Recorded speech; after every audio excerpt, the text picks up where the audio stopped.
Podcast, TruthSeekahs podcast. Buckle up, everyone.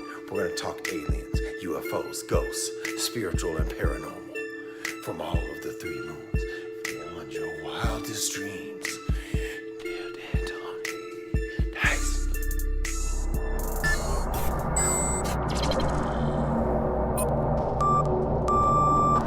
TruthSeekah and or its affiliates are not responsible for any strange phenomena that may occur during or after listening to this podcast, which may include the following: heightened senses of awareness, psychic abilities, UFO sightings, alien contact, time loss, out-of-body experiences, ringing in the ears, ESP, lucid dreaming, increased synchronicities, astral projection, telepathy, stronger intuition, levitation, miraculous healings, and or remote viewing. Please be advised to listen at your own discretion.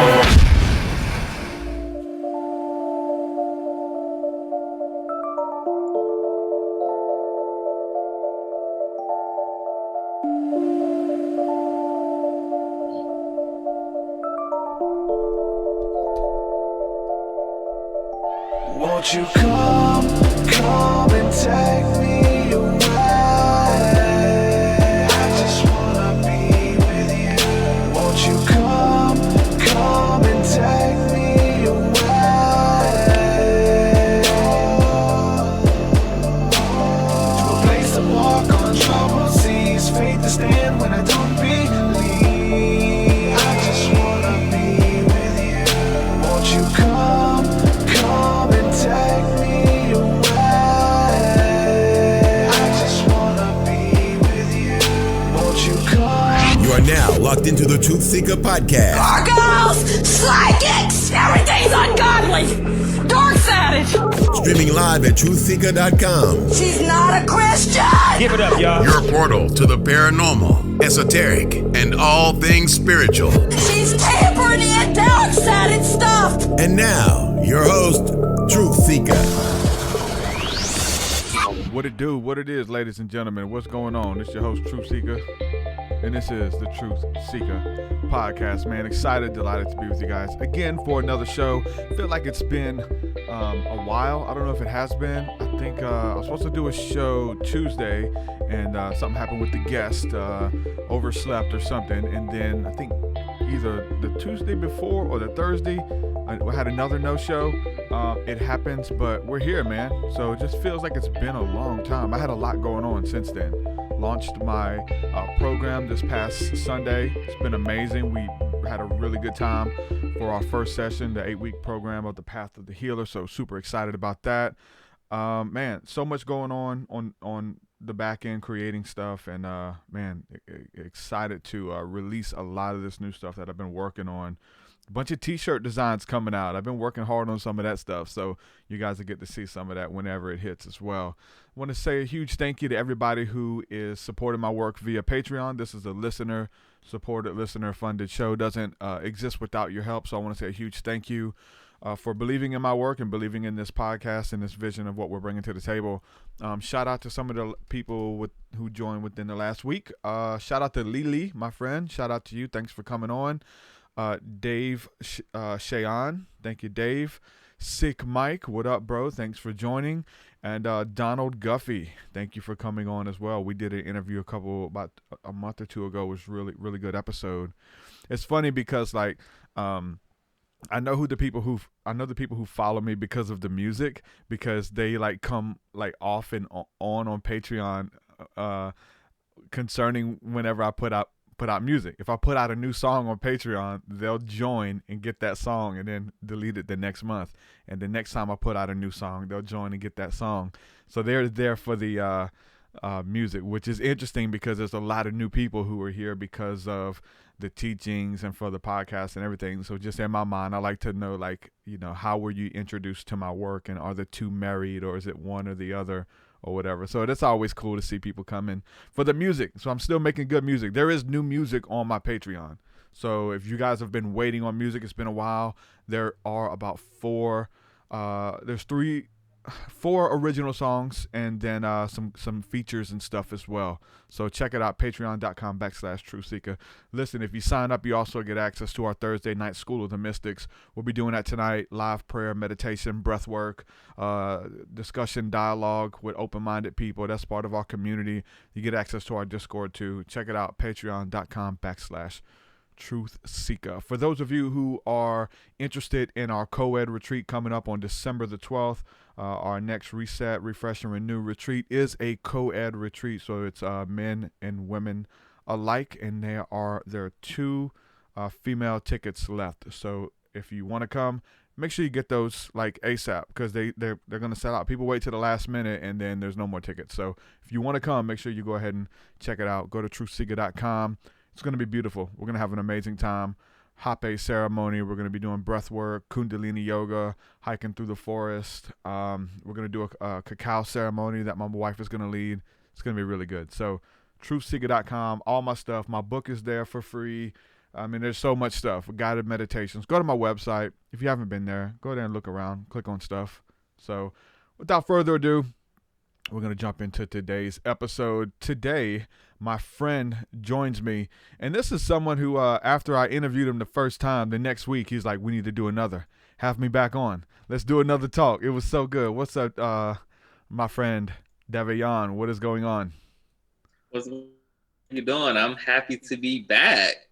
We had such a first good talk, man, and kind of hit it off after our, cross-pollination of each other's shows. I mean, you had me on your show, and I was on yours, and they were both good talks. But when you were on my, and I just want to preface this, everybody who has not heard our first episode that we did together, you got to go back and hear it for sure, because we're not going to go into all of that, but you got to go back and listen, because that was an eye-opener episode for me.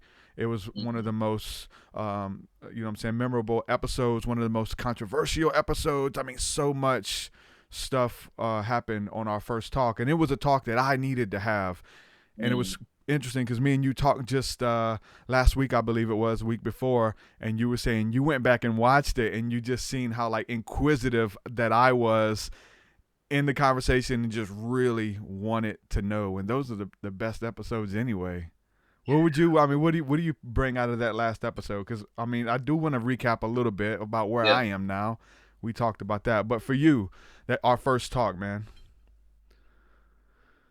Incredible. I think the feedback was really amazing. For one, I did not expect a lot of people to really resonate with the dialogue that you and I were having, especially as it pertained to the Bible, as it pertained to sexuality and spirituality and the metaphysics behind a lot of that stuff. And it just really amazed me that a lot of people were really receptive. And then just in terms of you, in my community, we call the heterosexual folk. And so to just see a very organic, as you said, curiosity and a willingness to kind of sit your privilege down and to actually just approach this from a place of learning was something that was really refreshing, because oftentimes, especially when there's a lot of spiritual and religious intersections, heterosexual people can sometimes approach those conversations with almost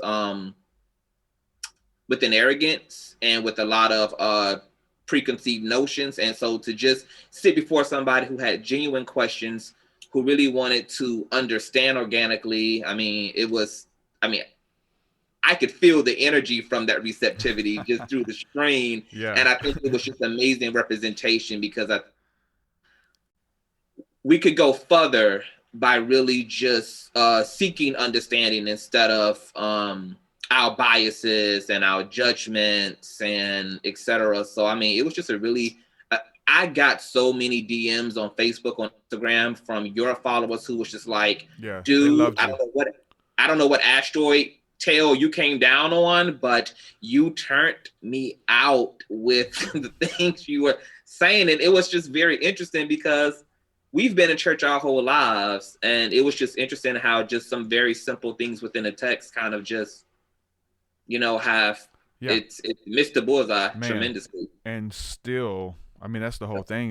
We always hear the saying that every time you read the scriptures, no matter where you are in life, you're going to get something different out of them, and that's for good reason. You live and you learn, and concepts and culture and all of this stuff that you're learning. And so when you venture out and you begin to study other things, and then you go back to those same script, you're like, oh wow, I thought I knew, I had no idea. And that should humble you. That should humble you, because again, if you approach it with an arrogance, or one who has it all figured out, or one who is well trained, you're going to miss out on a lot. And so I've even shared our conversation with other people, and good friends of mine, again, down here in the South or whatever, and they approach it with that arrogance, and they don't want to listen, and they already know what the case is, and with sexuality and stuff like that, and being open, and they're not at all. So now I sense the spirit that I was in before, right? Thinking you knew it all, and this is a box, and we've got it all figured out. So for me, it was a really good conversation. Just quick things that I pulled out of it. One of the biggest things is that there was a difference, and I know you spoke on it, and Larry Reed was in the comments, but he said there was a difference between a spirit of perversion and someone's sexual orientation. And you have a lot of people who were delivered through prayer and through fasting and things like that from this sexual promiscuity or sexual perversion, weird sexual things that they're into because of some trauma that happened. There's a difference that for people who come out of the womb just already attracted to the same sex. And so we in the church, we push all those together. We push it all. It's all the same thing. And so to find out that there was a difference, and once I got clear on that, there was things in the scriptures that even recently that talk has kind of helped me in my studies of just going back to like same-sex attraction in the scriptures and stuff. That's really just been revelation, like really deep. And it's so weird, because I never thought that me or my platform or whatever would be one to like be a voice or one who stands up for the LGBTQ community, but I have been recently, and there's been a lot of people who have been riding with me for a long time, until we have these hard talks, and then they're gone, and they'll send me messages. I liked you until you brought this up, or until you let these people sit at your table. And I'm like, okay, now we see your true colors. I don't want you by me anyway. So you got a lot of inner work that you need to do, and you got to do the revelation yourself. I did it. I asked the hard questions, and this is what this show is about, really. And I found breakthrough personally. Acceptance, love, inclusion, which is Christ. You know what I'm saying? So, man, big ups to you for being open, because even the conversation that we had, I couldn't have with just anybody. You know what I'm saying? And so for you and me to come together to have that talk, it set a lot of people free, but it pissed a lot of people off at the same time. But that's just, hey, let the chips fall where they may kind of thing. I want to mention that, well, first of all, like, to God be the glory for that. But secondly, I always tell people, you don't know that you stepped into real Christendom until the witch hunts begin.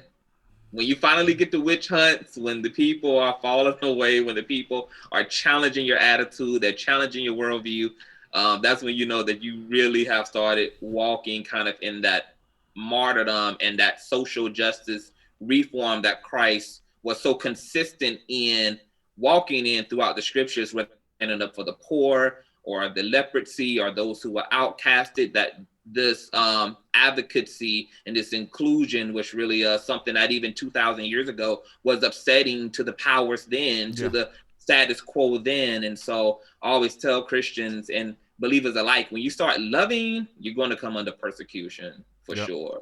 Yeah, that radical love, radical generosity, and man, there's just levels to it. So it was really a good conversation. Again, I'm just, trying to just go over a few things that I've picked up off of that and what it meant to me. But definitely, if you guys have not heard our first episode, go back and listen to it. Recently, it was probably a week or two ago, but I had a couple drinks and I put that podcast on and I turned it up. And I don't think my wife had listened to it all the way, and she was just like blown away and fell in love with you too. Wow, big ups to wifey. It was really good, really good. And I was like, man, I'm ready for another talk, dude. So here it is. I absolutely love it. Yeah.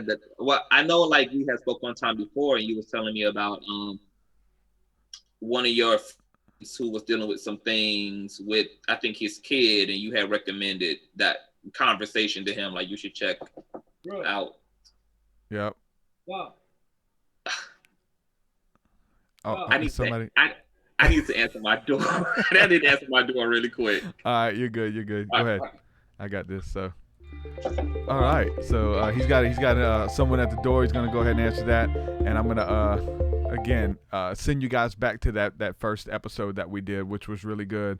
And since then, man, and like I said, I have not been one to think that I would be a hub or freaking mouthpiece or whatever for the LGBTQ community, but I know that I have a lot of fans who, a lot of people in the audience, again, who are, transgender, even a lot of interesting people.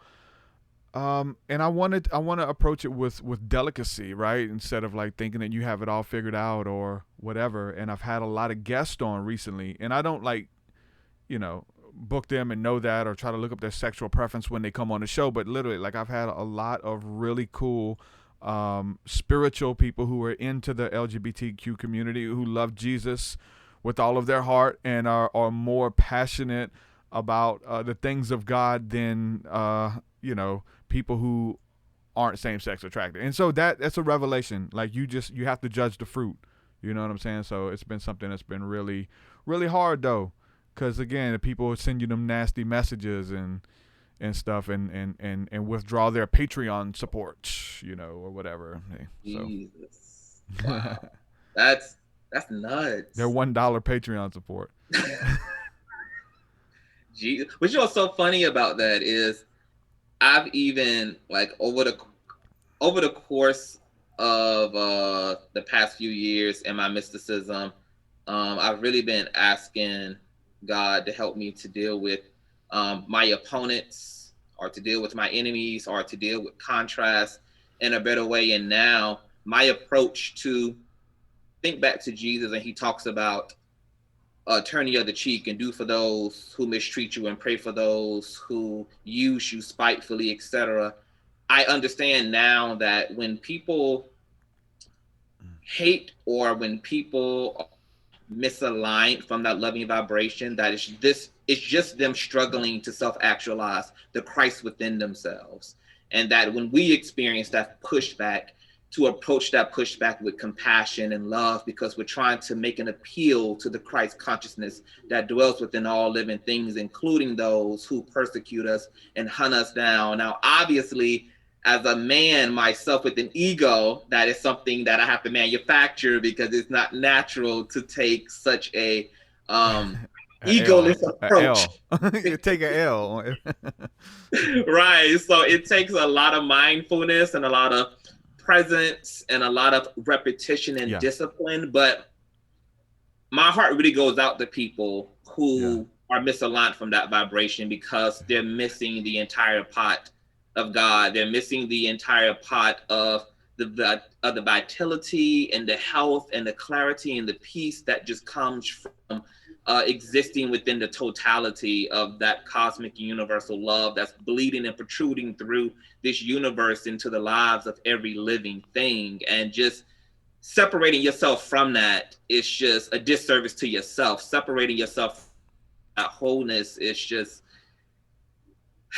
I mean, it's a self-sabotaging thing, but I also understand that a lot of people who behave that way actually haven't had a really divine, profound experience of love. So they don't even know that there is anything missing, really. They don't even know that they're pinching themselves off from that love. So just staying within that compassion and just realizing that even when people love you or hate you, that they're really having an experience of their own perception and their own consciousness. It's really not even about you.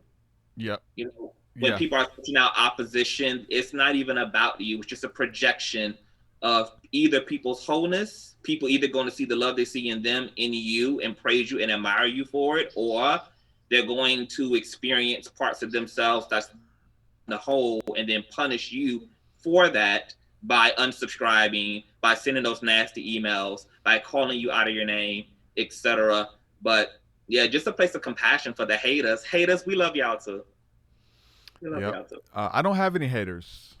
All I have is fans in denial. They'll come around. Shout out to I love Swizz. it.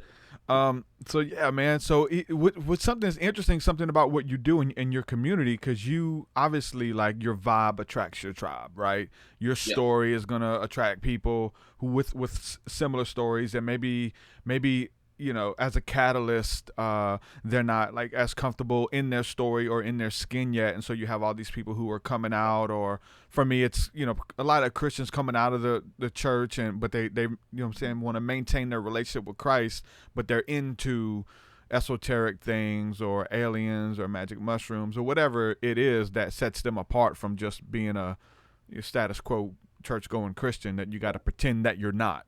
Oh, I don't like esoteric stuff. No, I don't do mushrooms, right? But God has revealed these things to you. So I have a lot of those in my community. For you have a lot of people who have same-sex attraction as well, right? And so they need need a voice. They're looking for someone who's comfortable in their skin, somebody who's living in their authentic self. And so that's where you shine in it. You're unapologetic. Everything that you bring to the table. So you have a lot of people in that community. And I say that to say that it almost seems like some kind of a subculture of, I don't even know how to word your subculture. It's like, I've noticed just a lot of same-sex attracted people.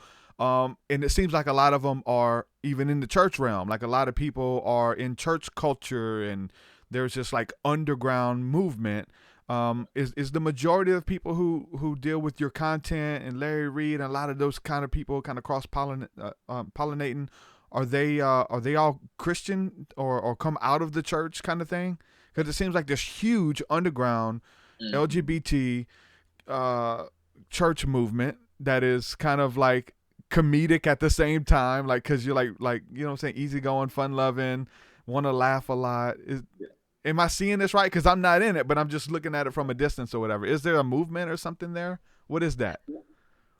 Well, I think because of the existence of people like Larry Reed and other church bloggers, that people who have become estranged from Orthodox religion have been able to kind of find a club or a fraternity to kind of galvanize in. And so what we now see is that a lot of people who left the church didn't necessarily leave God. Yeah. Of religion, they left the hypocrisy of religion and the culture. Can you still see me? Yeah. Mm-hmm. Okay, because I just got something feedback on the church, but they still want to worship. They sense of interconnectedness, and so people like Larry Reed have been able to kind of garner that audience who don't see God in the commercial, rigid, narrow ways that Orthodox religion does. They're having more mystifying.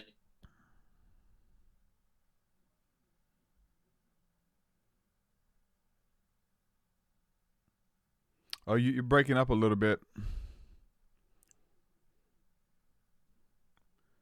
Davyon, can you hear me? Conscious TV, are you there? These children with this internet. Technical difficulties are real. I can't hear you. If you can hear me, you might want to leave and join the room again. The Zoom room.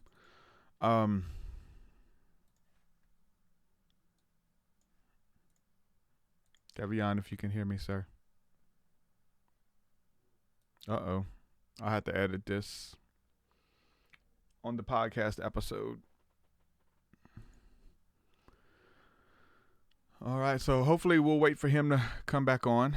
But yeah, deep talk, and it's always when you jump into these deep talks that stuff be happening. All right, he's back.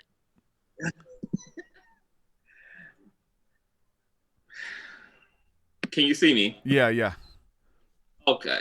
See what happens when you start talking against the kingdom of hell? It starts conspiring against you, kicking you off your Wi-Fi, kicking you off the stream. No, we've seen that many times. I noticed it first when talking about like conspiracy stuff years ago. Like on the phone, you'd hear a click and either something would sound like it was recording you, or Yeah. your phone would hang up or something like that. But yeah, so Yeah. you have all these people who are having mystical experiences in the church and leaving the Yeah. church because it doesn't really cater or foster to this awakening that they're having, really. Yeah, it doesn't fit the blueprint that religion has laid out. And one of the handicapping things that Orthodox religion does is they're so literal, like they're so literal to the letter. It's so like tightly scripted, like everything about the way you experience the divine has to fit within a language. It has to fit within. Can you see me again? Yeah, you're good. Mm-hmm. Okay, all right. Yeah, it has to fit within this box, and religion is not humbled enough to accept that even what it knows about God is 1% of the knowledge of God on the 100% pie chart of the divine. And so you have people who are experiencing that 2 and 3 and 4 and 10 and 20 and 40% more of God. And the church doesn't know what to do with those people because it doesn't fit the bubble of God and of heaven and of spirit. And so people like you, even like you've been able to be just as much of a safe haven and an alternative to the church, just like Larry Reed's brand has been able to be because of you guys, people who don't necessarily participate in church are able to still come here and experience those dialogues and conversations and interactions and even about subject matters that you're never going to hear preached on Sunday service. You're never going to hear preached during Sunday school. In your church, have you ever sat in a sermon about UFOs? Have you ever sat in sermons about astral projection? Have you ever sat in sermons about the Kundalini and its connection to the Holy Spirit? Have you ever had sermons where they connected astrology to a lot of the symbolisms and the numerology within the Bible? Absolutely not.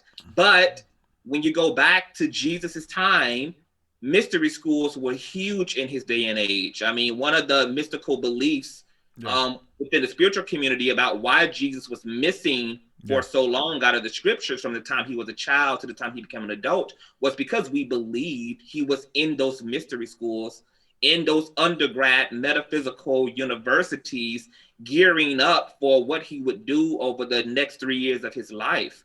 And so that's totally missing from the pot. And so people like you get to be a mystery school for this fringe group of individuals who, once again, they've divorced the church, but they never left God. And now they have a home in a Larry Reed. They have a home in a Consciouz TV. They have a home in a TruthSeekah. And it's a really, really, really beautiful thing. And I'm hoping that religion will open its eyes and humble itself and realize that, I know that religion is afraid to break the pattern because they're so invested in what has been perpetuated for centuries and centuries and centuries on end. But you're going to have a people who perish from a lack of knowledge because of your investment in the system and not being repentant and going back and recorrecting that and adding more to the dish than what's being served, because it's not serving. It's not serving. Does that make sense? Yeah. Yeah, for sure. I mean, and you have this spiritual experience. I mean, most of us, who are most of us who are in it to win it, like you start this thing from a mystical experience. It doesn't, maybe even your surrender to Christ was a mystical experience. I mean, that's what mine was, right? You come into this place where you cross the threshold between two realities and you see things and the paranormal or whatever, something is like gets your attention that opens the door for a mystical experience. Maybe you even facilitate that experience yourself. Maybe it was a negative experience. There's a lot of those people. And so you want to step into that or recreate it or go a little bit deeper. And so we get into church thinking that we can, facilitate this or recreate it or just explore it a little bit. But then we're taught religion. Then, we're taught all of this stuff that really is counterproductive to walking in the spirit, because you're taught rules and regulations: touch not, taste not, don't do this, don't do that. If you do, we can't play with you anymore. Is really the best way to put it. Like little kids, my mama said I can't play with you no more. I like you, but we just can't be friends because what my mom said. It's like, dang, That's religion, you know, and I've experienced that through religion, and I experienced that as a little kid, you know, not being able to play with friends that we had a lot in common with, but because their parents didn't like me or whatever, we couldn't be friends anymore. And so that's what we see going on with religion, but there's a spiritual awakening at hand as well. So, you know, it's a catch-22. That's why channels like mine and yours and other people's are kind of blowing up, man. You know what I'm saying? And so there's like more people watching our live streams than going to many of these churches. And so they're having to change Absolutely. their approach. The interesting thing now, all of the stuff that you mentioned a while ago about, you know, you never heard a pastor talk about Kundalini or UFOs or spiritual awakening or astral projection. They're kind of changing with the times a little bit. They're starting to talk about it, but it's all demonic. All of those things they believe is demonic. UFOs are demonic. Kundalini is demonic. Leaving your body is demonic. But the scripture says to be absent from your body is to be present with the Lord. That's not demonic. I'm in his presence. In him, I live and move and have my being. There's no way that I can go to get outside of him. So I can't travel out. A lot of stuff. And we just have those hard, interesting, thought-provoking conversations that cause you to think. And straight up in religion, the word religion, religio, Latin, means to bind up or hold back. They're going to think for you. It's like a prison. You need to be told what you can and can't do. You need to be told when to go to the bathroom, and you got to ask for permission, you know. And so that's like a religious system that binds and holds you back. Some people need to be bound and hold back because they've just like exhausted their resources, man. They've got addicted to drugs, and you know, just this life is just too hard trying to figure it out. And so that system works for them. There's a lot of people that system works. For most of us, it worked for a period of time. You know what I'm saying? Yeah. I mean, I always call it a training wheel experience. I believe that religion might can get you started, but it's definitely not where you finish. I know even Apostle Paul comes through and says that we should elevate beyond the elementary teachings of Christ. And I know Christ also talks a lot about casting your net into the deep, into the depth of God. Casting your net not to the left of the boat, but to the right of the boat. And this is all about evolving from literature and technicality to like the organicness and authenticity of relationship to spirit. If you were adopted,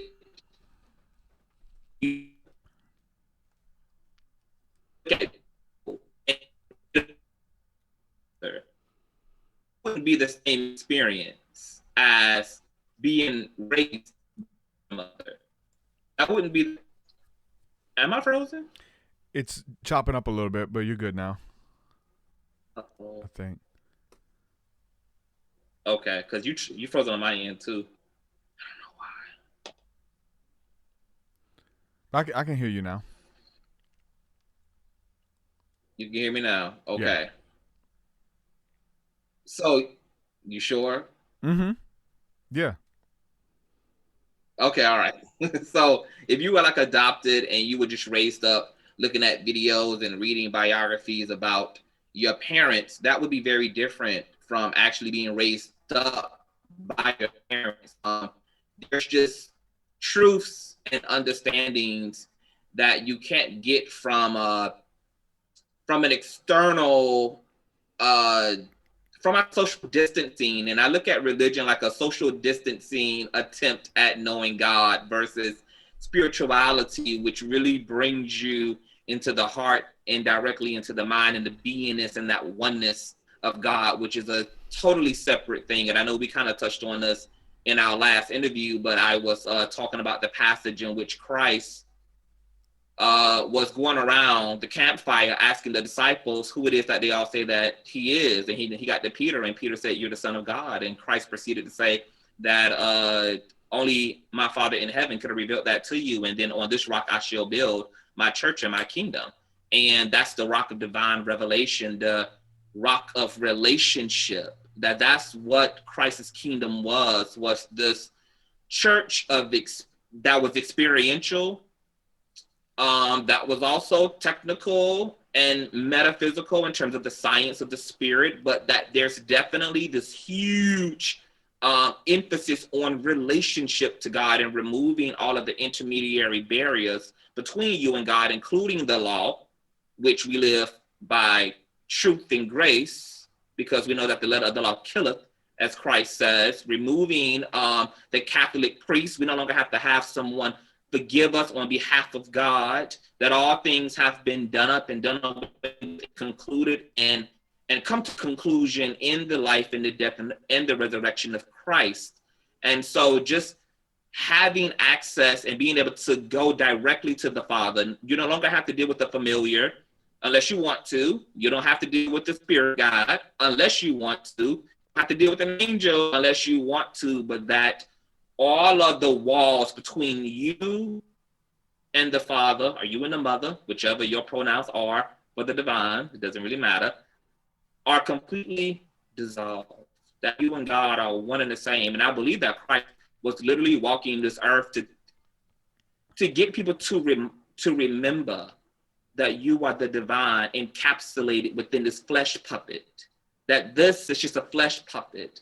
That your ego is just a flesh puppet. To know that there's something deeper and more enriching beyond the roles we play, the labels we use, the way that we're socialized by the society in which we live in. And Christ is attempting to get people to shed this outer layer so that they can see and perceive the inner substance of consciousness and of spirit. And so that's something that around the world are continuing is to awaken people by putting deaths. I go deaths in I went through a divorce, which definitely was a very powerful catalyst for another destruction of my ego self. I also took ayahuasca last year, which was a really life-defining experience for me. And so there's many to activate kind of a temporary destruction of the ego self so that. He dropped.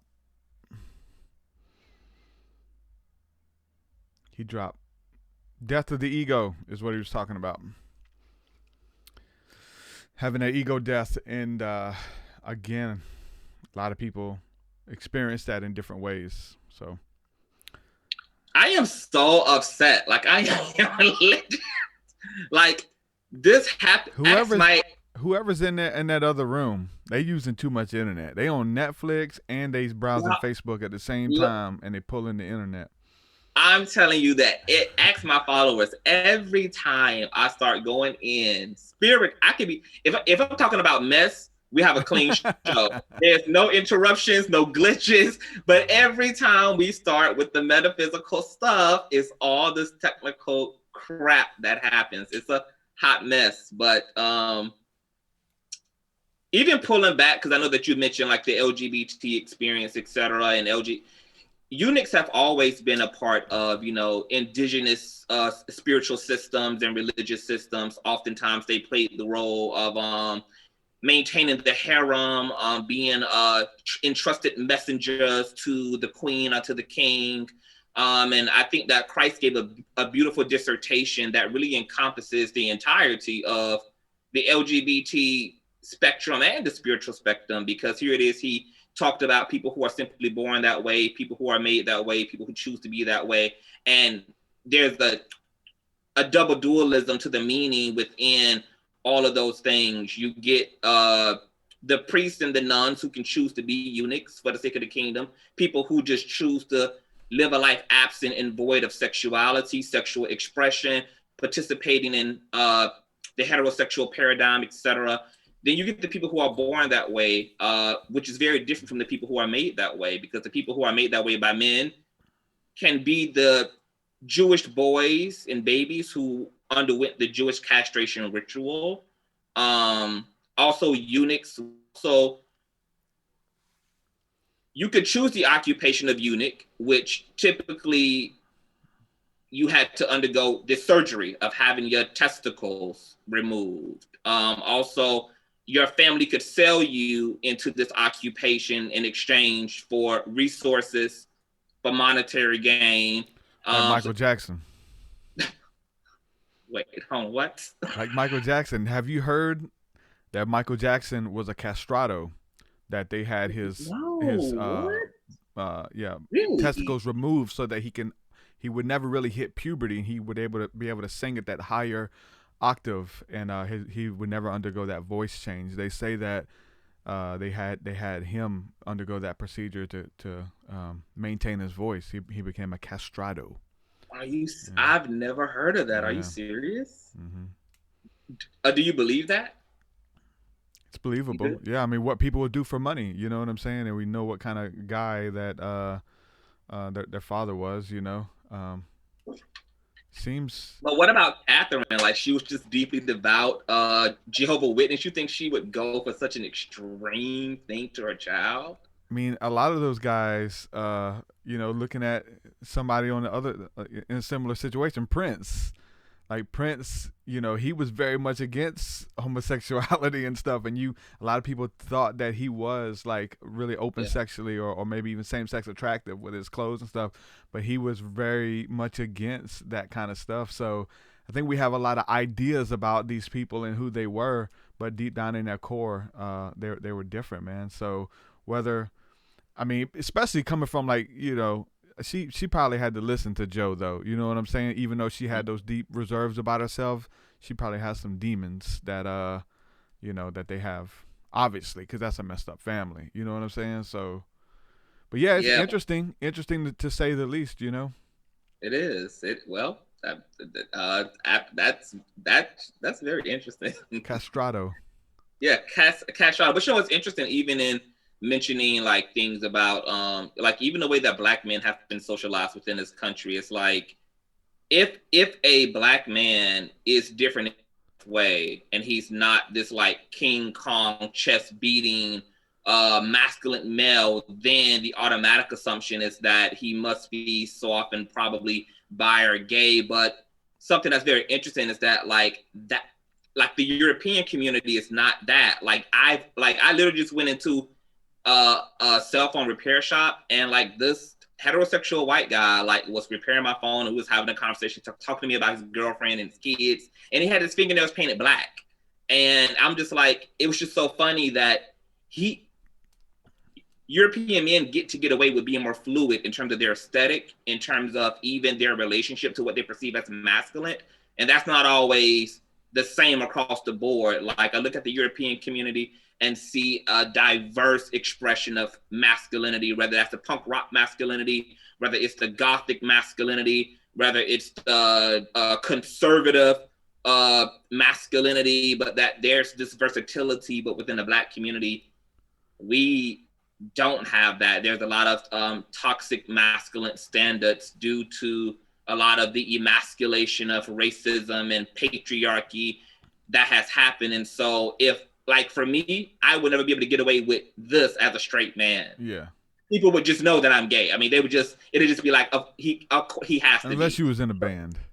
Unless I was in a band, a rock band, right? It has to be like a real specific context for that, you know, but I wouldn't just be able to just be. Well, let me say this, though, because you bring that up about almost like a white and black issue almost. I see it as a American issue because I bring the same thing to the table with the Indian people from India. I've never seen an Indian thug of the toxic masculine male. I've never seen that. The alpha male, the warrior. Like, I know but they're still like a little bit, maybe you could call it, you know what I'm saying, effeminate. I don't think it's effeminate. I just think they're not like overly thuggish, chest out, you know, and even whether it's having to have big muscles or working out or being the gangster or whatever, this kind of like persona that has evolved here, you know, out of the ghettos, out of the slums, maybe, I'm not sure, but I've never met an Indian that was like trying hard to show how hard he was. And I'm sure there's some warriors that probably cut your throat. You know what I'm saying? I'm pretty sure you don't want to mess with these guys. But as far as like this external, I've never met one working at a gas station, watching on live streams. I don't know.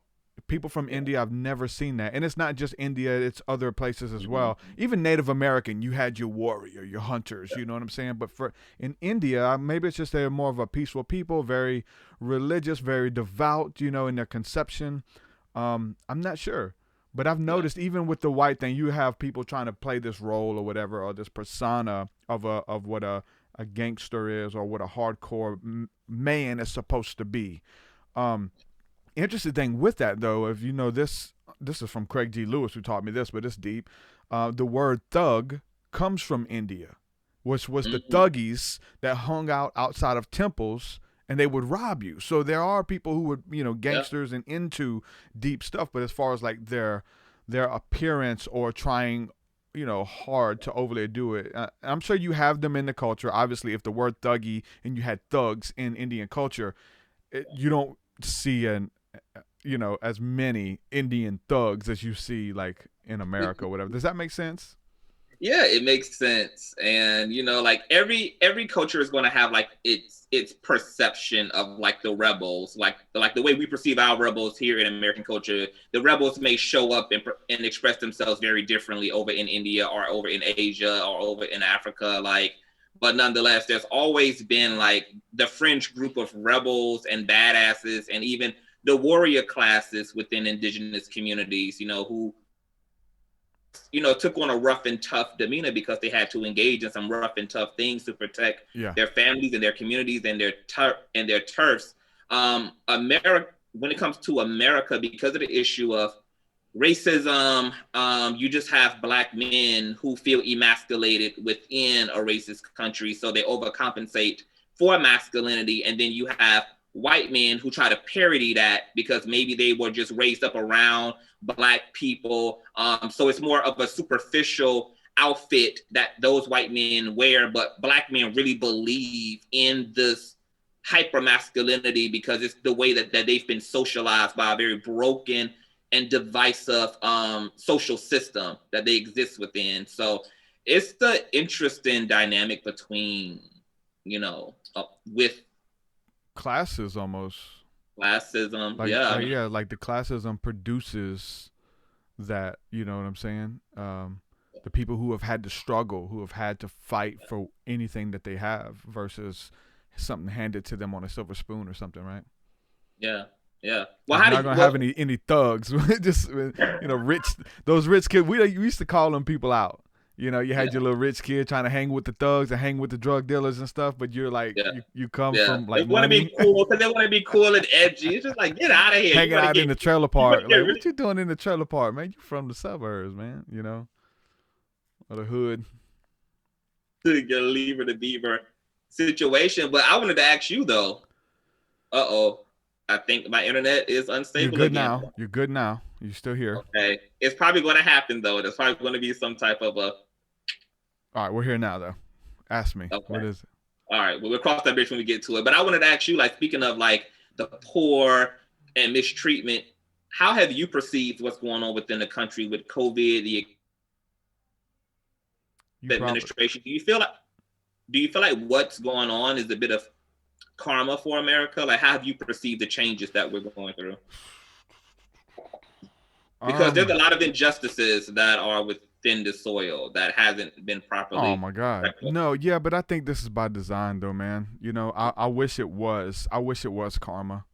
I wish it was. I don't think it is. You know, I do think that, you know, whatever we think Armageddon or return of whoever the Christ or the Mashiach or whatever's coming is going to judge this place at some point. I do believe in that because vengeance is mine, saith the Lord. The Bible says, woe unto the nation that is established upon bloodshed. And that's in Habakkuk, I believe. But that's our conception. This land was founded on genocide and the blood of the Native American Indians and on the back of the Africans or the Jewish people, God's people. You know what I'm saying? So the Bible tells you straight up, woe. And the word woe means destruction upon you if you establish a country or a town on bloodshed. So I believe that I believe in retribution. I believe that we still have like people with, you know, wicked people ruling. You know, the Bible says whenever the wicked rule, the people mourn. But when the righteous rule, the people rejoice. We don't have righteous leaders and righteous rulers, and they've always had this thing with the Republican Party, thinking that as long as they're in, then everything's good, or they're Christian or whatever, and that's totally not the case of what's happening right now. So I think I would hope that this would be karma, us going through God's judgment of COVID, but as far as me, I guess being a conspiracy theorist at heart, like I think this is manufactured to show how much power that they have and all of this other stuff that they're doing with COVID and installing and stuff, Yeah. Okay, so you think it's manufactured? Yeah, I do. Now don't be afraid to get a bit more conspiracy oriented. You gotta be careful. They'll pull my whole channel, man. We start talking about we gotta use buzzwords. Yeah. YouTube got that bad? Google got that bad with this? Oh yeah, for sure. Wow. Okay, so that explains my algorithm then. Yeah, they're doing purges right now. Yeah, a lot of channels that are COVID conspiracies and stuff like that, they're getting pulled. Wow. So I just try not to even. I like talking about it, but not in a fear way. In a fear like, hey, we're gonna get through it kind of way. You know what I'm saying? So. Wow. Okay. So, how about alternative theory? All right. Cool. Yeah. What do you think about the voting process itself? You think that that's a genuine social system? Man, I don't fool with that. I don't. Yeah, my family does though. You know what I'm saying? My wife she gets on my butt. I've watched too many videos, bro. And I'm talking about from not recent. Like this is, I got albums and stuff on anti-Illuminati and Masonic ties, and these people are in secret societies, and they're selected, man. These people when they're little kids, they know that they're gonna be the president, bro. Like George Bush, when he was a kid, he knew he was gonna be president. They told him. So secret societies that run this world and stuff, like, nah. I think the vote is the illusion of choice, and that's just where I am at it, because I just watch too much stuff, and read too many books, and that's just where I am. I don't have no faith. Did you know that it's been proven that every single American president, aside from one, is actually related by blood? Yeah. Even the damn celebrities too. Yeah. The celebrities, yep, all related. Crazy. Wow. I'll tell you one of the biggest conspiracy theories right now that some of the people, even in the chat, have been like begging me to get in on. There's a couple reasons why I'm not getting on this conspiracy theory, but they tell you that all of the big A-list female celebrities are all men, that they're all transgender males. I mean, Sandra Bullock, Ellen, you name it. You go down to A-list celebrities, and they say most of them still have Adam's apples. Taylor Swift, like they're Michelle Obama, like all of them, because and they go into on the Christian side of this to say that it's a mockery to God to like abandon your gender or whatever the case is. But that's a big one that a lot of people have been reaching out to me to cover. I don't want to cover it for a lot of reasons. First of all, I try not to judge like that unless I know. I try not to speak on anything. That's the whole thing with the gay thing for me now. Like, unless I know 1,000% that you're gonna go and burn in hell for eternity because you are sexually attracted, I'm not finna speak on it. I know karma. We mentioned karma. Karma is finna get you. Like, you got to reap whatever you sow. So for me to pronounce a judgment or to judge, I used to do it. I've learned from my mistakes. So when it comes to anything, Jesus said, don't judge nothing before its appointed time. You know what I'm saying? So for me to cast a judgment and think that I know, I've been proven wrong too many times to go and say, yeah, you are a man, quit pretending to be a woman. Only way I'm going to say it, you got to, and I want to know, like, I can't say what I want to say, but you know what I'm saying? Like, I want to know how you know. There's only one way you know. Right, but it's like, it can't just be a alternative theory like that. Like, it gotta work. Like, it gotta work in both directions. So it's just like, if you're gonna claim that all of those women are transgender women, how do you explain them being young females growing up. Like there's videos and of Michelle Obama when she was a little girl. Yeah. Yeah, like there's photos and videos and like things that because a lot of these high-powered women didn't get their start in the industry as adults. They've been in this industry since they've been kids. They've been on the Mickey Mouse clubs. They've been in commercials and movies and, doing this work since little. So, what it really is not that it's a transgender alternative theory. What it is like that group of people who like push that narrative are just the people who are so afraid of what they don't understand.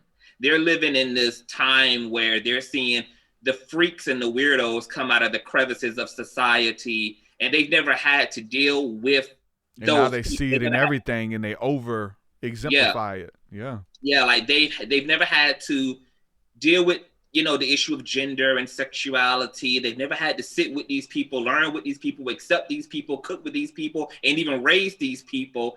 And so now I see those type of alternative thoughts as like a pushback to resist having to embrace and even learn what this is versus like being defensive against it by saying, oh no, this is something evil or something wrong. And I see it happen within the Black American community and the white American community. Like, of course, the evangelical weird people of thought create those theories, but then like we have a group in our community called the Hotep community. Yeah. And they also come up with these really wow like theories about LGBT people and LGBT existence. And it's just like, y'all would rather do all that than to just actually be like, could this just be what it is? Could this just look, this is just a manifestation of reality.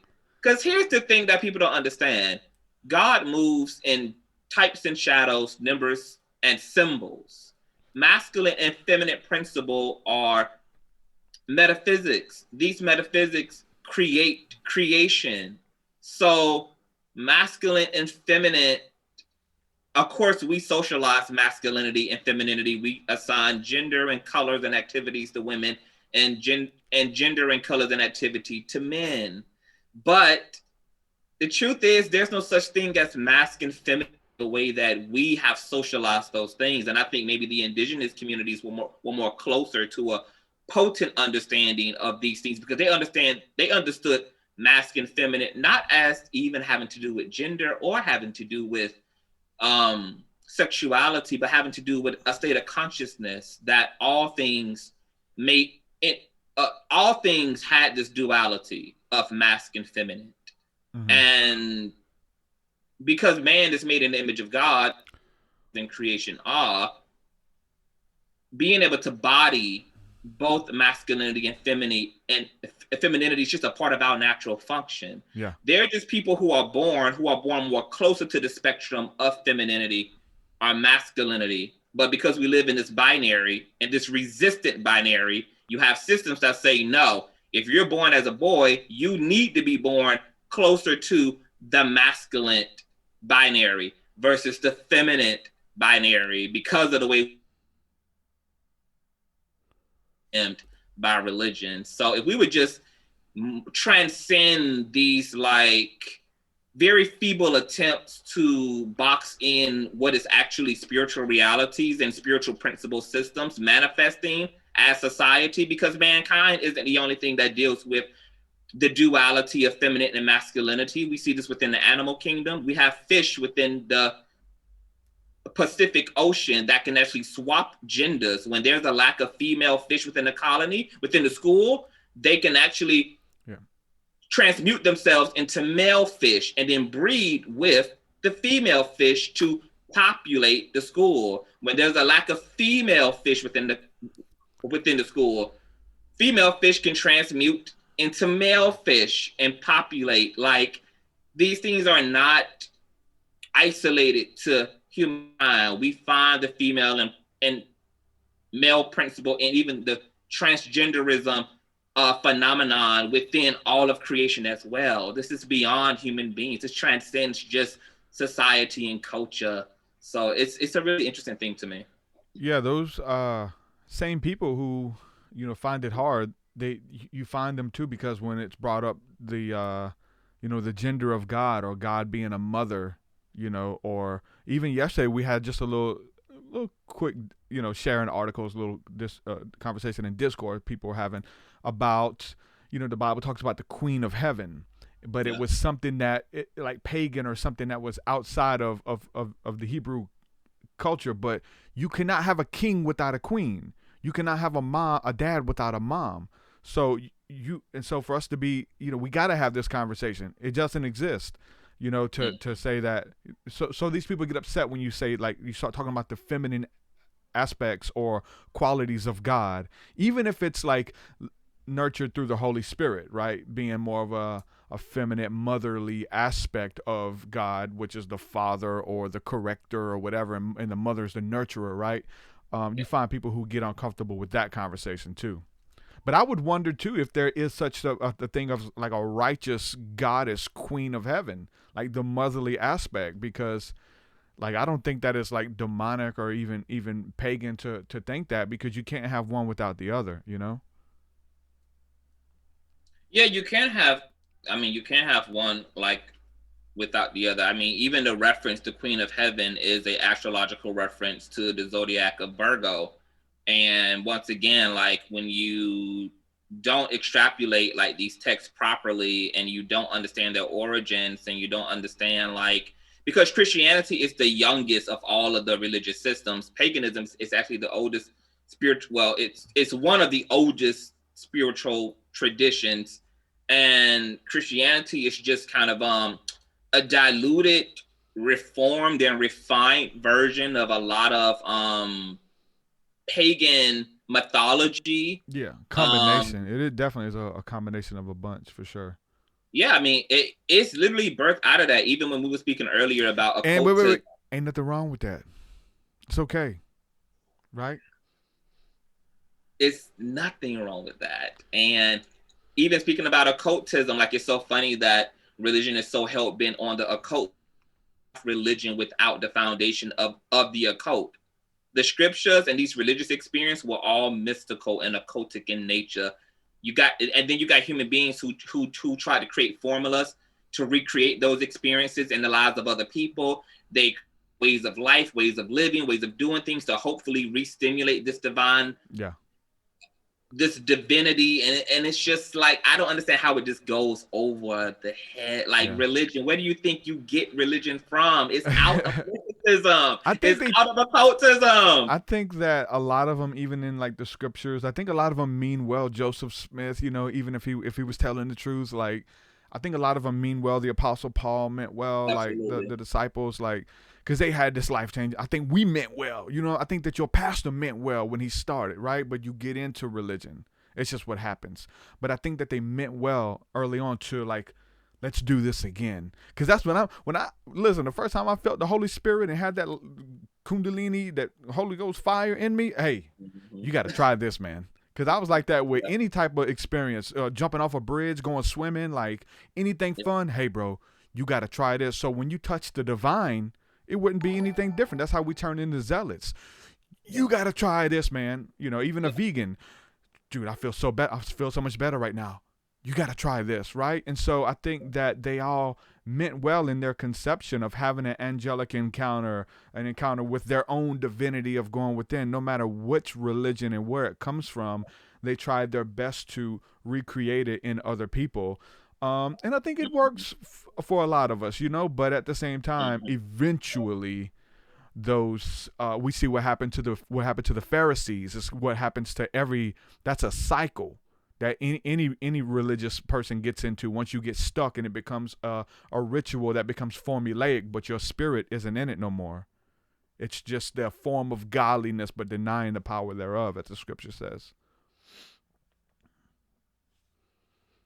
You still with me? Uh-oh. There you are. I seen you move. Okay. Okay. You're getting stuck and moving. Look, I'm getting a notification that the internet is unstable again, so there's about to be a glitch out. Not the only thing unstable now. Right. Look. But No, you're right. I know, like, so like a lot of my intersections caused me to deal with a lot of rejection from the church. Obviously, my sexuality being one, but also like when certain gifts started manifesting in my life, like astral projection, which manifested in my life by way of sleep paralysis. The church had no relationship. Like they wanted nothing to do with what the hell I was talking about. Like what? Like I even had one pastor say, "Have you sought out a therapist?" I'm like, "You're the therapist, sir. Like this is your lane. Like what do you mean? Yeah. Like they had no grip, no context for this, and Yeah. it was just fascinating to me because you know up on astral projection once I started having involuntary astral projection experiences. A lot of the researchers were saying how a lot of our biases can really kind of convolute our spiritual experiences. So like you'll have a Christian who's more inclined to see a orb of light who's communicating something to it at the end of his bedside and call it an angel. And so this kind of projection and this kind of assumption about what you are experiencing can actually, it can blur a lot of the data in terms of like what this really is. You know, I have found that the language is so limiting. I remember even reading, and I don't want to put one of your followers on blast, but I know you had a guy on here recently who was talking with you about astral projection and his experiences. He's in chat right now. Oh, he's in the chat? Yeah, he's listening. Like, what's his name? Cal Melcas. Oh, it was him. And there was a woman in your comment section who was like, everything in this title is demonic. Oh yeah. I think you had like UFOs. Yeah, you seen that comment? I think I was screaming at that comment, and I was thinking to myself, it's so bizarre that, I mean, but that just goes to show how limiting the language is. We spent 4 hours proving that it wasn't demonic, like, you know, proving that it wasn't demonic. But that's how deep the language is. Like that's how personal the language is to the people. Like that they literally reduce these realities to the labels we mortals put on these realities, as if even our language is even an accurate portrayal or some precise labeling of something that ultimately is really beyond human understanding altogether. Yeah. We're talking about psychic and intuitive experiences that can't be boxed in by language, and we shouldn't get blocked up and clogged up because we're calling Christ consciousness, or calling Christ the Holy Ghost Kundalini. Because at the end of the day, like, look, if you met me in a bar and you didn't know me and we had a great conversation and you forgot to get my name and you went home to your wife and said, I had this really great conversation with this guy with pink hair at the bar. We was just really going back and forth, mad cool. I don't know his name. Whether you know my name or not, your experience is still an honest experience. You don't need to know my name. It's not necessary that you have my proper label, because it's the experience itself that is really the meat and the potatoes of the encounter. Like, what is the encounter communicating to you? I know that we have scriptures saying that you shall test and try the spirit by the fruit. That it's not about what's being, who's saying it or what we perceive of the person, but once again, it's just about what is the data, what is your encounter, how did that impact you, what was communicated to you, and can that edify you? Can that edify you? But we get so hell-bent on language and vocabulary, and it really blocks just a more fluid experience of our spirituality, and it's sickening to me. I'm just trying to see how this fits into the conversation, you know, just the example, because the example is someone else going to you and having a conversation with you and not liking you at all. You offended them. You were dirty with them. You may have cursed them out. You may have been checking out their wife. Like, they had a bad experience with you at this same bar, right? So the same person, nope, I met him and he's a dog. I don't like him at all, right? But then again, on top of that, what else we have going on here is we have that situation, but then we have 7 other people who look just like you. So I go home and tell, you know what I'm saying, who were all different people, and I go home and tell my wife, hey, I met this guy with pink hair at the bar, and it's like, man, there's 7 guys with pink hair. Which one? You know, which one? Be more specific. So that's what the religious mind is like, trying to get it pinpointed and take. He's our Davyon. Those guys are not the real Davyon. You know what I'm saying? So it's kind of muddies the water. About that too, though, Go is ahead. that the encounter with this pink hair connect you to me as a deity. So you might have experienced a bunch of other pink haired guys, but you only encountered one of those.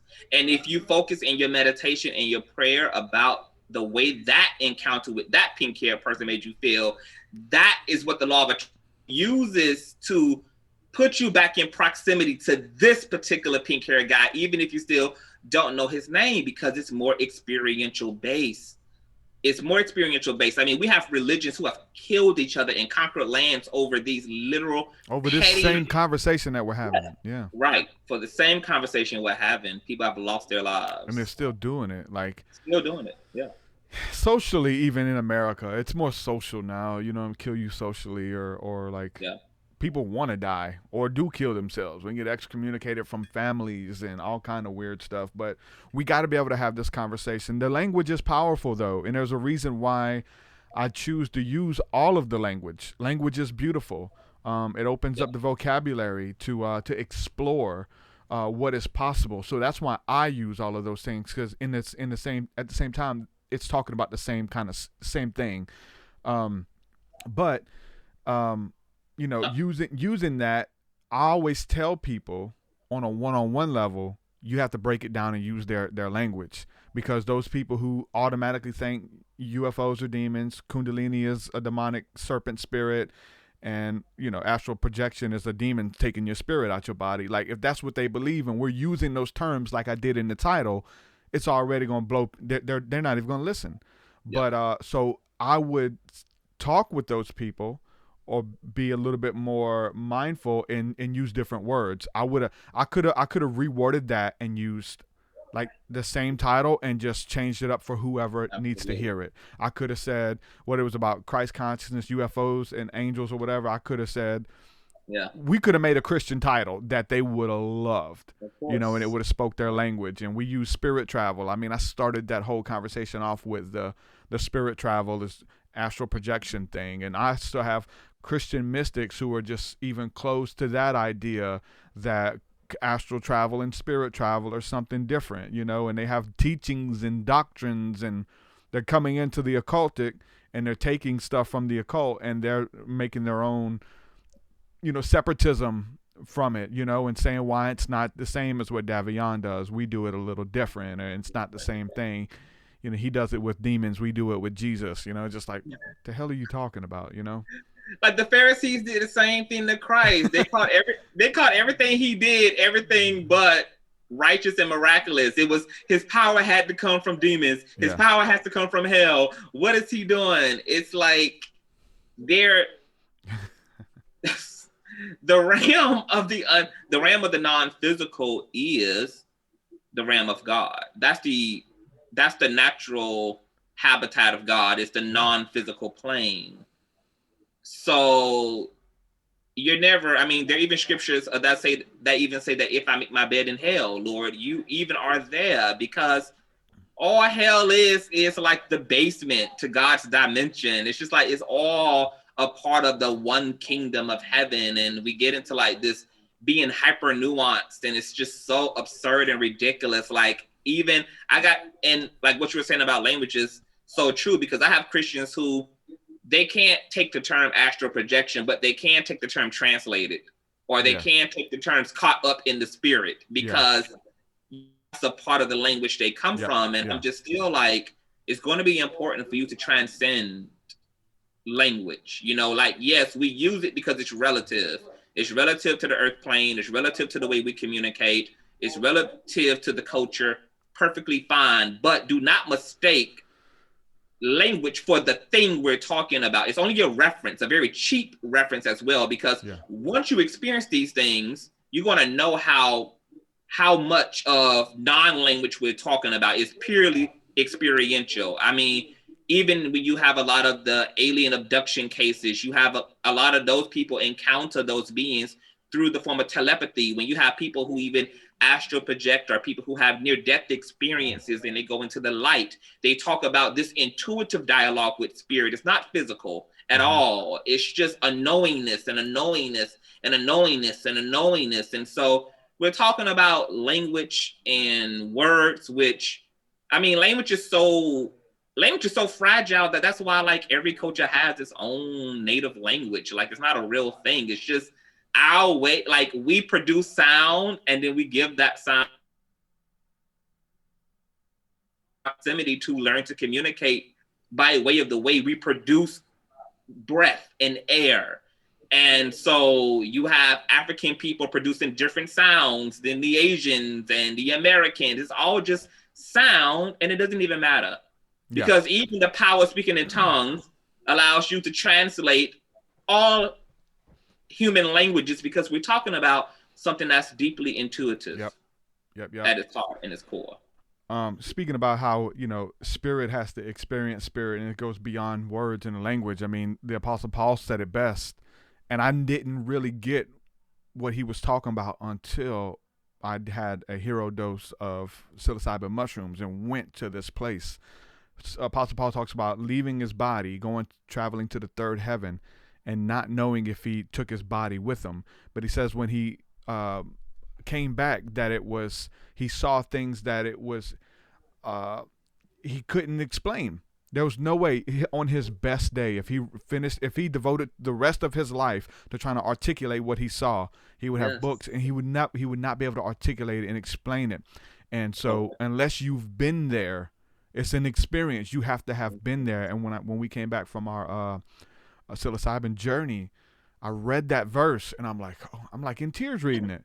It's like, bro, I know what you mean. Like, I'm trying my best to explain it and I sound like a fool, trying to explain this something that is only meant to be experienced. And that's what the spirit is, for you to experience. And so this, even Paul talks about, even before that, says that some people come with the wisdom of words and they're really good with words, but he said, I come with the power and demonstration. I'm going to show you and teach you repeatability, how you can go in and meet with Christ, how you can facilitate an angelic encounter and keep this stuff going. So they had dreams and visions and angels were coming and going, and this was their culture. It was a supernatural culture. It wasn't a religious culture, what we have today. We're sadly mistaken.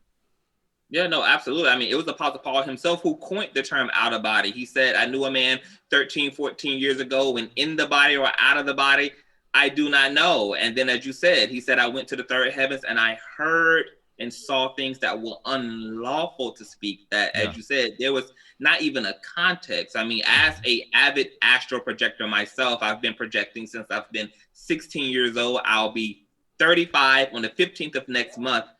I have my only receipt that I had these experiences is visual and emotionally, because I can't even begin to describe. There were literally colors that I saw that I can't even describe to you what those colors look like, because there's not even a reference for those colors or those sounds. Like, we're talking about very deep in hyper states of consciousness that are just beyond the five senses.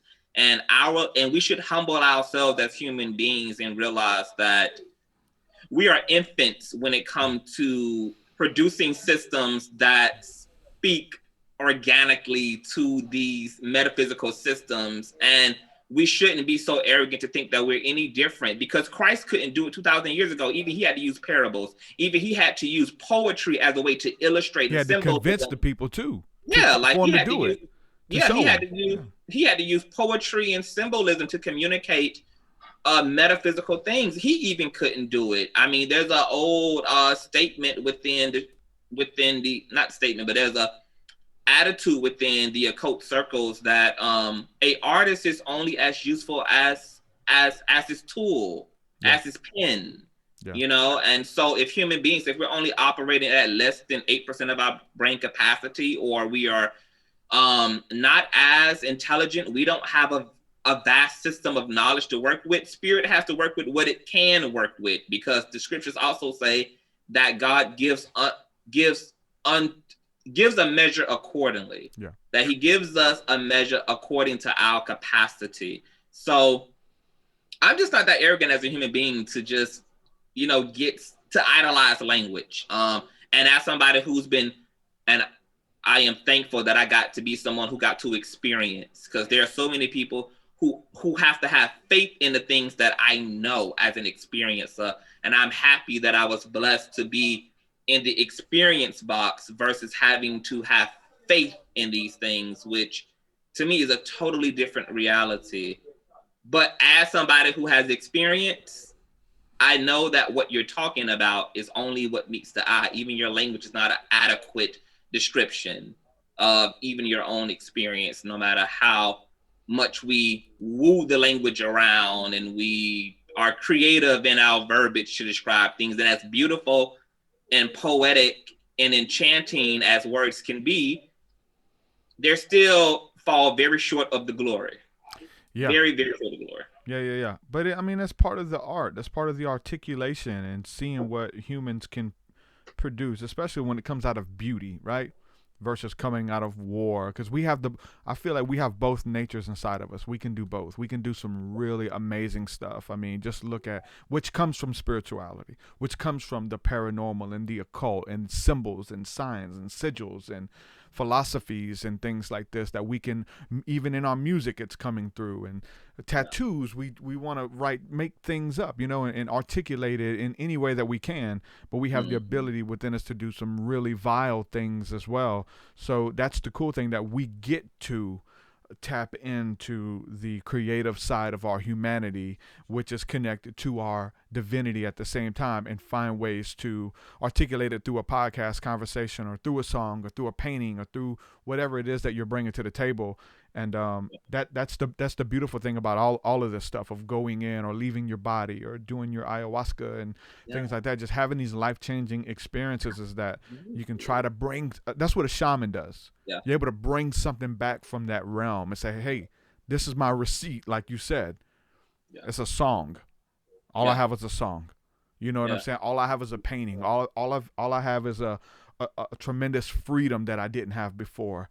I'm okay in my skin now. The only receipt that I have is I'm okay being me now. After that, when I used to hate myself, whether that's any type of religious experience, right? Something that is liberating, and that's what it's about. At least that's what it's about for me, and I think the majority of the people listening, Absolutely. I was listening to one of your episodes with a guy. You were talking about UFOs, and y'all was talking about language and how the Bible uses the term chariot of fires, but that's once again a feeble attempt to describe a UFO, to describe something that doesn't have a framework for the times in which it's manifesting in. And so you have these prophetic people seeing things, seeing advanced things, seeing into the future, and having to use the limited symbolism and language of their day to describe things that will never happen within their lifetime. And so the Bible itself, and the term chariot of fire, is a prime example of great visionaries and seers struggling to use what was available to them to describe what they were experiencing. And so just being mindful of that. Like, don't let language scare you off. We have the opposite now, though, because we're trying to interpret this ancient understanding in this ancient script through Western civilization and technology.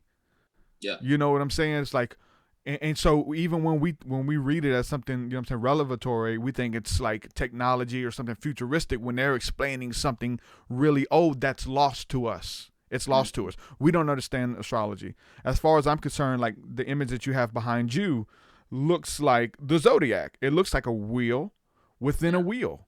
You know what I'm saying? And so the sun going through the zodiac, going through the stars with the eyes, and like we're lost to a lot of the ancient technology, spiritual technology, if you will, and we try to modernize these ancient texts. And I feel like there's always this voice that kind of keeps pulling me back to nature and back to the ancient path, which is through the indigenous ways, you know what I'm saying, through plant ceremonies and through meditation ceremonies, or whatever it is that helps you connect it to feel more alive and feel more in your body. And just to be a traveler too, you know, to be able to do both, not just one or the other. Because I'm even reading some of these comments here, some people listening in the live stream, they're talking about. Can Go I? ahead. Go ahead. Nature is taking its course. Can I take a quick tinkle break? No. Sure. I need to all right. Yeah. Go ahead. This is what we'll do. We'll go to a quick commercial. Okay. And you have time to do it, and I have time to get some water. Ladies and gentlemen, we'll be right back.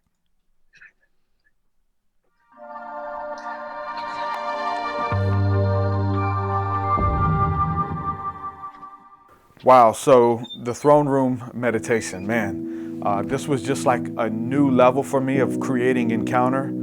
Really the process behind it is going in for myself, having an encounter with the Lord, tapping into the Spirit and getting in His presence, and really just petitioning the Father's heart and saying, God, what would you say to them? If I'm bringing these people with me here, if they're doing this guided meditation and we're going through this journey, we're having fun, we're seeing things, we're experiencing new feelings and emotions and sensations, what would you say to them? So it's channeling the Father's heart and relating it back to the people. So man, it's just a beautiful encounter.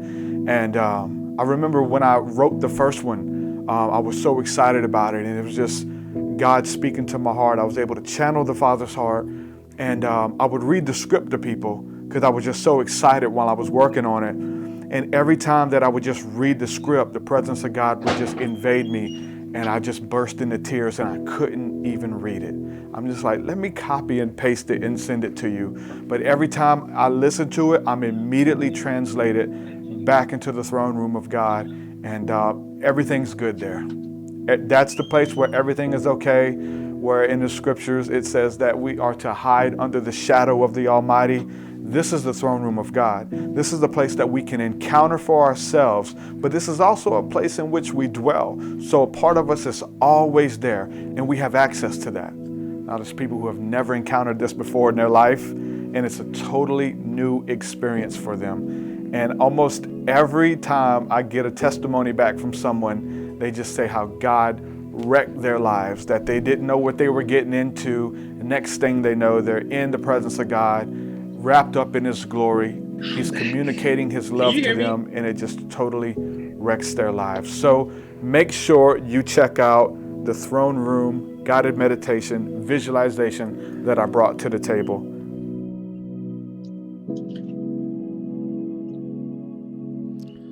And make sure you guys go check out that meditation if you haven't heard it yet. I'm very proud of that piece of work. It's a beautiful encounter in and of itself. So we're back with Davyon, talking about these experiences, man. Like, what is the difference between like having this out of body experience and like doing your ayahuasca ceremony?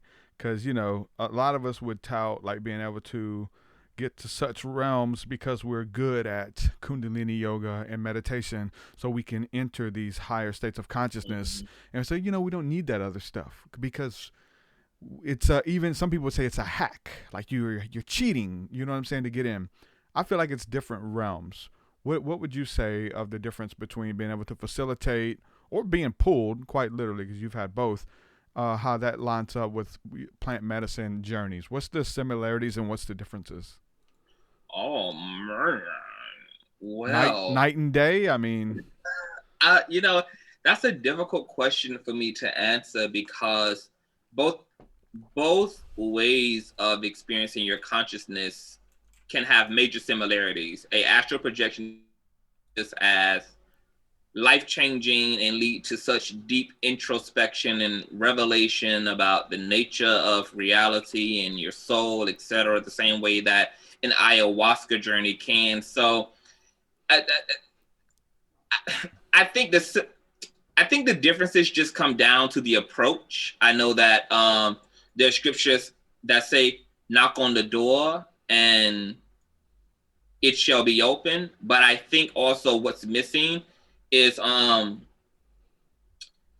there are different ways to knock on that door that allow entrance. And so when people say cheating, I'm just like, ayahuasca and astral projection is no more cheating than praying for an experience or meditating for an experience or going to church seeking an experience. Like, these are just, once again, different ways of knocking on the doors of spirit in order to have these experiences. Now, for me, astral projection and remote viewing and psychic awareness and OBEs have literally just kind of been that for me, an experience of coming out of my body. But I also kind of take a different approach. It's kind of misleading because it's really an inner body experience. It's an inner consciousness experience, you know, right? Like our physical reality is a projection of a cinematic universe within us. But ayahuasca for me, ayahuasca was a baptism for me of like everything that is toxic and wicked and antichrist and selfish and greedy and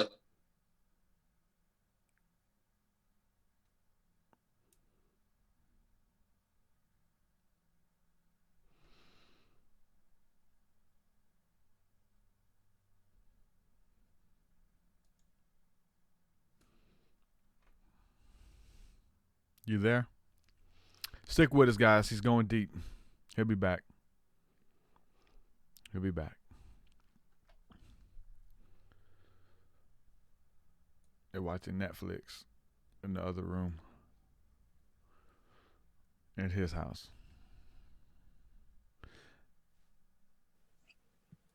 There we go. Okay, baptism of hell, bad stuff. Even being shooken.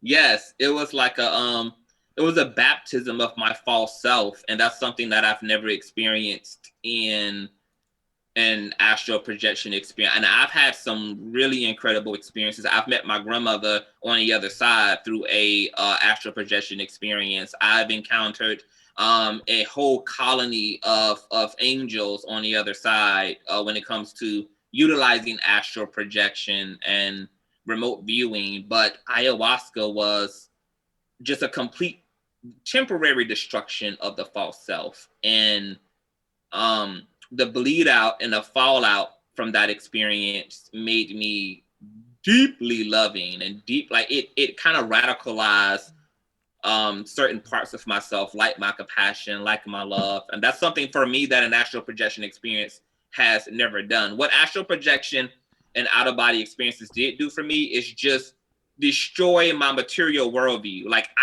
instead of, because we were all raised to believe that we're not our bodies. We were raised to believe that we have souls. We were raised to believe that we have a spirit. And most people just believe this. They don't have the luxury of having had that experience of knowingness.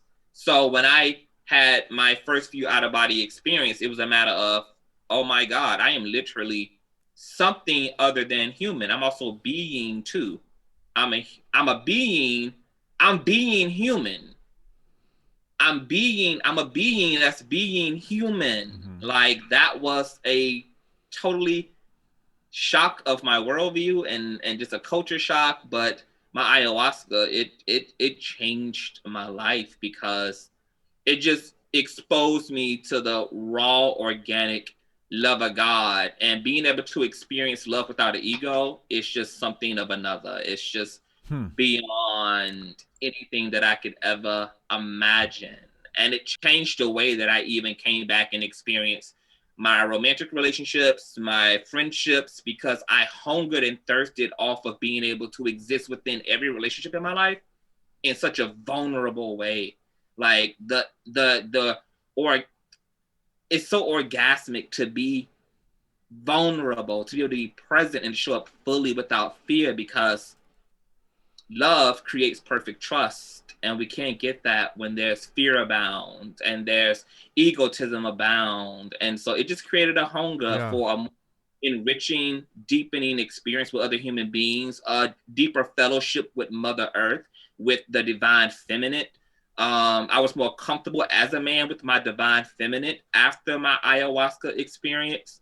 I mean, it was just life-changing emotionally and psychologically. And I don't think per se that astral projection does that, but astral projection is powerful and life-changing in a different type of a way, but not necessarily. I think ayahuasca is more interpersonal, and I think it's more transformational I think OBEs and astral projection is more, it's just more about like the abilities of your soul and kind of like the multiverse and the exploration of other states of consciousness, which once again can lead to transcendence and can lead to very deepening experiences. But if anybody is struggling with heartbreak, insecurity, if you're struggling within mental health, ego,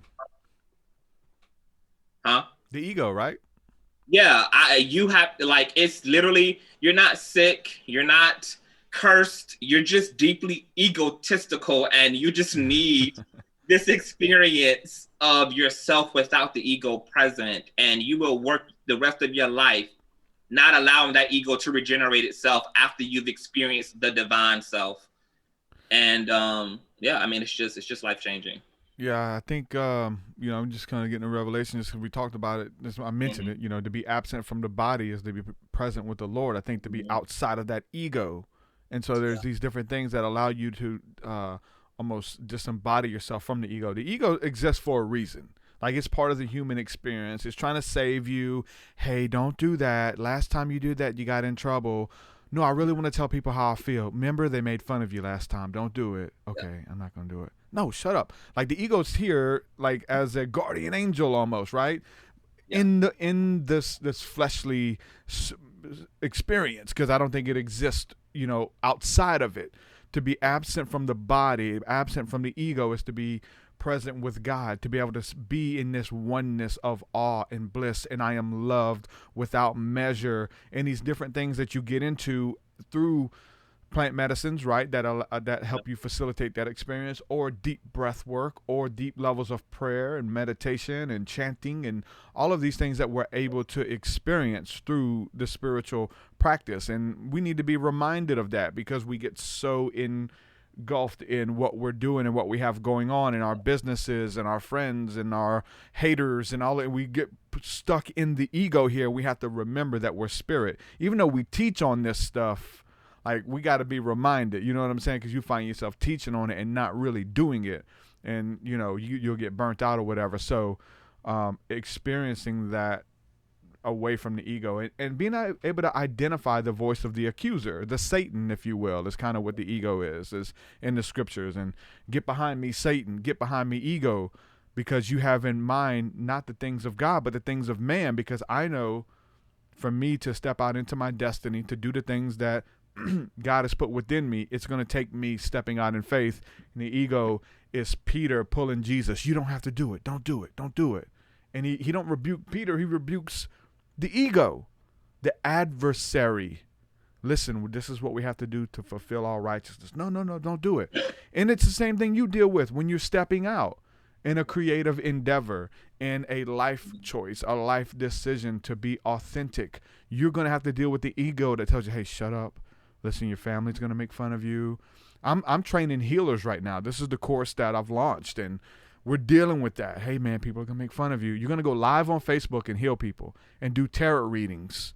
Yeah. And your old teacher from second grade is on your friends list, and your grandmother is going to see you do this. Oh, really? You're stepping out as a healer?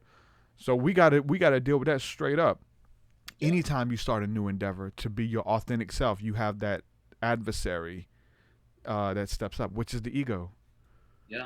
Yeah. I mean, Christ said it best, that man shall not live off bread alone. And that bread was the ego. He was talking about the false self, that if you identify too strongly, if you start to misunderstand the role of your ego, and you start to believe that you are the ego and that's all that you are, then you end up spiritually clogged, and you will spiritually decay as a result of like this deepened allegiance to the ego self. And so Christ exemplified all different ways to break, to temporarily loosen the ego, which an act of humility and servitude is a total disassociation from the ego, because the ego is not selfless. The ego is not giving. The ego thinks in a reward-based way, like, I will do long as I get something out of it. It's transactionary. And so He also fasted. You know, he was a known faster. He would remove himself from society and deepen his consciousness and his alignment to God, and then he will reintegrate himself and then share that aligned self with all the people in his community. And so fasting, prayer, living a life of servitude, this is why these practices are a part of a lot of like even religious institutions of like a priesthood and nuns and even monks. It's all about the servitude, because the servitude is a way to desensitize you to the ego itself, which does get in the way of the way that you show up in your love and the capacity and the velocity in which you love is literally shielded and diluted every time that the ego is present. But I also like what you said too, because a lot of people have a misunderstanding about what the ego is. It serves two roles. There's a kind of a instinctual element of the ego self that, as you said, it keeps us safe. The ego is the thing telling you you're too close to the cliff, back up. The ego is that thing you feel when you think you have missed your step and you feel your stomach plummet. That's the ego. It's a protective mechanism, and it grounds you to the earth plane. If you have any type of a habit or ritual in your life, whether it's brushing your teeth or washing your behind, that is because of the ability. That's the function of the ego, to produce habit and that repetition. The issue is when we get into a low vibrating state, and then our ego is looping low vibrating behavior over and over and over and over again, and we don't know who we are spiritually, that is what can make us chronically depressed and give us chronic anxiety, because we don't know how to escape the loop, and we think we are the loop. We think we are the thing that our ego is playing back to us, but it's only playing back to us what we've inserted into the system or into the wheel. But you can change that wheel, which is why there's a science to changing habits. It takes 30 days to acquire a new habit. I think it takes like 90 days to create, to turn a habit into kind of a second nature. So, you know, like the ego is a science-based part of self. It's not spiritual. It's completely relative to the earth plane. It's literally just here to ground you in whatever it is you choose to be grounded in and to keep you safe. But the issue with our society, especially Western society, is we don't, as much as we call ourselves a Christian nation, we're not even really a religious or a spiritual people. We are really a egoic people. Yeah. And so we have a lot of people walking around in their egos, and they use religion. They talk religion, they talk spiritual things, but they're deeply egoic. And so just know that the ego, it can ground you in unhealthy practices, but you can change unhealthy practices by introducing new information, new affirmations, and new thoughts into the stream. And that creates a momentum that the ego latches onto and perpetuates it again and again and again and again. So the ego is secular. It can be healthy. It could be, I like the term, when you get saved, you have the ability and the wherewithal to spiritually appropriate your ego self, because you can utilize the ego in a healthy way. You just have to know that you're not just the ego. You have to know that the ego is a function. It's not you. The mistake is you identifying it as you. That's where all the issues and the calamity comes into play at, is you think the ego self is you. If you know that it's not you, and it's just an ability, it's just a function of your human nature, it's just a part of your nature, but it's not you, then you're able to kind of do what thou will with the ego instead of the ego doing what it thou will with you. So, Cal says here in the chat, he says, wow, that's powerful. And seeing that you mentioned fasting, he said fasting silences the ego. Very good point. I would say that it doesn't silence the ego, but it allows you to notice the voice of that ego, because like even on something like fasting, even starting out, like, you know, that even the moment that you declare to yourself that I'm fasting for 3 days, and then a day into it, or a lot of times even instantly, you're automatically hungry. Like your mind is like, hey, I'm hungry. And then even the next day, like every bag of chips, just a bag of chips looks like a full course meal. Then like a day into it. You know, and I said, hey, you can do it. You can eat these chips. You can do, what the hell? Yeah. What is that? That's your earthly nature, the egoic mind trying to pull you out of something that's for your greater good. No.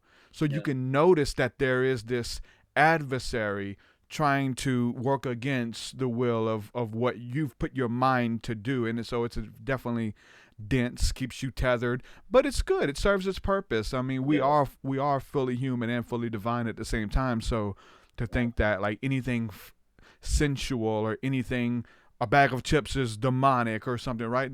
You know, everything serves its purpose. And so to be fully God and fully man at the same time, like that, this is the human experience, and give yourself to the experience, you know, because you won't have, I don't think you'll have it again. I think that we have this weird notion that I believe that like we're here trying to get back to heaven, right? Which in even the spiritual process, leaving our bodies and ayahuasca and getting rid of the ego to be in the presence of God. We want you more, even in worship and stuff. We want you, God. We need to be back home. I'm not from here. You know, that kind of stuff, because it's scary, right? We want to get back home, but I feel like even when our time is done, we'll be like, damn. I mean, even at the end of somebody's life, they're like, man, I wish I was more present in my kid's life. I wish I wouldn't have worked so much. I wish I would have been here doing that. Like on your deathbed, just think that when you pass and you're like, damn, I wish I could have been TruthSeekah for 3 more years. I wish I could have held my wife one more time, because it's gonna be up. So to be present here and experience this, and I think the spirituality is how we balance it, and we know our roots. We know who we are deep within our core, and we are not this meat suit. We are something. We are not this crude matter. Luminous beings are we, and to remember that all things are possible. And then the Bible starts to unfold, and then these truths begin to ring down to our core, and we're not just ruled by our thoughts and our desires and our shortcomings and our situations and circumstances. Yeah. No, absolutely. I totally Holy agree Ghost. with that. No, I totally agree with that. And as you were talking, like, it's so funny because when I was like a egoic Christian, like I could not stand Paul, like Apostle Paul. Like I just like, oh, Paul is so narcissistic and misogynistic and patriarchal and da da da da. But it's interesting now on the other side of mysticism, because Apostle Paul is actually the Eckhart Tolle of the New Testament. Once you really get into like the science and the understanding of the ego and the cardinal and the sin self, you understand that those were realities and things that Paul was talking about. Apostle Paul said it best. He says, I have a will to do good, but I am aware of another government within my members, within my house, that contrast and war against that egoic self. And Paul was talking about the superego in contrast to the divine self, the loving self, the nuclear self. And I know like the scriptures say iron sharpens iron. And so our egos also, they keep us humble. Like my ego reminds me to be humble because I'm not some super saved person. I'm a person that has to make conscious choices to do good. Not to react in the comment section like you said a while ago. Huh? Not to react in the comment section like you said a while ago. And it just, are there things going on within the comment section? No. I'm just saying, not to, you know, to see where they're coming from and knowing, like some people are trolling, but that's a big one. The comment sections, because I want to do it too sometimes, and I have done it. And you said, because I mentioned that because you said you've kind of grown from that of like just cussing anybody out who disagrees with you, or just giving them that piece of you because you don't like to be pushed around. And I'll say this, with that, you being humble or being open or being soft, because again, that with the you know, the thing that people perceive, you know, gays just to be fun loving and not gangster, right?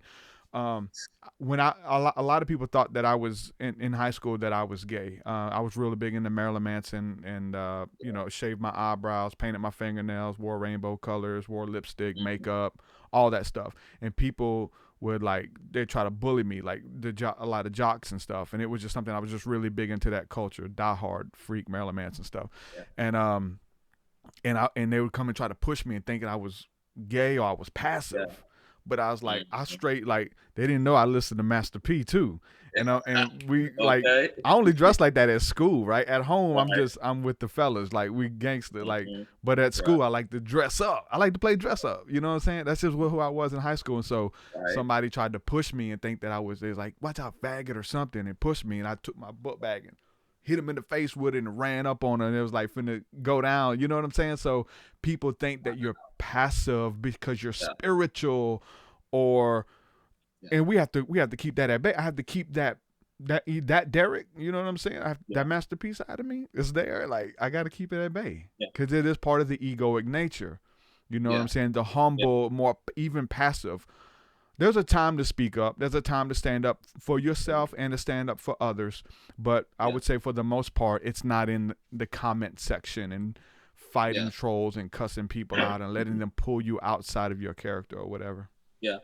You know, what's interesting about that is, I mean, once again, I have not transcended my ego in its entirety. But but what I've learned through my disciplines is I'm not enslaved by other people's reactions, and that's the point of the strength. I get to choose when I engage. I'm no longer just being put into orbit by my ego because there's divisiveness or there's some adversarial force present. Like, I'm not in an automatic reactionary position that if I do want to get angry, if I do want to respond, it's me making a conscious choice to do that. I'm not going along with that because I feel that, because my disciplines have taught me to also observe my emotions rather than always participate in them. And so I now can feel myself wanting to do something and not in fact do it. I can feel the impulse to have this knee-jerk reaction to something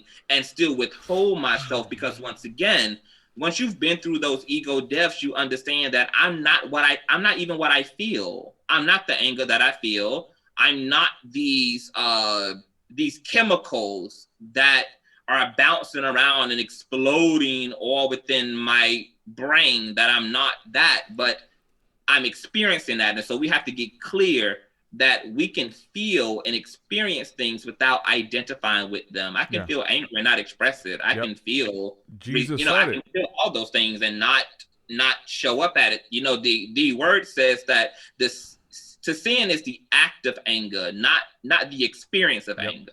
Yep. Jesus said, "Be angry and sin not." Yes, you know, sin not. And so how do you know what that looks like? Mm-hmm. Probably to be angry and have sinned. Right. You know, to get angry and to get pulled outside your character and then show regret and show remorse. You know, to like, hey, next time that happens, I don't want to do that. And then you find it and you do it again, and then you do it again. And then eventually you're like, you know what? It happened and I didn't respond that way. For me, in this awakening and the research and stuff like that over the years, I thought I was doing the work of God. But anytime somebody would bring up a different philosophy, or whether it was Hinduism or Buddhism or Egyptian stuff or even Catholic or Mormon, I would educate them on why that this was not of God. And so I would train myself to debate people and all this kind of stuff. And so I remember finding when I was going through this awakening and trying to transcend that stuff, that like there would be things that I would train myself that if you said, I knew how to come at you with the scriptures and try to like debunk you and prove that I'm right, you're in sin and you need to repent, to try to get you to believe this way. And I noticed the first time I was around a young man who was a Catholic, and I hung out with some friends for the weekend, and there was some guy hanging out with them, and he was Catholic, and he would share a couple things here and there, and I noticed that I didn't hit him with that knee jerk. I didn't tell him he was wrong. I didn't tell him that they worship Mary. I didn't tell him, all these things that I was trained to pull him out of that. Yeah. And I caught myself in that whole weekend. I went home. I was like, I felt like this tremendous victory because I had trained myself to respond, to be reactionary. When you say this, I say that. When you say this, I say, you know what I'm saying? And so for me, being in those situations, I was conscious of like, man, I think I'm making strides, man, that I didn't do it. And I was mindful is the word to use. You're mindful of the way that you react. And we're not the best with it. We're deceived sometimes, and we're reacting without even thinking that we are. But I think having the inner dialogue and that inner conversation versus doing it by default, and it's just who I am, or I can't stop it. The fact that you know this stuff and we're even having these conversations is huge for a lot of people. Whether people who are struggling and they know that they're struggling, listen, you're good, because a lot of people don't even know that they're just okay with who they are and they don't want to change, and they're not convicted by that inner voice that's telling you, hey man, you need to cut that out, you need to stop that. The fact that you have a conscious is, you're this song and dance between the higher and lower nature, because you don't know how many people who are doing that and they don't care about it. They're not, it doesn't even faze them. And that's the point of it. That's a sociopath, like, really, you know what I'm saying? Yeah, and it absolutely. gets deep. Yeah, it is. I like what one of your commenters said, that the body is a projection of what your soul believes. What's really powerful about that is that there's an instance in scriptures where I think Christ is with his disciples, and he's talking about the prince of this world, and he says, the prince of this world is Satan, and when he comes for me, he will find nothing in me. Christ lived in a way that made him vibrationally incompatible with the ego and with the principalities of this dimension, because you can't change your enemies, but what you can do is change the enemy within you. See, when we respond to people, that response to, like, if somebody come and calls me a name, I'm responding because first of all, I've assumed that I am what you call me. I'm neither your hero or your villain. I'm neither of those things. Yeah. Neither of you are under the impression that I'm either a hero or I'm a villain. That's I'm none of them, but I'm all of them too. Right. Like, I'm none of them, but I'm all of, right. To somebody else, I'm a father. You know what I'm saying? Yeah. To somebody else, I'm a lover. I may be the hero of your story. I may be the villain, but you don't know those things. Because like in your identity, you're none of them. But that's the interesting thing, is when you become a symbol for other people, you become a symbol of somebody who's gone astray. You become a symbol of somebody who is okay in their skin. You've become a symbol of someone who, whatever it is. And so that's the interesting thing. Have you found yourself to be a symbol for people? And it's not even about you anymore. It's about what you represent to them. When you're conscious of that, not to get egoic with it, but just to like look at it. Okay, because how can you say I'm a hero and you say I'm a villain? I'm none of these things. Yeah. Right? Yeah. I'm going to be honest. I used to identify only with the positive part of myself. And so the admiration meant a lot to me. For sure. But I've gone a step further, and I have stopped even. I just don't identify with either. If you love me, you're having your own experience of that love. If you hate me, you're having your own experience of that hate. It literally is not about me. It has nothing to do with me. As you just said, the ego is under such subjective observation that for one person, TruthSeekah can be a heretic, and a Satanist, and to another, he acted as a catalyst to introduce me to Christ and saved my life. This man changed my life. This is my dad. This is my husband. Like, so that just goes to show how subjective the ego is and our perception of each other is. And so the fact, and so the people who are like in this fight trying to defend their reputation, what reputation? The only reputation I have is spirit. That's my reputation. Mm-hmm. Whatever you perceive that as is your business. Like, if you perceive the way that this consciousness moves through this flesh puppet called a body in a way that's negative to you, that has everything to do with you. Same thing positively. So for me, because I know I have an ego, and I know that the ego can be deeply narcissistic, because it is all about self-preservation. The ego is designed to, the ego is given to you because it's invested in self. Everything it's doing is to preserve self, keep self. That's why so many people are afraid to astral project, because they experience this perception of death and losing their mortality. And so that fear of dying, that fear of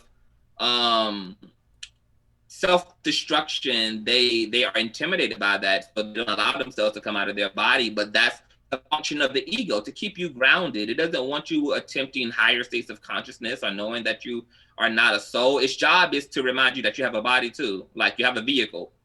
Yeah. This is your vehicle. Pay attention to this vehicle. Pay attention to this driving. It's not necessarily evil, but it's just designed to focus upon the human version of self. And so when you become aware that you have an ego and you're aware that you're not your ego, it's just easy to just not make other people's opinion about you, because they get to have their own experience of you. Like, just like we're having our experiences of the people we perceive as villains and heroes, and that's just according to us. Christ was a villain according to the Pharisees. Jesus was a villain according to the religious church of his day. I mean, you know, so it's just like, there is no such thing as a reputation. There's no such thing as like defending yourself. Like, you're just unfortunately, you just have a misunderstanding about who you are. You're not your ego. There's nothing to defend. Let them stone. Let them crucify you. Let them, look, me and Larry Reed, you know, he's a big church blogger for those who don't know. He and I joined forces late last year. And there was a very small, unattractive group of people who decided that they wanted us to be the bad guys in their story. And they talked and trashed and said everything that they could. I was called a prostitute. I was called an escort. I was called things that I'm obviously not. And I was framed and narrated in ways that were really disgusting and deplorable. But I didn't feel the need to defend myself, because if that's what I am to you, as Eminem says, I am whatever you say I am, because a man ultimately is what he think of. Yeah. And only you have the power to change your thinking. I can't change that for you. And I would never spend any of my time changing your mind about me, because I'm not even a me as far as I am concerned. Yeah, for sure. I'm not even me. I don't even take me that seriously to even take what you think about me seriously. It's not real. Yeah, it's an interesting place to be. And I think everyone is there to some degree, you know, being a symbol to someone. It may not be like, you know, as polarizing or as big of a number of people or whatever, like in a public eye, but like everybody that you meet, you know, there are conversations that are had about you behind closed doors that you're not supposed to hear. When you hear those, and a lot of times they're in the comment section on Facebook. They tell you don't read your comments, man. Stay like celebrities, most of them, the smart ones, they don't read comments. They're you know, they'll be all over the place. They get depressed and want to kill themselves, all kind of stuff by reading them comments. And so, you know, it's kind of like let the chips fall where they may, because you represent those different things. I mean, I even said that in my song I Am. I am the pride before the fall. I am the calm before the storm. I am the hero, the villain, and all. I'm a devotee of Manly Hall. Like, just thinking what I am, if I can put it in a verse, I'm the hero, I am the villain, I'm all of it. I'm everything put together. It just depends on your relationship with me, you know, or what I represent to you, you know.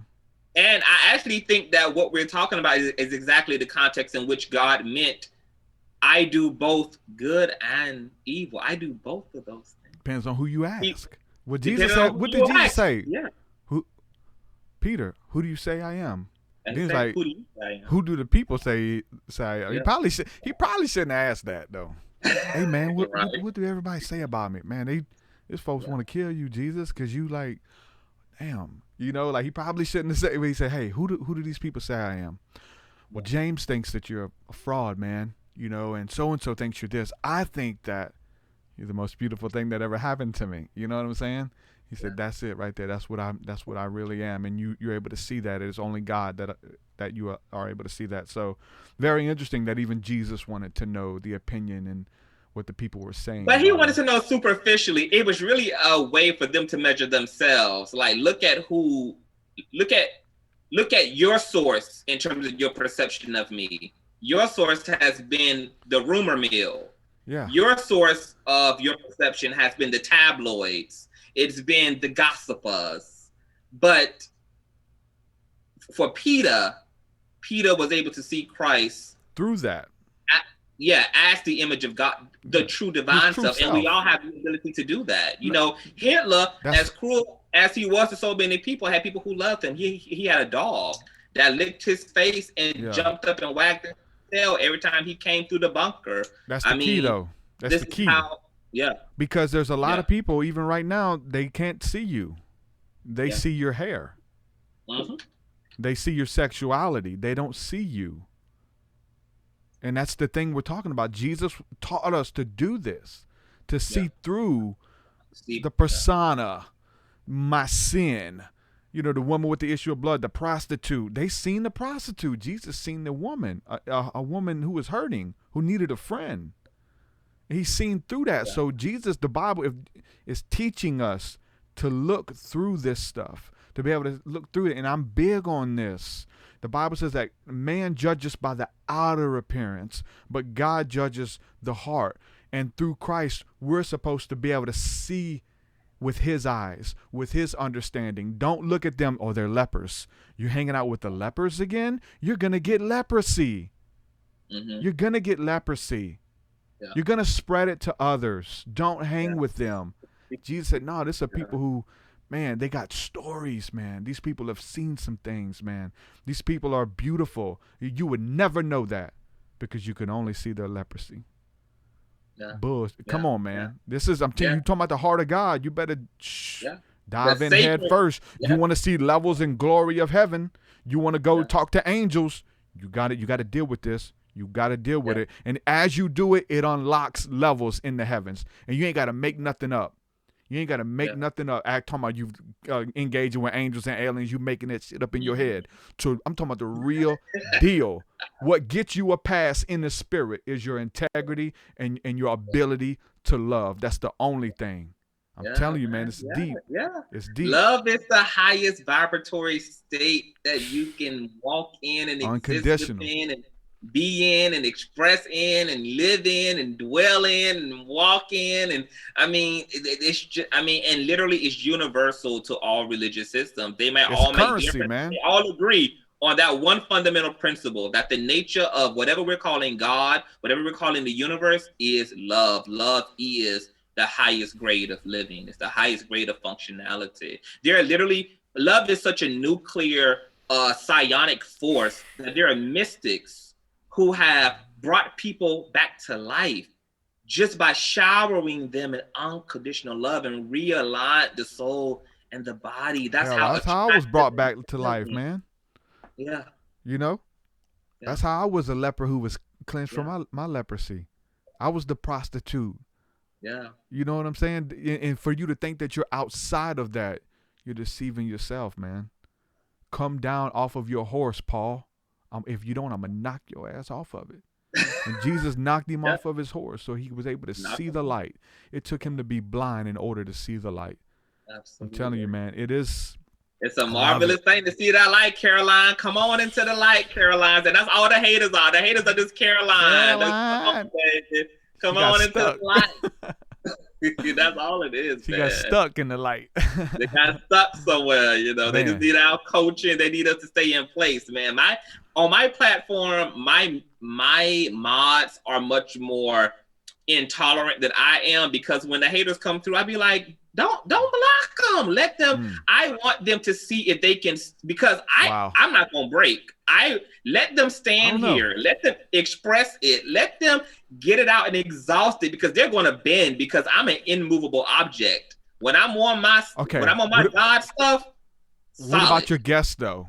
What about your guests? Like if you have a guest on and they're going in on the guest that you like, I don't know if they can handle these trolls, you know? But I get some of that. That's why like you don't see the comments on the side of the screen no more. Cause like I remember having like some really beautiful Christian people on here and literal trolls would come from Twitch. That's usually where they come. They stream snipe. They jump from stream to stream and they bring like, 15, 20 people with them and they go in trying to get you to respond to them, how to like pull you off of that conversation and start talking about this. But like I've had like some real cool Christian people on, real conservative, and they're like, this guy's a pedophile, look at him, blah, blah, and they're just going in. I'm like, I gotta get this off the damn screen. I don't want them to see that. because he might not come back. You know, I wouldn't come back to a stream and all. You know, because they don't know that's not my audience. You know what I'm saying? Going back to watch that and seeing that stuff come up through there. So no, I agree. But like you know, you've reached the level of being able to do this to be able to. You're desensitized, I guess. You know. No, I totally agree. Like when it comes to my guests, of course, I don't allow them, you know, like it's all about hospitality and just making sure that my guests are warm and supported. But when it's just me, let hell come, bring hell on. Let them all, let the demons out of hell, let them out of the chambers. I'm ready, baby. And what's so crazy about that though is me allowing those people to show up in full expression of their low vibrating self. They rendezvous with me for weeks, for days, for months, until some of them eventually even became supporters. Yep. Well, that's because the thing about like checking them, like going Master P on them.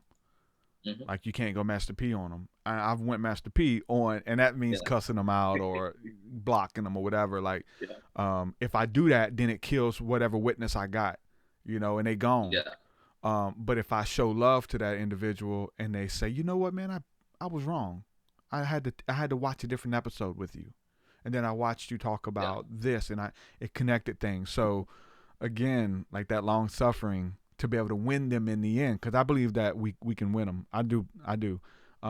Unless they're just trolling, you know, that's one thing, but somebody who really has a genuine disagreement, listen, let's talk, come together. Let us reason. I believe in that. But you got to be able to stick around to do it.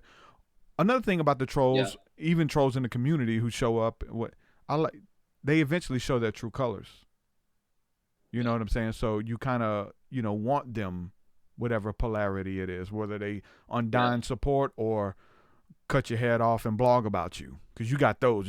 I'm trying to find pictures of you before we did this show, and I'm finding nothing but response videos to you and your content and all of this kind. And there's a bunch of people who are public. I mean, it's what you do, you know. Comes with the territory.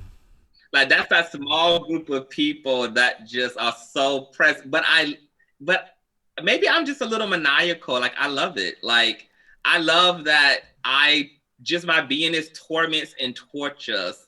Like like that I agitate the forces of hell that much. And I've come to have an appreciation for it. I really have. And I also, it's matured me honestly, because I realized that being a public figure is a part of what God just has scoped out for my life. And if I'm sweating here, and this is just here, this is no magnitude, you know, Oprah or Beyonce or Bill. It's like, this is just, if I'm sweating it out here and I can't take these fringe anti-groups that everyone has.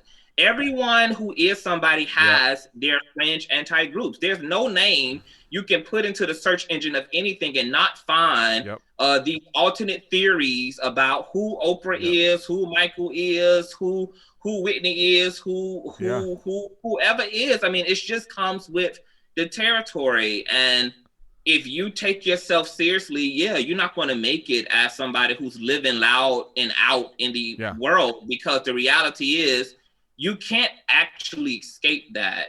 But hopefully you can find a way to navigate the reality that contrast is going to be there. It's inescapable. You may be forced to work with people who think that way about you. You may be forced to live in a neighborhood with people who think that way about you. You don't really get to avoid that, but you do get to experience it on your own terms and in your own way. And that doesn't necessarily have to be a destructive, depressing experience. And I think, once again, just bringing it back to the ego exercises, just fall back and realize that you're not even you. Let those people charge away at whoever they think that you are, like, because it's not real. They're not even real. You're not real. You all are a figment of each other's imagination. like the ego is just, we're all figments of each other's. So just let it be. I don't war against it anymore. It's just like, you know, I pity those people because they're disconnected and they're crying out for help and they're resistant to the light and they hide themselves away and they try to bring what's exposing them down to their level so that that light no longer is painful to them. Because as long as you're a shining beacon, they're going to be in pain because you're exposing the low vibratory state that they're in, which is their insecurities or whatever it is that they feel makes them inferior to you. So they're of course going to try to reduce you, try to lower you. But look, just like Christ says, I am very clear that the prince of this world is Satan. And when he comes for me, and he will, and he does, he will find nothing in me. Come away, baby. You will be fighting by yourself. You'll be at war by yourself. You will be over there self-imploding. You will never get me to join you, ever. I will never join you in that. Yeah. Never. That's good, man. And I like how you brought those people up, because obviously, like, if you can't be trusted with a few things, you're not going to be trusted with more. Like you said, those bigger platforms of the Oprahs or going on some kind of bigger platform, like, because it's a form of self-sabotage. You haven't been found, handling your responsibility righteously because you mess it up. I can't trust you with it. I can't trust you with 300 people watching your videos. There's no way I can trust you with 30,000 or 300,000 or whatever. So that's a big part of it. You're going to make the will of God, because you're going to make a God's work about you. You're going to make it about your ego. You're going to be caught up in the you. That's not God. Ain't even if it was about you, God wouldn't even probably be using you, because God would think the very same things that them haters think. Like, it's not even about you. So literally infringe upon God's work by even engaging that attitude. Like, it's literally so but there's a couple things I want to address here, because first of all, I make it to bigger levels for myself of transcendence when I think about Joel Osteen and his haters, and how many, is he reading the comment section? Does he worry about everybody talking crap about him? And there's a plethora, everybody, just like you said. So I put myself, even though I don't have that kind of platform, I put myself in their position, and that helps me not to really go in on some of the haters and stuff. But you kind of, you still deal with a lot of gossip stuff. Like, that's kind of the pop culture and gossip, getting in the dirt and messing with it. So, I mean, when you're blogging about others or doing shows about others and covering stuff and giving your opinion, people are going to do that about you too, So that's kind of like... Well, the thing for me is I make it different for me. Like, I don't just report the news. I use what's going, because I know that the larger society is looking at those things and eating from that plate.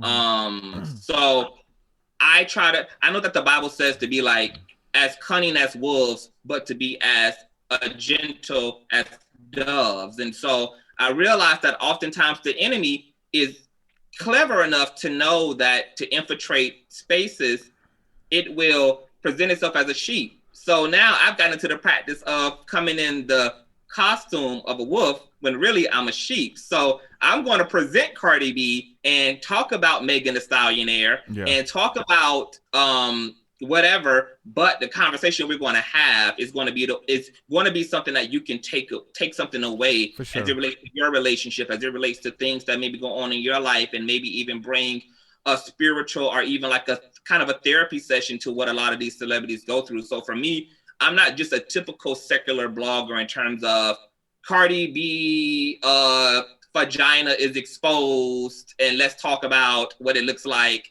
and blah blah blah blah blah. Like, I'm gonna talk about this happened, and then we're going to talk about our responses. Why are we making the situation worse for Cardi B? I'm going to talk about maybe how this manifestation is an ego death for Cardi B. Like, she constantly is in these situations where the universe keeps like blowing her spot, and then she keeps responding, thinking that the point of her spot being blown is to respond, when really the universe is giving you that iron so that you would just be like, you know what?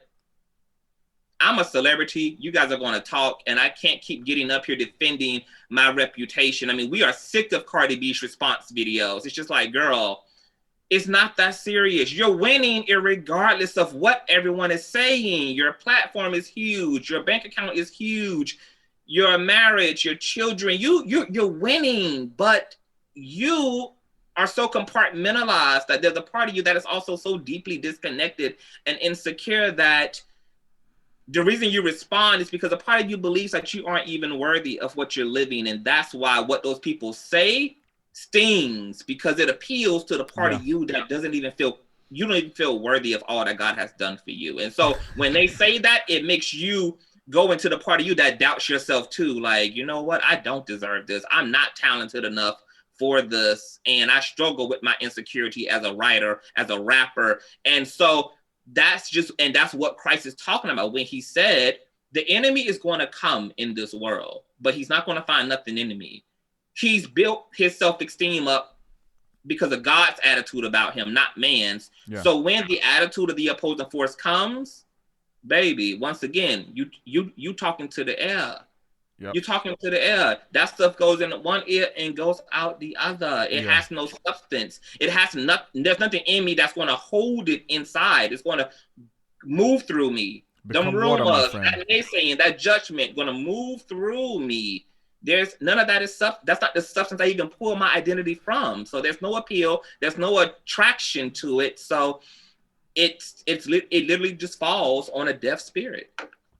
Yeah, I mean, I had to go through that a couple of years ago. Went through some really hard stuff where, like, some people who were really close to me in ministry and friendship wise and stuff like that, just like, you know, it was the pendulum of like in church, out of church, like esoteric, or, oh God, I better run back to Jesus because it's too deep. You know what I'm saying? So you run back to what's familiar. Hell, we've all done it. I'm in your transition and you coming out, owning who you are. It just happens. And many of you listening to this are going through that pendulum experience now. It's normal. It's okay. You got to get comfortable in who you are. When I was going through that, I had a friend who like went, just, you know, jumped back in church and all that stuff and just really renounced me. And he went on like this whole like campaign against me. Smear campaign. Yeah. And it was like going live every night with like all of our mutual friends. And he was like telling them making up weird stuff about me. I knew some stuff on him and I kind of threatened him with it because they were like coming at me. It's like, hey man, like, you got me wanting to do what you're doing, because they were doing it in real small segment, and then it freaked him out, and he just went all in. He said, yes, my wife is doing this, and TruthSeekah is the demon, and TruthSeekahs and the Kundalini's got him, and he's teaching people, and I don't want to be judged for leading people astray. And like, I mean, he drugged this out for weeks. Like, this became his message, right? And so I'm doing my part, and it really hurt me for sure, because we're really close, you know, and we have a lot of mutual friends and a lot of, you know, a lot of stuff together. And then he just went open a lot of stuff, like how I wouldn't do music with him and do features with him and stuff because he didn't sound like a deep esoteric rapper. He just went in every night, and I was like, you know what, I ain't watching it, man. I'm just finna block it. I'm blocking it. And anybody coming to me, hey, I ain't got time for that, man. I got shit to do. You know what I'm saying? I got a podcast to run. If I start, like, they wanted me to respond. They wanted me to like give it publicity, because there was a lot of people in my community who had no idea who this guy is and still don't. And maybe I would have turned them on to him and his message, or hey, maybe you are leading us astray, because a lot of people already feel that way coming from religion, and we're talking about Kundalini or aliens. Hell, that's already demonic, like we said from the beginning. So I was like, man, I'm not finna talk about it. I'm not finna do nothing. They trying to pull me out every day, live stream. I'm not finna watch them live stream. And I didn't watch any of them. People would tell me, hey man, he did another one, man. And I had people like, you know, take away their Patreon support or whatever, whatever. It's like, hey, that's on them. Like, you going through your own awakening. If you resonate with me, you got to understand as a leader and as a teacher, or just as an individual, that you got people that's only going to ride with you for a couple miles, man. And those miles might be 3 years. But that fourth year, when you said that you love gay people, it's over. I'm dealing with messages right now in my inbox as we talk. It's over. It's over. You got to understand. Listen, it ain't personal. Ain't nothing personal, Junior C. It's all about respect. Yeah. It ain't personal. It ain't about you. Become water, my friend.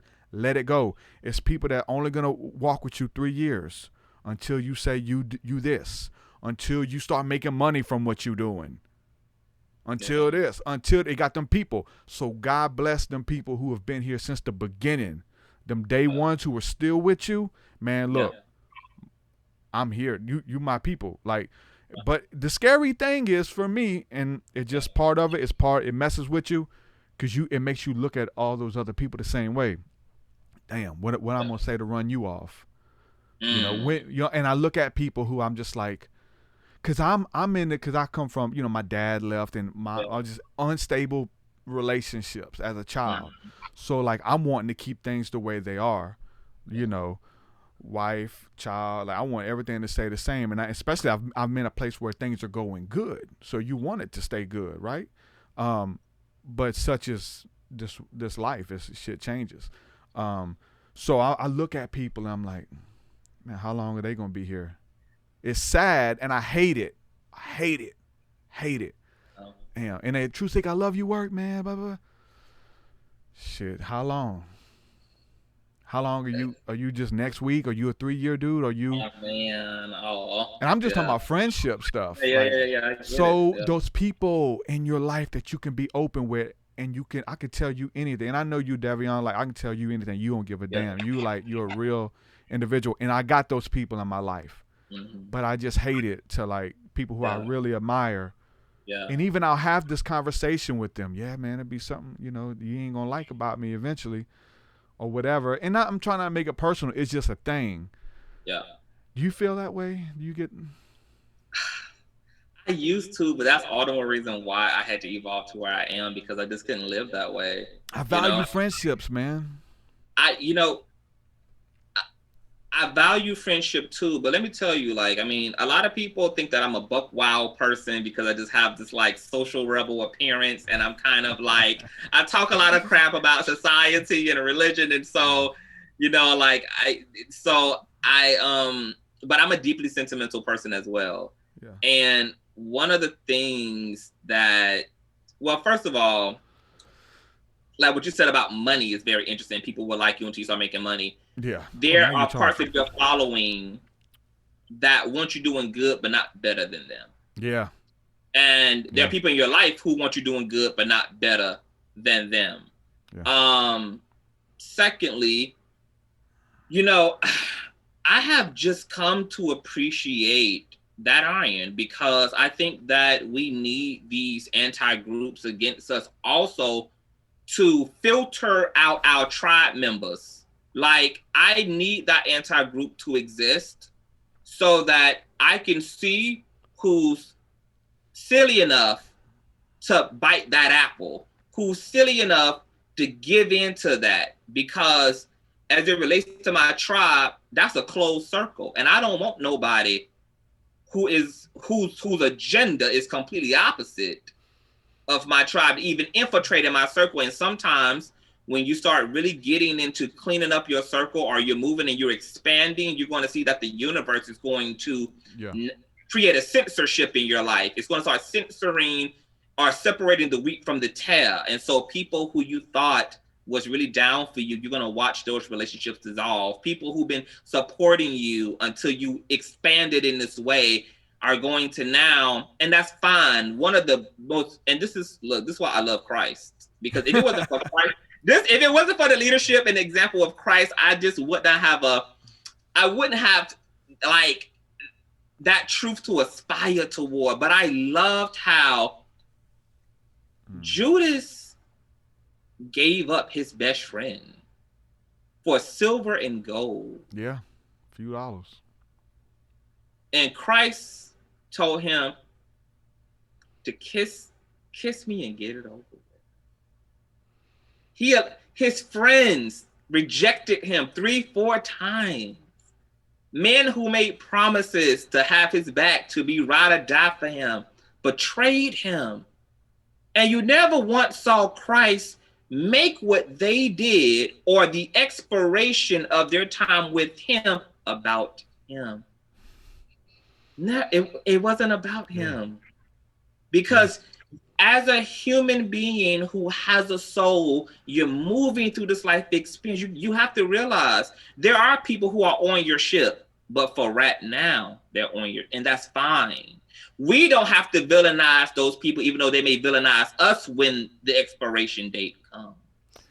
because I understand that seasons and reasons allow for proximity and closeness.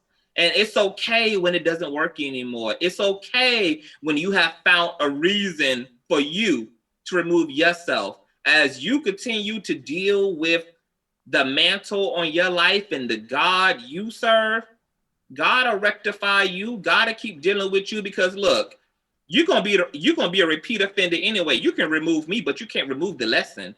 You can remove the messenger, but you can't remove the message. So you under the impression that moving me out of the way because I'm your opponent, or because you're jealous, or because you have some contrasting idea to me is that you are avoiding something. The universe is just going to give this message to another messenger, and you're going to be right there rendezvousing with the same part of yourself that made you make those dumb behind decisions last year or 2 years ago with somebody who wasn't even out or against you, or who would have always provided a space for you. But we have to allow people to get there. I got to allow you to get there. I can't get in the way of that. Mm-hmm. I can't make your experience of me about me, because I'm going to also miss where I'm going as a result. So if you find some reason to jump off, God bless you. And thank you for everything up to this point. But like I said, at this point, I don't distinguish between the heroes or the villains. They all accomplish the same thing in our lives. So I thank all of them. Yeah. Thank you to the villains, and thank you to the heroes. Thank you to those who love me, and thank you to those who don't, because those who don't remind me of why I need to love me, and why I need to believe in me, and why I need to be confident in what I'm doing, because I can't trust people to sustain my attitude of myself. I can't trust people to sustain my confidence in myself, because I don't need my attitude changing when your attitude of me change. I don't need that. So I can't have no relationship to what you think about me. We can only just genuinely vibe and do what we do. And when it just stops working, it's fine. It's fine. And it did take a lot to get there, because I started off like you. Of course, we all start there. Because we've been trained to be invested in other people's opinion. Now what about this though? Because the thing about the haters though, I got this in one of my songs, haters will tell you things about yourself that your friends aren't going to tell you. Your yes men or whatever. So what if, you got to be mindful. I know this leads into being mindful, but what if, they're right? What if you are all of these things that they're saying? I feel like you have to ask yourself those things first and see if they stick, What would you say? Okay, hold on. Say that last part again. Because your haters would say things to you that other people ain't going to say to you. You know what I'm saying? Those people. So what if you really are money hungry? What if you really are all about the dollar, right? What if these things that they're saying is true?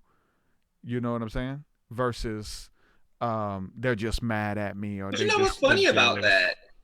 What's funny about that is you don't even need anybody to tell you what's true, because your own priorities tell you what's true.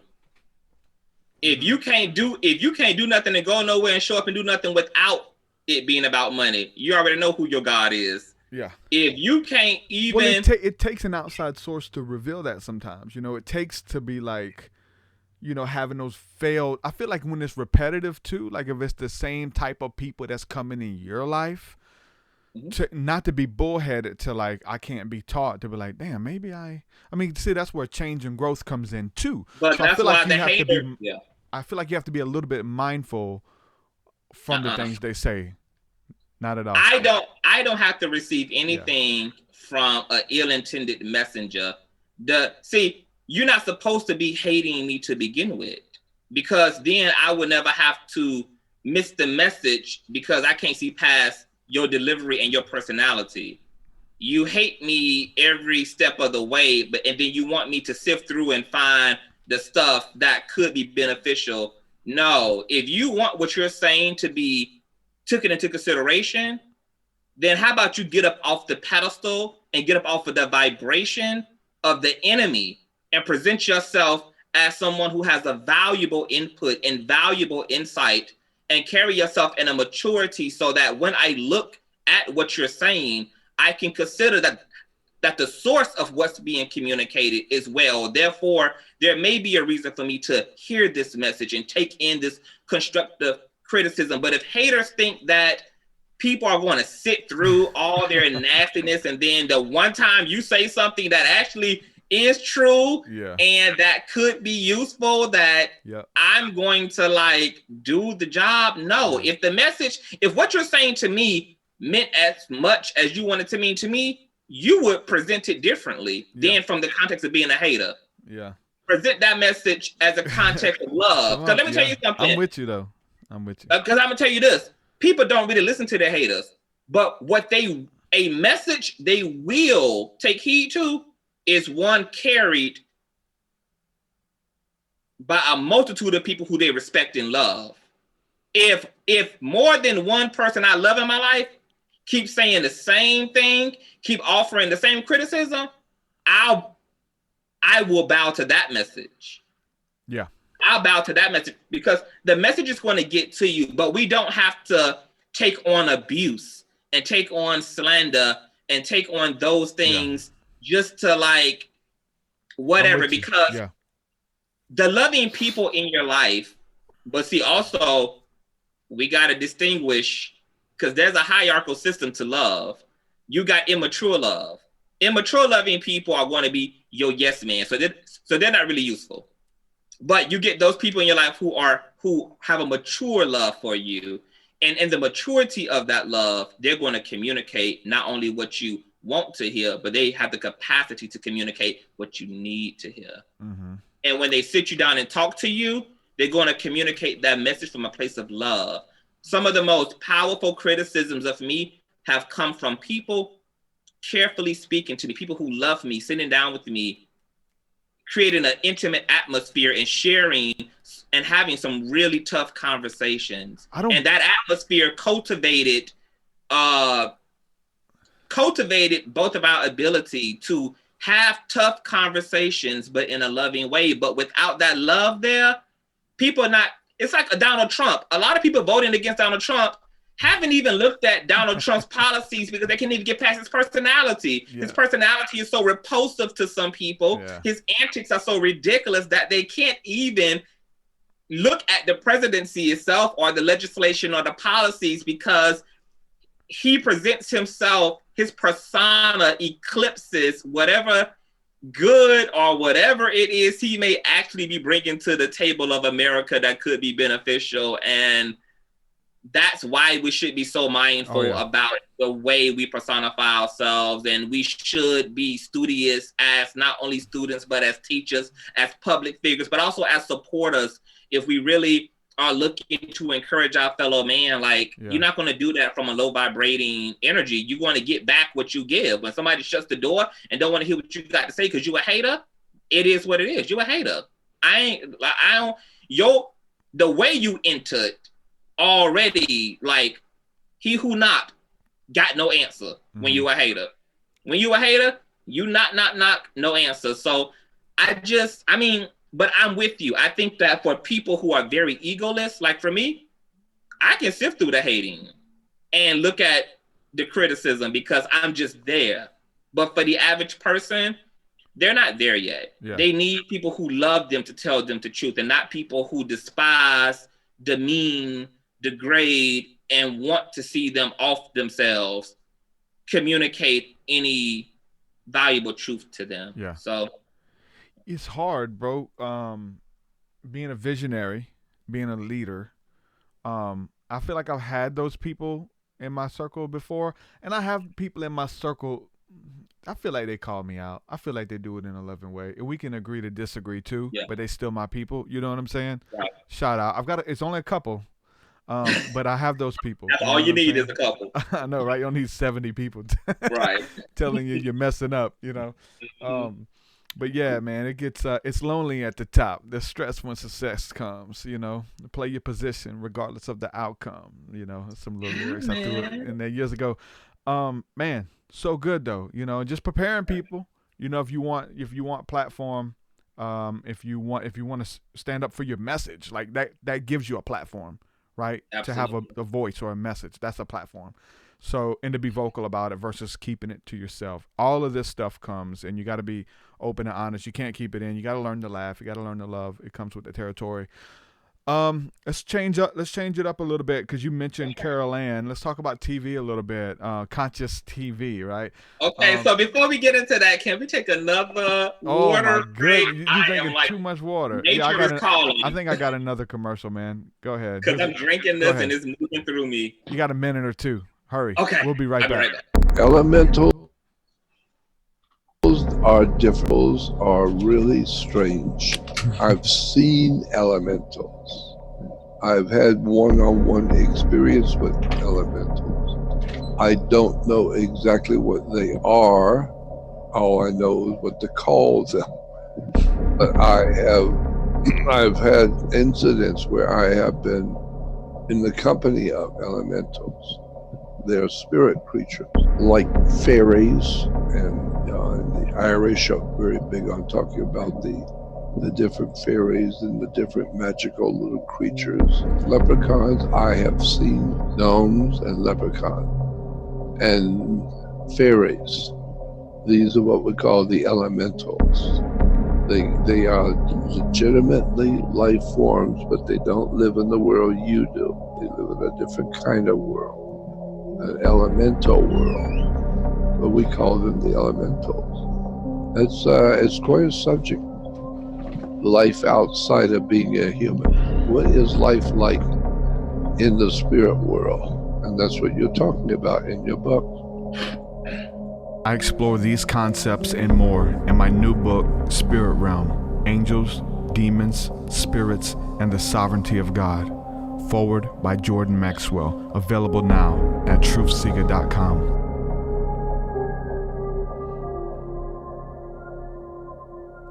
Yes, ladies and gentlemen, I did write a book. If you haven't had a chance to get you a copy, make sure you go get you one.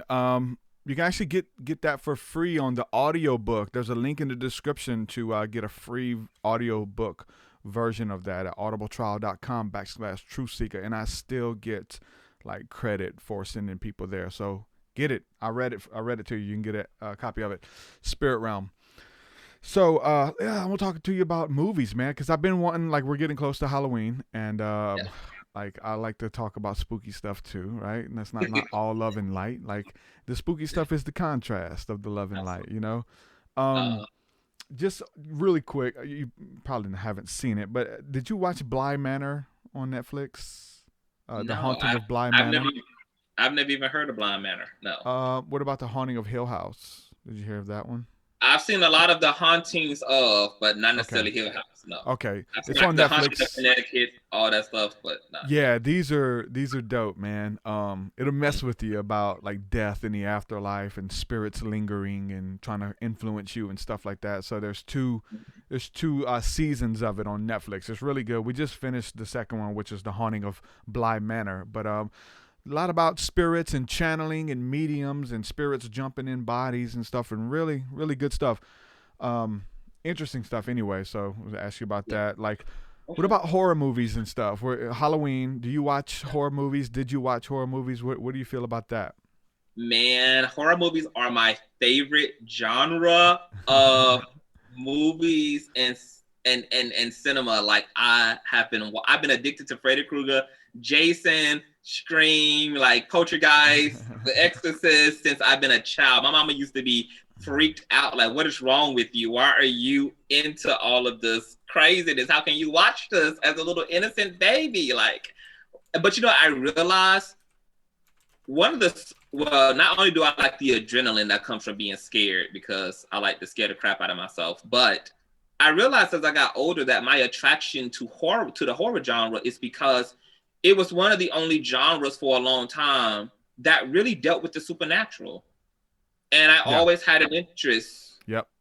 And always had, a attraction to the paranormal, to the supernatural. So unfortunately, the genre, the horror genre, even though it had to portray the supernatural as something evil and wicked and always scary and terrifying, but it was like the only faucet to really, you know, be able to see what the supernatural looks like and to see how things can manifest and what the spirit world is like. So yeah, I absolutely love, like, Halloween for me is like all year round. There's no such thing as like the month of October. Because you like, always dressing up. yes, like, I mean, what? Like, I live. I'm with you. Scariest horror movie scene. Like, what is one that's like kind of messed you up, or like it just stands out as like one of the scariest? First of all, there's this movie called Martyr. And it's like a I don't know where it was produced at and directed, but it's not like in English. So the subtitles are crazy. One of my best friends showed me this movie earlier this year.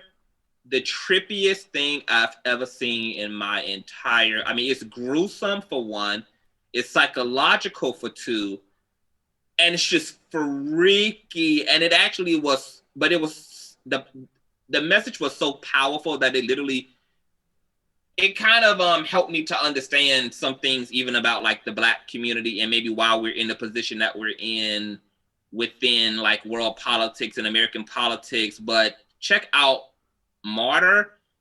Is it an LGBTQ movie?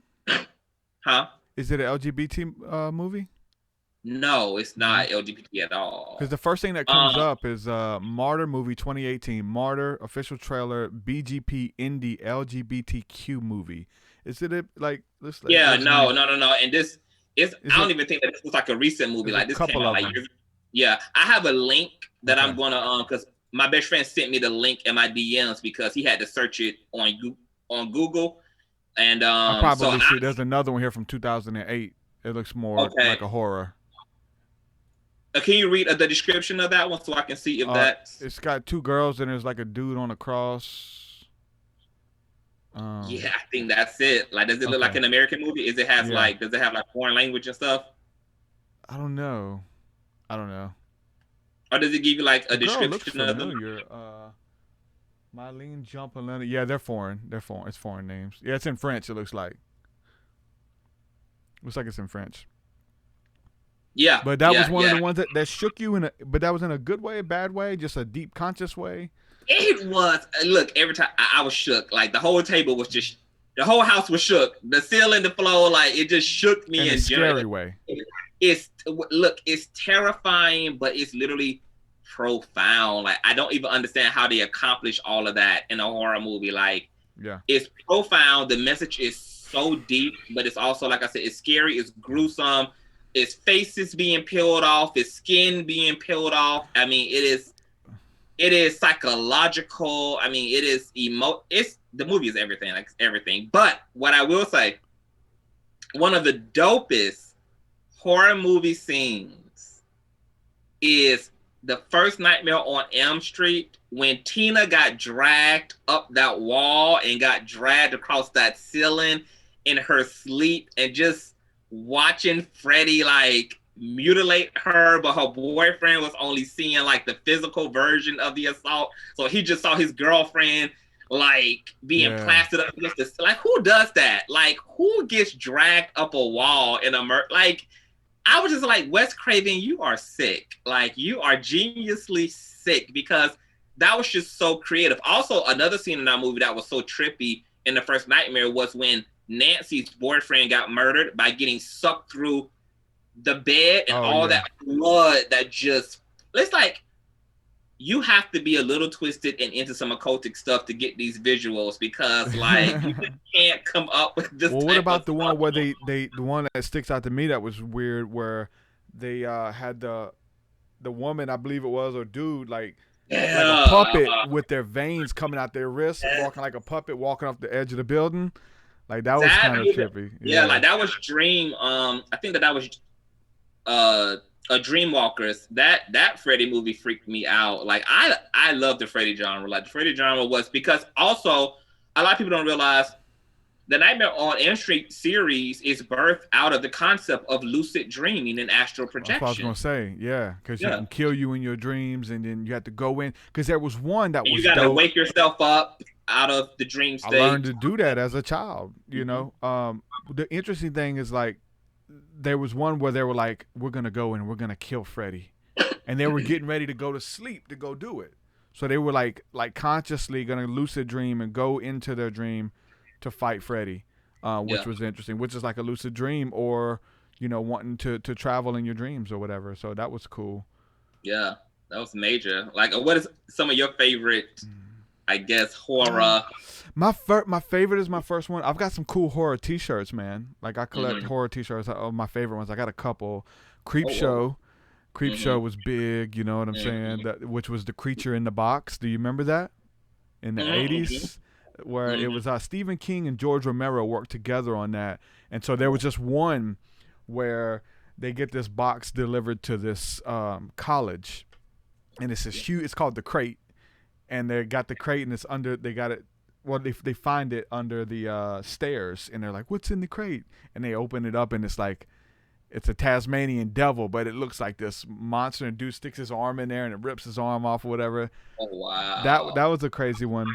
Yeah. But probably my first one, and I have a T-shirt of this one, is The Gate, the movie called The Gate. My dad, I only have a few memories of my dad. He literally gave me a name and gave me away.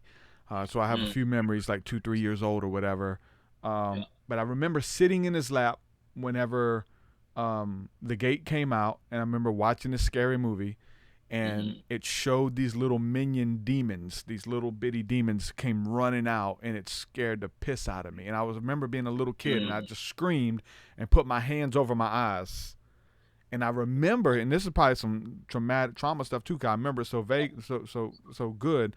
I put my hands over my eyes. He grabbed my hands and pulled them away, but I couldn't shut my eyes, and I was looking at these little demons that just and I remember like that was like an entrance almost to like nightmares and stuff that happened to me when I was literally like 3 years old.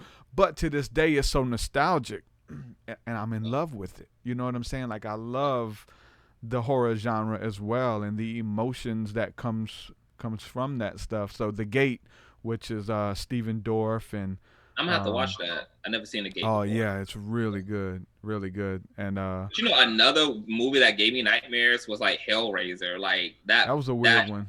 The big fat one. Remember the big fat monster was weird. Yeah, like all his minions were so like crazy and aggressive and monstrous looking. I was just like, man, I'm not going to hell. I am definitely not going to hell. Candyman was another one. Like something about this big tall man with this deep baritone voice with this nasty hook just shoved where his hand used to be. Like they're making another one. And like Jordan Peele has been on it, like, but I heard that it's been postponed, so they pushed it back apparently. Yeah, they're also working on a new Freddy. There's a new Freddy that's in the works as well. Yeah. Speaking of Jordan Peele, one of my favorite movies of all times is Get Out. Because all of the emotion that I experienced while watching it, because I'm watching it with my daughter in the theaters, and there's a bunch of black folks around me. And I'm like, oh shit, we watching a movie about they're kidnapping black folks to make them be slaves. And because that's what you think when you're watching it. You have plot twist, but like because my favorite thing in movies is the twist. I love to watch a movie an hour, 2 hours in, and all of a sudden one thing happens and it undoes everything that you watched. And they're doing this a lot more now. The first one was like The Secret Window, where you're watching this movie, then at the end, plot twist, and you're like, oh wow, that guy was never really there. That was his imagination. You know, and so a lot of the stuff, even like, you know what I'm saying, Bly Manor was a lot of that with ghosts. They're interacting with people that they think are there, but they're stuck in memories that are because they're dead and they're just reliving crazy stuff. But no, that was huge for me. I really like that one. Like Jordan Peele kind of brought horror movies back. Like horror movies took a huge like tumble, but like what was even, because I remember when gosh, I can't even think of it. Get Out and It's on my mind. It's on my mind. It's on my mind. His second one, or? No, gosh, hold on. It's right there. It's right there. What's the The Purge? Like, okay. Because I realized what was terrifying is because they took like things that could be possible, like, and was taking like these things that were kind of relevant to the culture. Like a Get Out was about like the subliminalness of like racism in America, and then like The Purge was just about like this corrupted government, and those things were, especially in the age of Donald Trump, like those things were like could be real, like, and it was. So I thought it was so creative for them to take reality and show us actually how terrifying reality actually is. What do you call that? It's a social commentary is what it came out to be. Social commentary. You thought it was a horror movie, but it was a social commentary. Yeah. Exactly. For me, as a kid, the scariest movies were alien movies because of that. Because I thought that they were real, that these aliens. Because you watch, and even as a little kid, they're you watch it and it says based on a true story, and then you watch Unsolved Mysteries based on a true story. A UFO was sighted over and took 7 people. Like, oh damn, like they can really show up and take you. So those for me were the monsters or the gremlins or whatever that were most likely real and gonna come get me one day. So for me, the alien thing was a huge hurdle to get over. Now to where I am in my awakening, because I had watched all these horror movies and I thought that they were they're gonna come kidnap me and do experiments on me and stuff, like on Fire in the Sky, that kind of stuff. So a big part of my even awakening is with the alien stuff is that I overcame that fear that I was always scared of, and I'm still like, there's still a little bit of it there, honestly, but I love those movies because it made it real. But then again, there's other people here in the chat talking about Chucky doll. Hell, I thought Chucky was real. Chucky was funny. Like Chucky was a hilarious like villain. Not the like, first one. The first one, he was scary. The first one was like the classic. I mean, like when she held him up, talk to me, you know, and he woke up and called her every name in a book for her hair. I literally was screaming at that scene. Like I was hollering. Like, because I used to think my dolls were real though, man. My mom would tell me stories, and I kind of remember a little bit like of like, hey, you got to get this done. Like making her come get my doll off the bed, and I swore that it moved and stuff, and all kind of little stuff. Yeah. After watching, I remember when Tales from the Hood had came out, and like one of the episode, one of the little stories told was about like the voodoo, like it was like these voodoo dolls that came to life, and they killed like this woman, I think, in the house. Like that freaked me out. I used to think that my toy soldiers were going to like wake up at night when I was asleep and just like try to he took the flag and started hitting the picture. And like started bleeding. Crazy. I'm like, where does this come from? So yes, wow. But somebody also, I think it was Kyle, mentioned the fourth. Have you seen the fourth Con? See, I didn't watch that because it came out. It came out during my awakening when I was out summoning and signaling UFOs under the night sky, and that came out, and I was like, yeah, I don't think I should watch that because it's gonna scare me, and when something shows up, I'm gonna be scared. So I'm trying to undo the fear. So I had seen the previews and stuff, which was about around anywhere from like 2010 to 2012 and all that kind of stuff. So I made sure I stayed away from that because I was undoing that trauma stuff. But it's sickening. That is a sick. That's a dope horror movie. Like it put owls and stuff, like, but it was really aliens. Like people just have these memories. Yeah, like it was people's brains couldn't even take like what they were actually experiencing, so the brain would compensate by like seeing the owl, but the owl was just a representation of something that the brain couldn't even understand, and it was hidden away in all this symbolism. But even like are you gonna watch the movie? Like, can I just like? You can go ahead. Who knows? But go ahead. Yeah, you can. You can spoil. Okay, well, I was just gonna like. It was one of the first alien-driven movies that like the spin on it was so dope because in the end, they were gods or whatever, right? They thought they were gods, and then it kind of like, for those who have like this theology of like the Nephilim and all of that and fallen angels, it was just so interesting at what my brain started doing at the idea of like these extraterrestrial beings being like fallen angels, and they're like parading around cultures as pharaohs and kings, and they're being worshipped also as gods a lot of times, like these serpent bloodlines that a lot of these Egyptian families are connected through. Like it was wild, but I thought it was such a dope spin on the alien movie. Yeah. The homie Brandon Higgins posted, he says, "It's perfectly splendid." It's a quote from Bly Manor, so I guess he's watched it for sure. Blind Manor. Yeah, dude, it's good. You got to watch the first one though. Like, dude, it's really good. Like, it had me tripping though. Like, I could tell on the podcast, like I was on here because talking about death a lot and like freaking out, like thinking about the afterlife. I'm still like, as much as at peace I am with whatever comes, it's like I don't want to die. I'll tell you straight up. Like, I want this to continue forever. And it made for some really good post podcast discussions by myself, but even I would introduce stuff to a certain guest or whatever, and like the fear of dying, because like even the fear of like, what if heaven is not as fun as earth?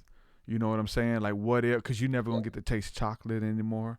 You're never going to know what a kiss feels like. You're never going to get to put your feet on the grass. Like, you know what I'm saying? So it's all like of the priceless things of life. Yeah, the things you take for granted. The taste of chocolate. And I remember when that hit me like a revelation after watching this stuff and thinking about death. And so these movies and stuff, like the movies and TV and all of this stuff, dude, like it's a portal, bro, to the spirit world for sure. That's how TVs were made. They can introduce stuff to us that we accept, and it becomes second nature through a movie. Yeah. It's crazy, but I love it. But see, the horror genre is also responsible for a lot of the fear around the supernatural and around the occult and mysticism. The horror genre is responsible for that fear mongering. Let's flip it. Let's think of supernatural movies that released magic in you that weren't scary. Alien movies, Cocoon, Flight of the Navigator. Those were Lord of the Rings. Lord of the Rings, dude. I had just got saved watching that, and that was just a download. Really? That was a download. That was a download. Well, I came back to the lore like when it came out, so because it was like around 2000, 2001, something like that. No, for me watching it, that was a dialogue with the Holy Spirit. Like, that and Narnia. But those movies are written, I think, with that in mind, Yeah. I think there's a lot of them that are, though. I like The Craft, too. It was like a balance between, like, the good use of power and the, like, ego use of power. But I got my life off The Craft. I was gonna bring that up because, see, that's what got me into witchcraft, like really deep. Like, I was always on the fence and studying a little bit, but that's what propelled me in. And it's not, for me, I have a negative connotation with that because I went dark. Like, even though The Craft doesn't really paint it dark, it shows you how it can get dark. Yeah. With what's her name, Farouk or whatever. But that opened the door. I know, like, the character name is Nancy. Nancy. I know they're never. So that being said, there's a remake of it. Yeah.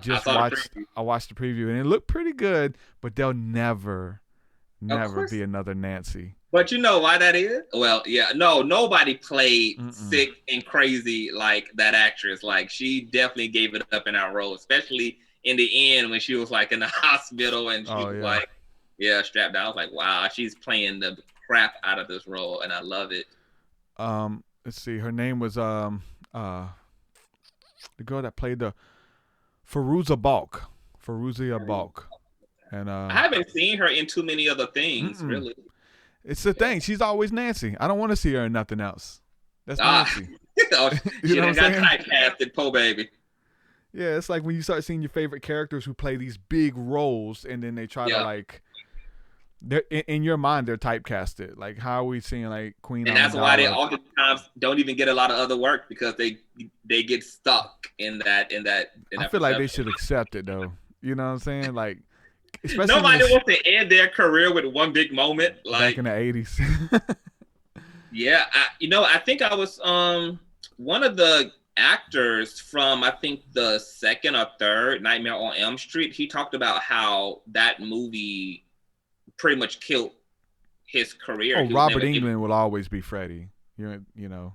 And Robert Englund, of course, like will always be Freddie there. But you know, a lot of these movies that we reference, like that was like that are a part of pop culture and were sensationalized. Like a lot of the reasons why those movies worked, like Dead Presidents, Bad Boys, like Set It Off, like all these movies that are just like Mrs. Doubtfire. It had a lot to do with where the culture was too. We're living in an age that doesn't have a culture. We don't have a culture. America is just a mess right now. So there's no mood to America anymore. It's just chaos. And so the art that does come out is like, it's so independent because it's not able to use the culture as a catalyst for real like impact and influence. So like these artistic people have to go, like Jordan Peele had to really get in the paint and think about what type of horror movie to really produce, because he knew that, you know, there isn't anything that this is off of the backs of. Like this art is going to have to be just good for itself. But a lot of the stuff that we referenced that had us feeling good, that really impressed upon our spirits, was because the culture was just different in the 90s and the 80s. Like this, like 2000, like 2010 to like 2020 is just, there is no culture. It's just like a cultureless nation. There's just like stuff being created, but there's no soul. There's no collective soul to America. It's just everything is just like plastered across the wall, and it's weird. And so nothing is sticking. Like that. It's almost like the Pharisees again, like having that shell, but there's no spirit in it. Music, like you finna say music, right? And it's empty. Like the music don't even have the same meaning. Like it's just nothing. Yeah. Like stuff used to have a movement. Like I remember when Janet Jackson's Velvet Rope came out in the 90s, like that was a thing. Like people lined up outside of Sam Goody and like these CD stores that we don't have anymore. Like there was like, I don't know. It was just, I miss that. It feels weird living in America because nothing feels exciting no more. It's just like, but I wonder if that's with age though. You know, because our parents would say the same thing about our culture and our generation. You know how, you know, the music is mumbo jumbo, booty shaking music, or whatever they would call the hip hop or whatever we were listening to. Like their music was real music, organic. Their movies, their content. You know, there's always this change and this gap that exists between the cultures. And I have my daughter turned 16 today. Happy birthday, Nevaeh. But there's that generation gap, even in her music, you know, but I see what you're saying. But I wonder if they sense that. They don't sense that because they don't have nothing to weigh it against. We do. We have the 90s. We have going to the movie stores and renting. We got nostalgia for days and for days and for days, and I love it. I love nostalgia. That's why I got them horror movie T-shirts. It's for nostalgia. Right. But they don't have nothing to weigh that against. So it's interesting to see how they view life, you know, in this place that we see that's dead of emotion. There's some emotion in it. There's some... I mean, it's like everything is here, but it just feels like it has no order. It's just like stuff is just happening, but it's not...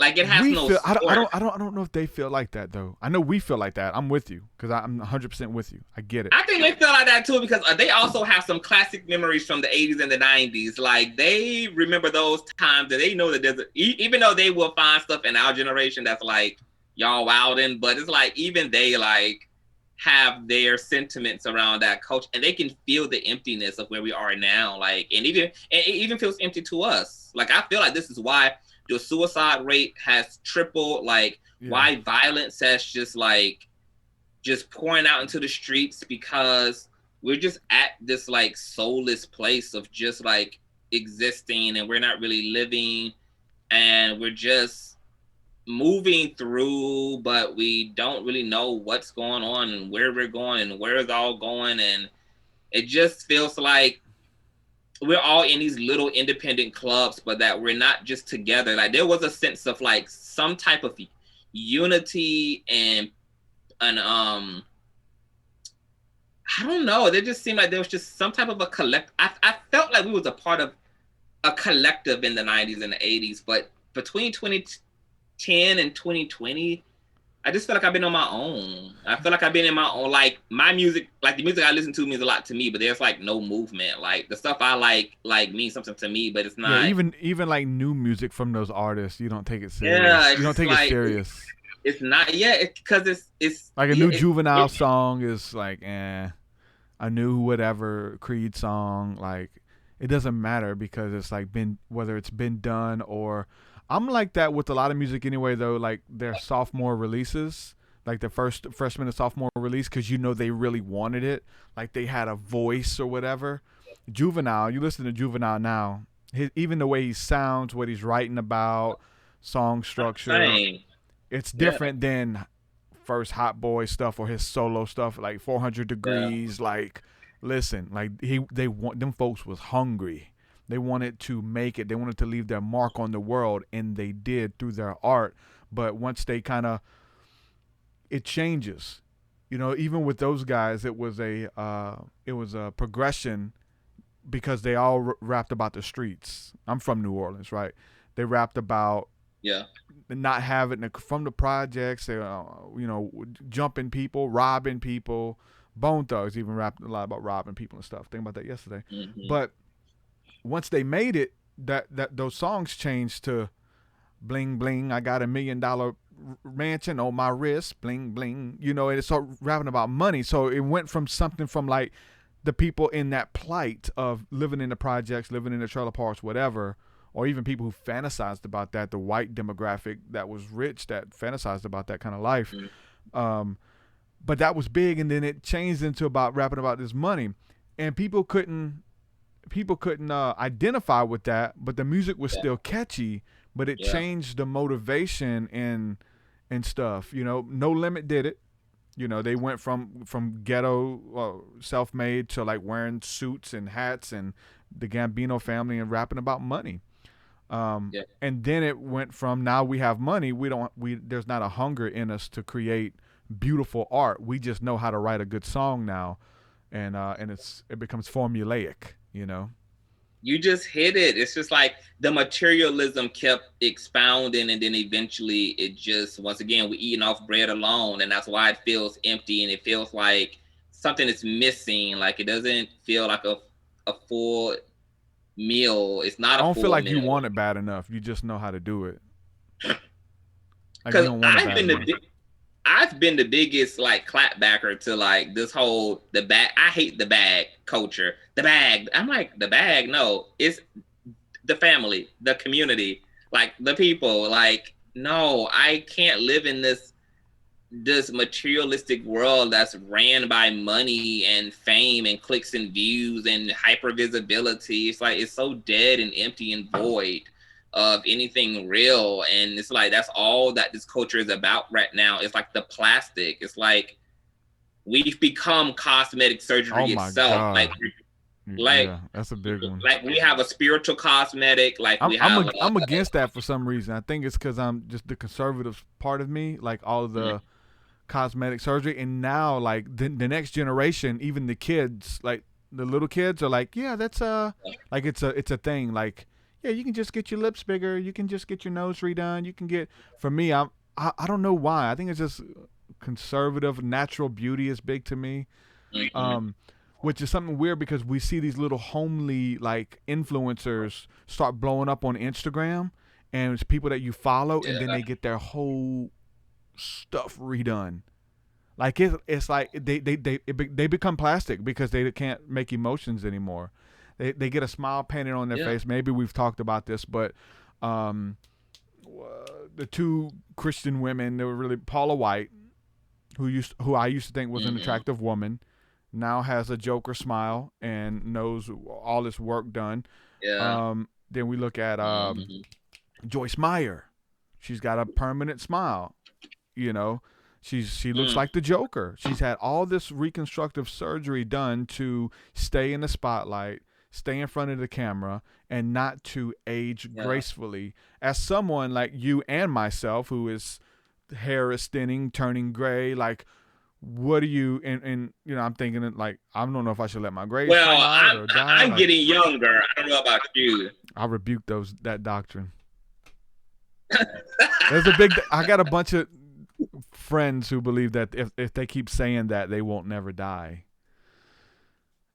But before we jump into that, like that. we'll talk about that. But let's with the look aesthetic, like because I like my aesthetic. I like my tattoos. I like my jewelry. I like, you know what I'm saying. I'm concerned with the outer appearance, but I think that age and aging gracefully should be something that we, because if not, it becomes super narcissistic. And we look at people in the Christian community, the two noted ones we have, Tammy Faye Baker and Jan Crouch. And you've seen what they was super duper eccentric. These were somebody's grandma looking like, you know, I don't know. They look crazy, but maybe that's okay. Maybe I'm, you know, why does that concern me? That's how they want to look. What do you think about like aging gracefully and your grandma looking like them and stuff like that? I like what this lady said on Mad TV. It was like a parody of this like girl. She was in like the surgeon's office, like she was about to undergo like some type of facial reconstructive something, and the old woman came in and she was like, "You're already beautiful, honey. Like, why you wanna what do you want to change?" And she was like, "Oh no, cause like I could get this bigger and da da da da da."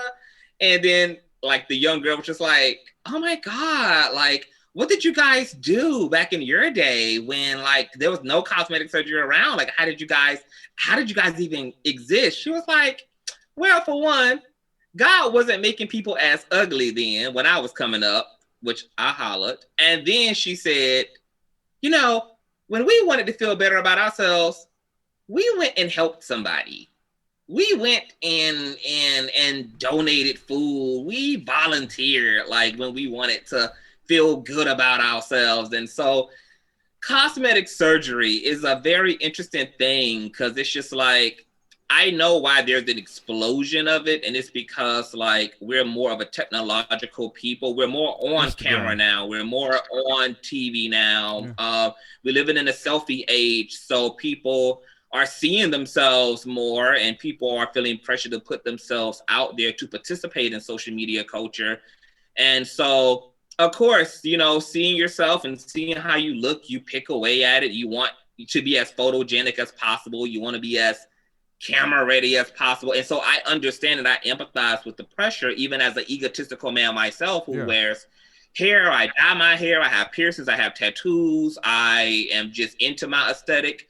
But I also live without it. It's not an identity. It's literally an outfit. Like my aesthetic is literally that. I don't give it any more of a value. So the cosmetic surgery, like, I mean, I'm not gonna say I'm totally against it because I feel like, no, I'm gonna say I'm totally against it. I just feel like, look, like I was gonna try to be balanced here, but I'm just like,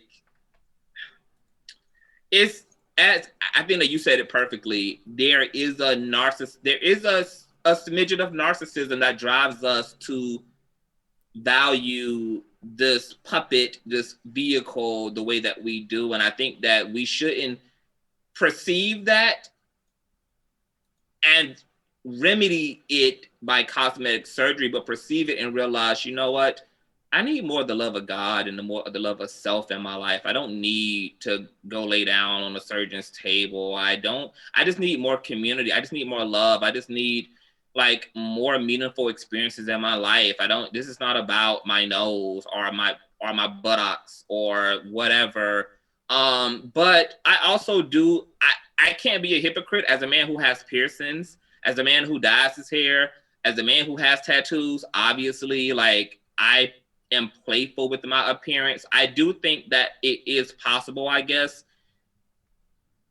It's possible to participate in cosmetic surgery without getting carried away, but that doesn't really happen a lot because people go in already so deeply egotistical that they just become addicted to it.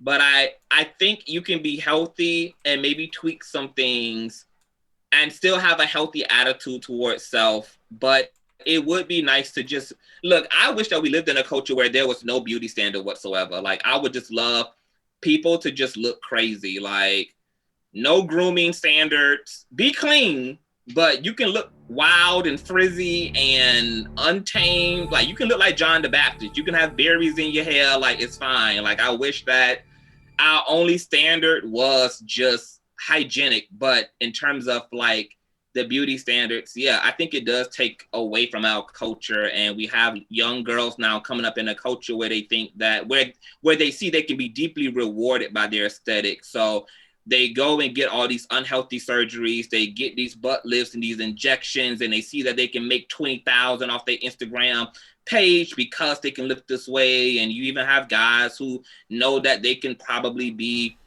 that they can probably exploit the community of women more by just investing in their aesthetic and just being sexually attractive. And, it just feeds into the ego self. And I don't know.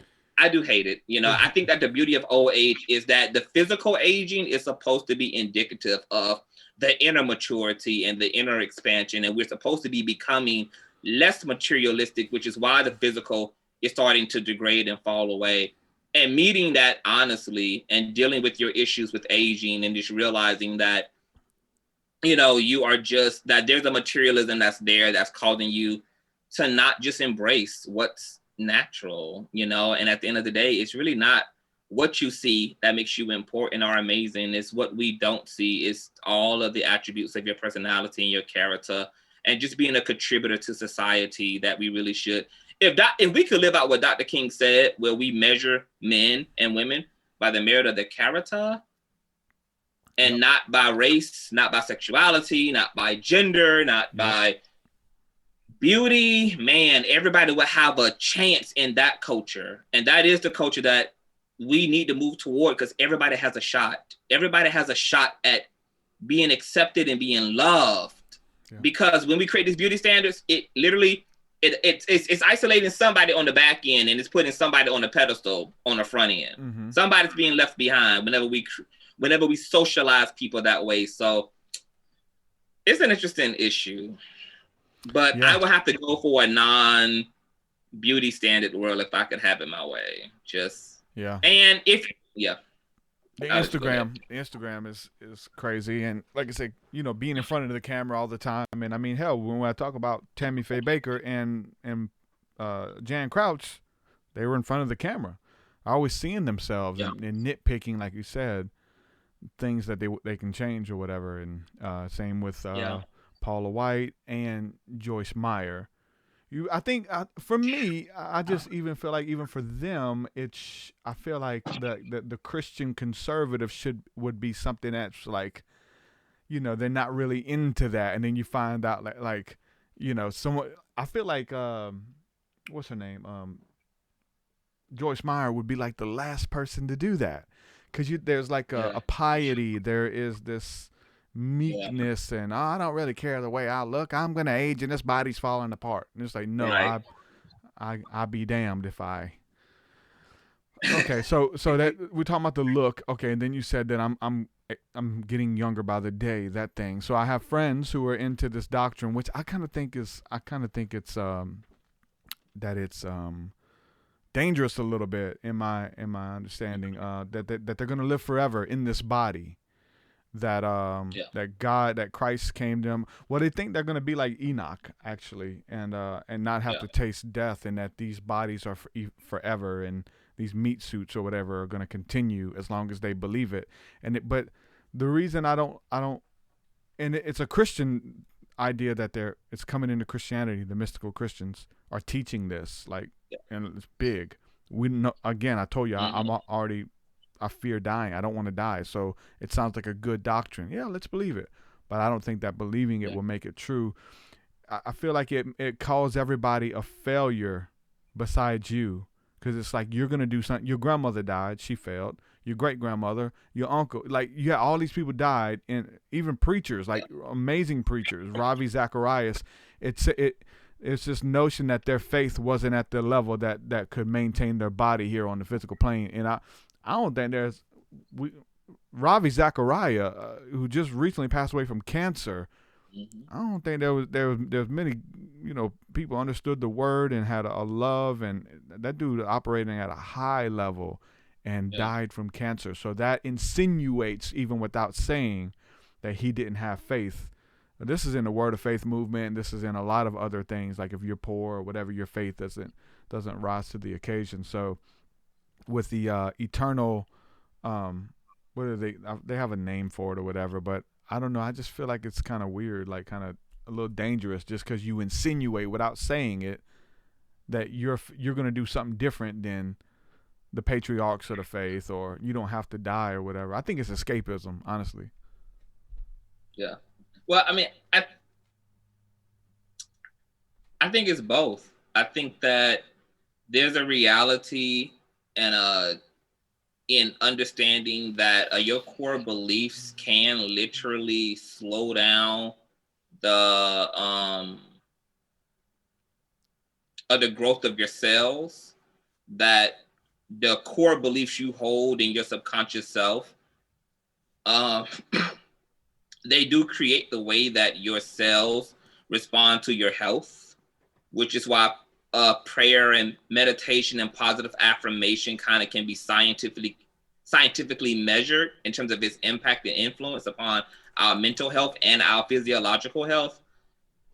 But you do get those people who are like egoic about it, and they're like only wanting to like be different, and they're only wanting to like be the exception to the rule. And that's, I don't pay attention to those people, because like those people always hijack and co-opt every movement, like they doing it for all the wrong reasons. Are you okay over there? Huh? I'm sorry. Are you okay over there? Yeah, I'm hearing something. I'm hearing something outside, like some drums outside my window. It's kind of weird. Maybe you need to look. You might have a drum circle, a drone of angels beating through the neighborhood. I got a lot of stuff. I be having all kinds of stuff going outside the window. Mail lady pulls up, starts beeping the horn. That's funny. My God. I think it's somebody in the house playing with a drum set. Speaking of that, do you want to go check it out? No, I'm good. I guess you got to check on me, because like, I don't know if you've seen that footage. I just seen it. Ron Paul had a stroke on camera. He was on a Zoom meeting, and he's in mid-conversation and had a stroke. Yeah, that's some interesting footage. Ron Paul was just no, I haven't seen it. It looked like he had a malfunction, like a computer malfunction. Yeah. He was in mid-conversation. Is he okay? I think so. I think he's in stable condition or whatever. I think he's better, but this was just like a week or two ago, and they had it on, like they were live streaming or whatever, and he's in mid-sentence and he starts stumbling over his words, and then he just like he just starts staring. It's pretty scary, actually. Oh, wow.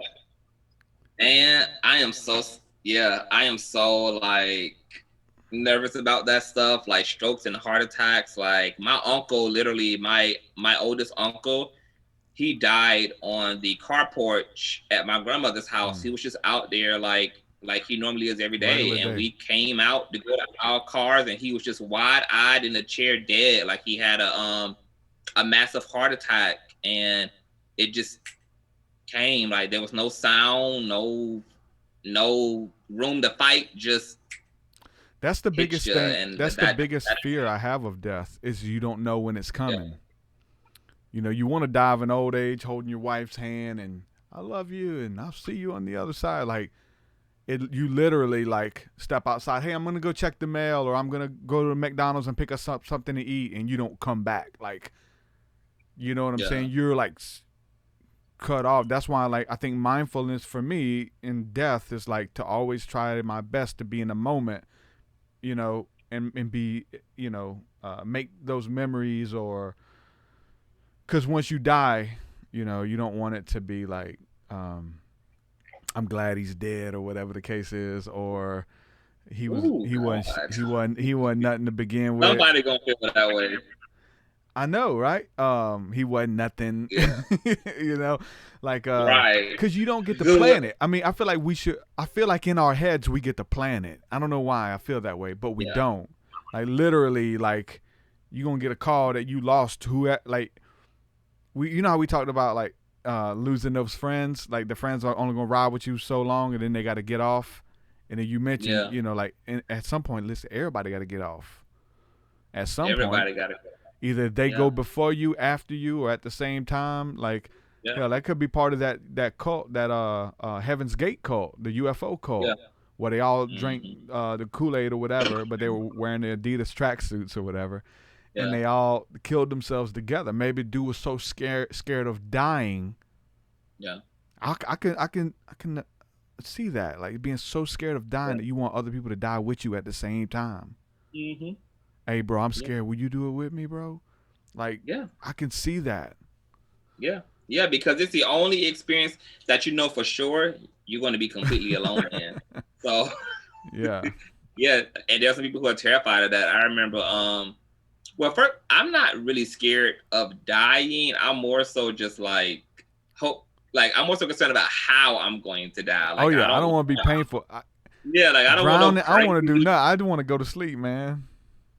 I just want to go to sleep. You know? Right. But see, that even is kind of freaky to me. Like, to transition into the spirit world from a dream state, it must be very bizarre. Like, to just kind of slide away into that. I feel you. And not have no, like, you just don't wake up. Like, so what happens if you die in a dream state? Like, I had a fear of dying while I was high. You used to smoke. I want to die high. Like, I had a fear of dying while I was high, like getting really high on weed and like not knowing that you're dead, or I could have did something with my life. You know what I'm saying? Whatever the case is, like I just had this weird fear that I was gonna die when I got high. I was like, I didn't want to die when I wanted to be in my right mind. You know what I'm saying? Yeah. But I think as a teenager, when I was smoking weed every day, I felt like that was my right mind or something. Yeah. I feel the same. I'm like, God, take me when I'm not in the middle of sex. Take me when I'm not in the middle of sinning. Take me when I'm like, I want to go when I'm take me when I'm like the happiest. Yeah, like sometimes when I just like bust out and I'm laughing hysterically, I'm like, this would be the perfect time right now to die. Like, God, if you're gonna take me right now. Like, I would love to die this bolted up on vibration. Like, take me in my happiest, most crazy, out of this world, joyful moment. Like, that would be the ideal way for me to go. I would just, if I could have it my way, I would just love to die in my happiest state. I don't want to die in my sleep. I don't want to die in no crazy situation. Car accident and your vehicle is literally shrunk in around you in your car. See, that's why. Like, why? No, like, I don't. No, I don't want to. Like, even like drowning, or dying in a house fire. Like, you're just like. Have you seen the footage from the September 11th? Like, just watching, like, the jumpers. People jump out. Yeah, they jump out. You start hearing them. I was like, dude, they start hitting the awnings and stuff. Yeah. I was like, they thought they had a chance. You think so? They definitely didn't have a chance inside. What about the dude? Yeah, what about the call? What about the call where the dude calls 911 and he's all stern? Hey, we can't get out of here. We need help. He's on the phone with somebody and they got it synced with the time. Mm-hmm. And you hear a rumble. He's on the phone with him. He's like, I can't see. It's dark in here. We need help. Send somebody. He's being real like mean about it. And all of a sudden you hear a rumble. And the tower falls with him in it. He's on the phone with the paramedics and stuff while the tower falls. Yeah, that's pretty creepy. Oh, you hear it crushing. God. It's like instantly. Yeah. Scary. Happy Halloween. But what's so funny? Yeah, right. This is a perfect show.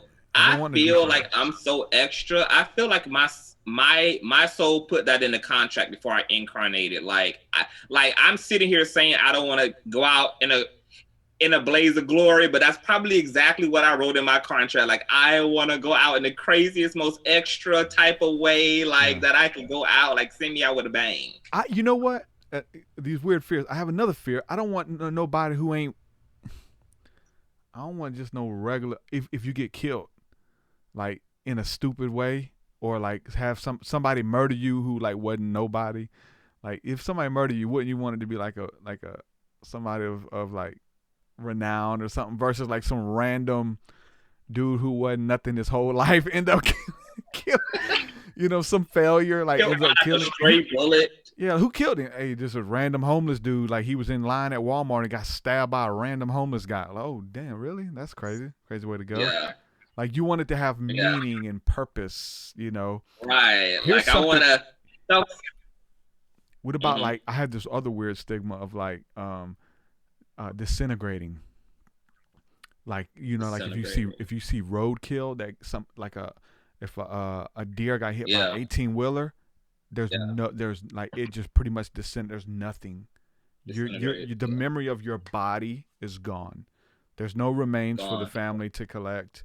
You're just, for some reason, that idea, it seems worse than you're dead anyway, really. But for some reason, it feels worse than the maybe for the family. Maybe my heart's with the family. I don't know. But that just seems like no. Like, I think that what you just spoke to is, I think that that's why a lot of people don't like the thought of being cremated, because I think that we have like our bodies are personal to us, and thinking of like we can't even imagine like just it in ruins, or like it just like we have such a body consciousness and a connection to the body that it just makes us uncomfortable to think about like disintegration, or just like being burnt up and singed to death, like nothing left, no remains. Like it's almost like a total it's like getting your record expunged. Like if my body is just destroyed, like the life experience is just completely it never happened. It never happened. It never happened. Like everything is a memory.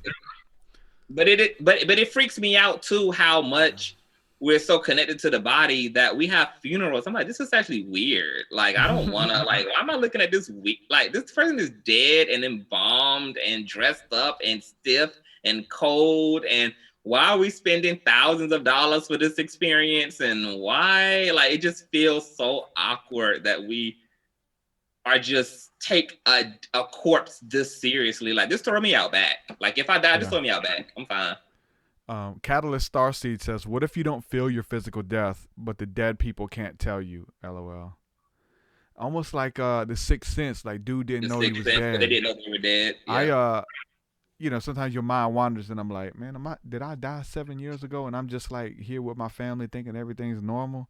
Like those weird, you know what I'm saying, lucid. Yeah, like you could already be dead and not know it. Like you could be living out this experience and you already done passed over seamlessly. Like you have there's no line of demarcation. Like you just woke up and just went on.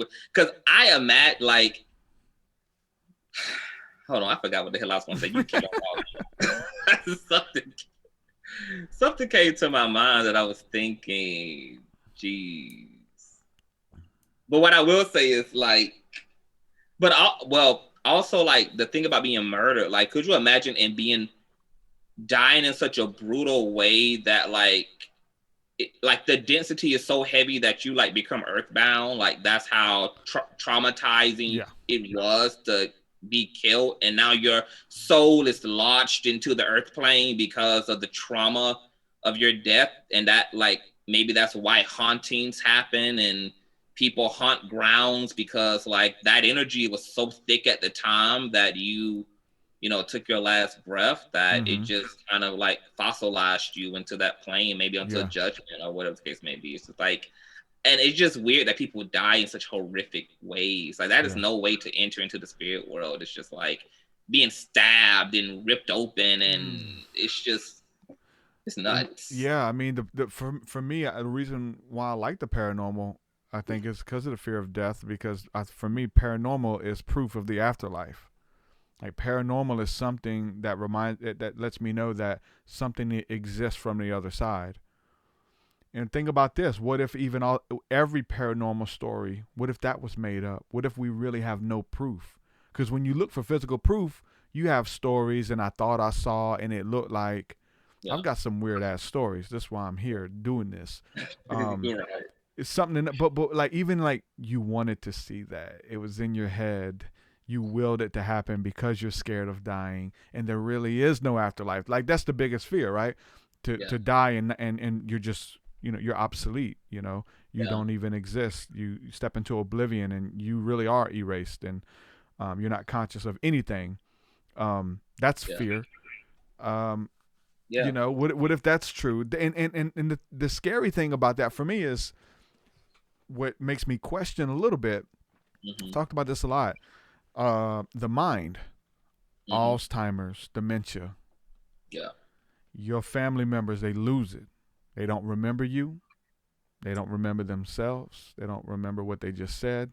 That's scary, you know? And so the hard thing for me to connect is the other side of dementia. When you die, do you just pop back in? Oh, man. Wow, I didn't know who I was for 7 years. I was just sitting in my own feces and didn't know my family, but I remember you guys now. Like, for me, it's hard for me to wrap my head around your consciousness just comes back to you.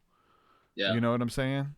Like, I think it does though, but like what's even more freaky about the way that consciousness interacts with the body is like there's been stories of people who've been in comas for like 10, 15 years and they were wide awake the whole time and they just could not use the body to communicate. They heard every conversation, they saw mom every Tuesday and Thursday, like, and they was just there. Like, why? Like, just why? I would never want to be a sitting duck like that. That is crazy. The song by Metallica, One, you know that song One is one of their most popular songs, but if you watch the music video, it's about a guy in war who stepped on a landmine and he doesn't have any arms or legs and he's like in a coma. He can't even talk. But you hear him thinking to himself. He's like, God, kill me. God, take me. Landmine is taking my sight, taking my speech, taking my hearing, taking my arms, taking my legs. And he's just there. And he can sense what's going on, but he can't interact and communicate. So he's like in a prison, you know, in his mind. You know what I'm saying? It's really deep thought, but it's very similar to what you just said. But you know what else I thought about that is terrifying? Like people who have been like who have suffered traumatic brain injury due to maybe like a motorcycle accident or a car accident. And I'm like, how do you experience your consciousness when one moment you're like go from clear consciousness and now your brain got you autistic and Gary Busey. Like how, like, do you even know? Like, how do you even, like, it's just weird. I'm just like, how does that work? It's like a shift in consciousness. and I think a lack of oxygen. Hell, I was talking about this. This is scary too. Like, I ain't trying to talk you out of the afterlife, but you know, we got these questions. It's healthy to ask these questions. That's how you prove what you know that you know that you know. Because I can't talk you out of it. And if I can, good. But then you talk yourself back into it. They were talking about so David Blaine did an interview with Joe Rogan, but he said something on there. He was talking about how he's been on the brink of death a lot.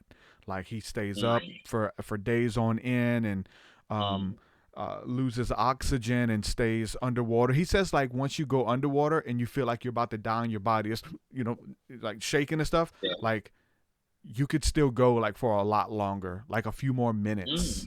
You can stay underwater. Like once you get past that fear stage and your body reacting like that, as long as you keep calm, you can stay alive for a lot longer. But he says that like the body not having proper oxygen produces these weird hallucinations like LSD or mushrooms or ayahuasca or something, that when you deprive the brain of oxygen, that it sends you into this beautiful, blissful, like what they describe as near-death experiencers. I seen Jesus and my grandmother was there. And like if you deprive the body of oxygen on the brink of death, that the brain produces this chemical and lets you feel, it releases DMT. And this DMT that's released through the brain allows you to see the light and to step into it. Like what if all the near-death experiences were like a result of the body producing the DMT when they were almost going to die or drowning or got ran over by a train? I interview these people. Like, what if? Well, the thing about it is, like, I completely scrapped that notion because that notion couldn't explain, like, the ESP that was demonstrated in near-death experiences. And it couldn't explain, like, because a hallucination is not the same as a cognitive experience. A hallucination is a very discombobulated, disjointed, chaotic, you know, perception. But these near-death experiences are far from chaotic. Like they're so fluid, they're theme oriented. People also have access to full faculty, smell, sound, sight, touch, sensation. And then you bring in the ESP part where people can recall like conversations happening around them on the surgery table. They can recall that there's a shoe on top of the roof of the hospital. When they floated through the ceiling, they went to visit mom across town. They could tell her what she was doing at the time that, you know, your body was laid out in the middle of the highway from this accident. Like, and so I've seen like a lot of left brain scientists who do not want to accept metaphysics. They've tried their best to try to describe near-death experiences in this very like, it's all a physical process, but it doesn't work with all of the components of the near-death experience. However, I think like a lot of our greatest fear is just like losing our consciousness. Like that's the biggest fear about death. It's like not being conscious is terrifying. Like I don't want to just like not exist. Like I would love to. I just can't imagine not. I can't imagine not being aware. But you know what? Yeah. If not being aware is a substitute for going to hell, I'll take not being aware. Just take me out completely. Like don't give me a conscious experience. I seen a post this morning that people were saying that there's some, you know, Christians who believe in hell and stuff. They were saying that oblivion would be like mercy for the people that are going to hell. You know what I'm saying? Like for you not to exist. Absolutely. But I kind of feel the other way about your statement though, because of the fear of not existing. You know, there's a lot of Christians, a lot of more Jehovah's Witness and Mormons who believe that you step into oblivion, that you just don't exist. Like you die, you're dead. And so for the Christian, it is sleeplessness. The Christian, you receive everlasting life. You get to step into life on the other side. And so for me, it's like I would rather burn in hell than to not exist, because at least I am aware. I'm aware of a pretty bad situation right now, but I'm still aware versus not existing, because I think that the fear of not existing for me and that fear of death is stronger than at least this is some sort of existence, I guess. I don't know. Oh, no. So you're telling me that you would want to be like wide-eyed in hell instead of just being like not to there? Not exist? I think so, man. But if you ask me when I'm there, but if you ask me when I'm there, then I would say just take me. Are you a secret sadomasochist? No, There's no way. No. I don't want to go to hell. No, I do not like being tormented or nothing. But I'm saying the fear of not existing, that fear is okay. So scary. So let me paint like the perfect analogy. Would you rather not be put under for surgery and be wide awake for the surgery? Because that is what it would be like to go to hell, is to be wide awake for the surgery, or would you rather be put under anesthesia and wake up? No, I'd rather be put under for sure. Okay. Yeah. What if it like? So you would not.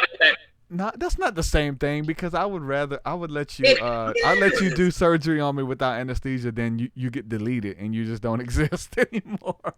You could do surgery. Cause that's only temporal. But I do believe if there is a hell, right? If there is a place that you pass through, I believe that even that could be a place of because I don't believe in hell, but if there is, that it could be a place that you pass through that purifies you or penalizes you to pay for the things you did on earth, to learn, to get sorted out in the afterlife. Did you hear me talk about that weird dream I had about my uncle? No. He was as a kid you look up to him, but then as you grow, you're like, hold on, this dude's pretty dark, man. He's molesting children. He's doing drugs with, he's liver shot. He's acting out of his own pain and own hurt or whatever. But he did a lot of bad things. And so when he died, and I had a dream, just this dream, and it was probably 7 months ago, maybe a little bit longer. And I talked about it on here, and I was kind of in tears because I had a dream that he came home. And it was very, very lucid. And it was him. It looked just like him. That's him. So I had this dream that he comes home and he tells us he's been in prison for 15 years. I've been in prison. I'm making some changes. Everybody get out of my house. Y'all are staying here. You ain't supposed to be living in here. Get out of my house. The only person who could stay is Derek. Everybody leaves. So he kicked my sister, my brother, kicked everybody who was living in his house while he was in prison out. So he comes home from prison, and I know it's him, and he's trying to get his life together.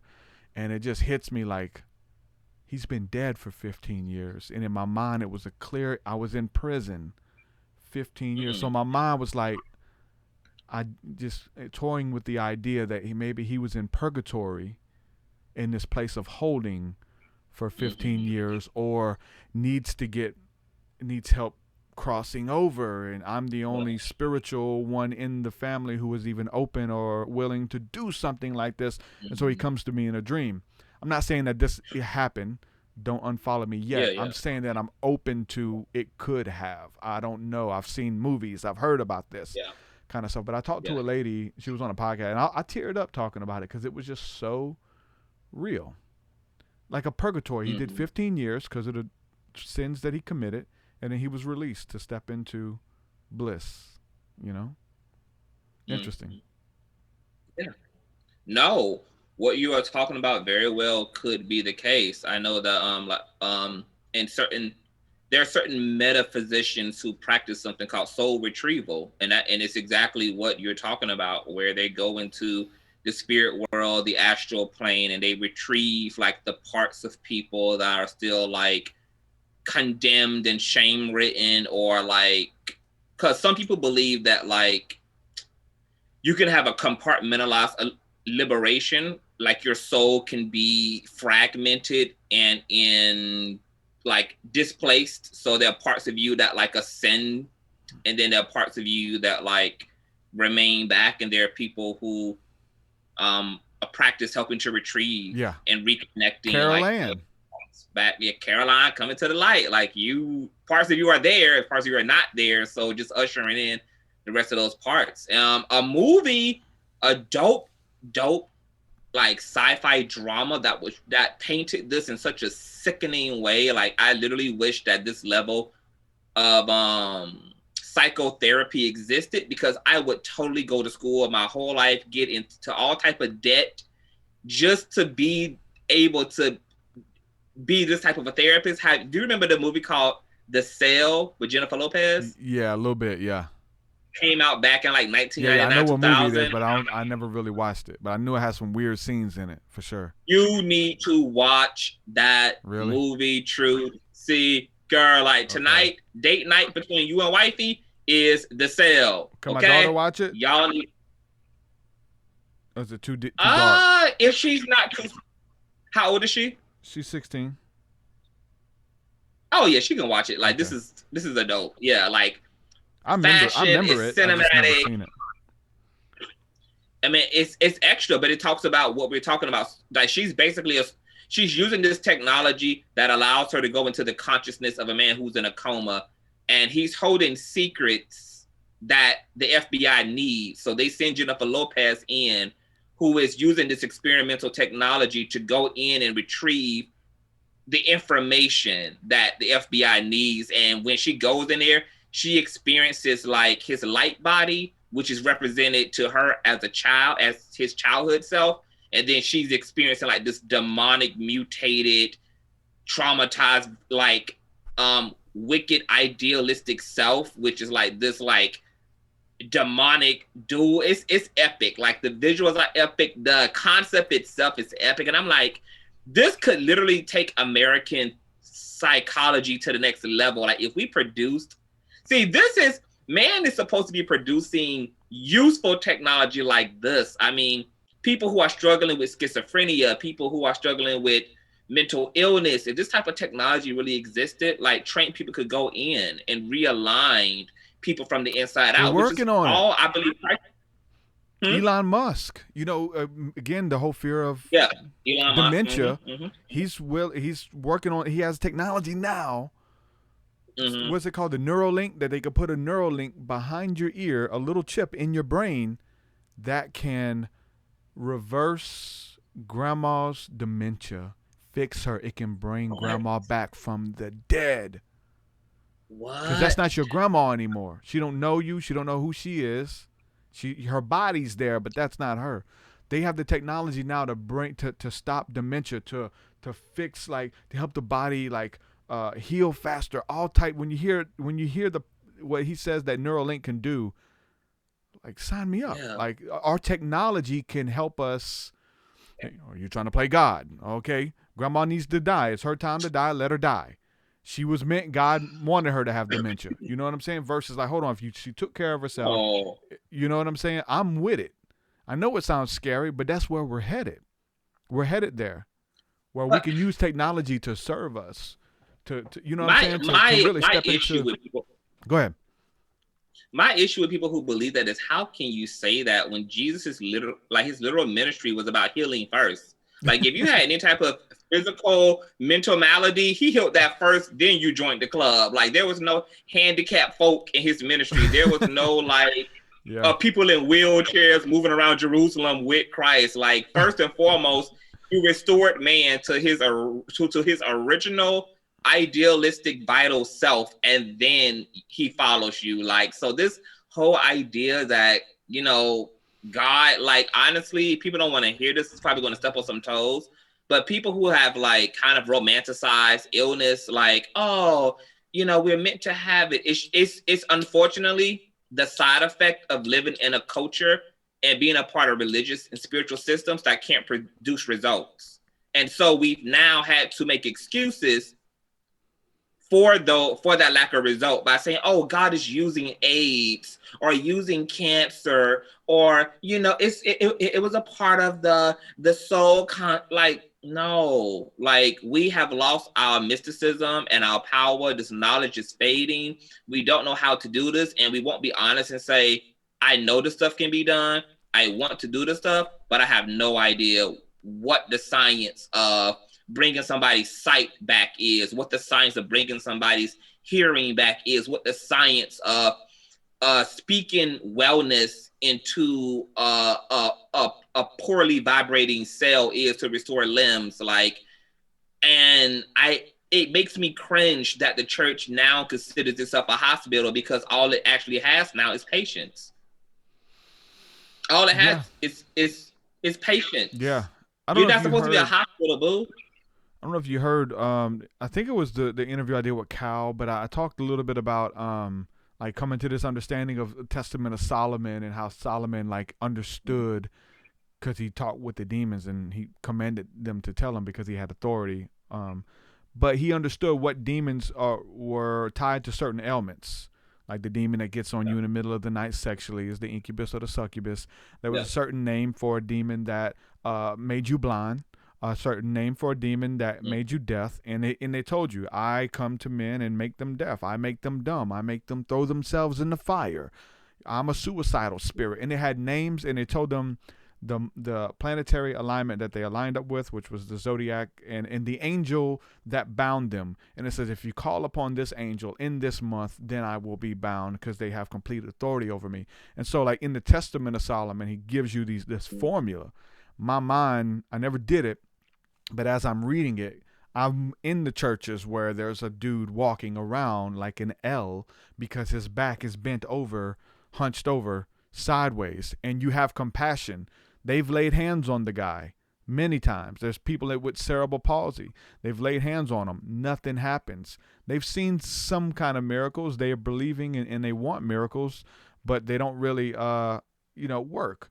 So my mind, gets to wondering, like, maybe that's some of the forgotten stuff that Jesus knew, which demon was associated with being deaf, which demon was associated with being blind, and he was able to rebuke and take authority, maybe with the assistance of the angel, because when they were talking about casting out demons and healing people, he mentioned Solomon, and Solomon knew this wisdom, so my mind thinks, like, do you at least try it? You know what I'm saying? Like, have you thought of any of that?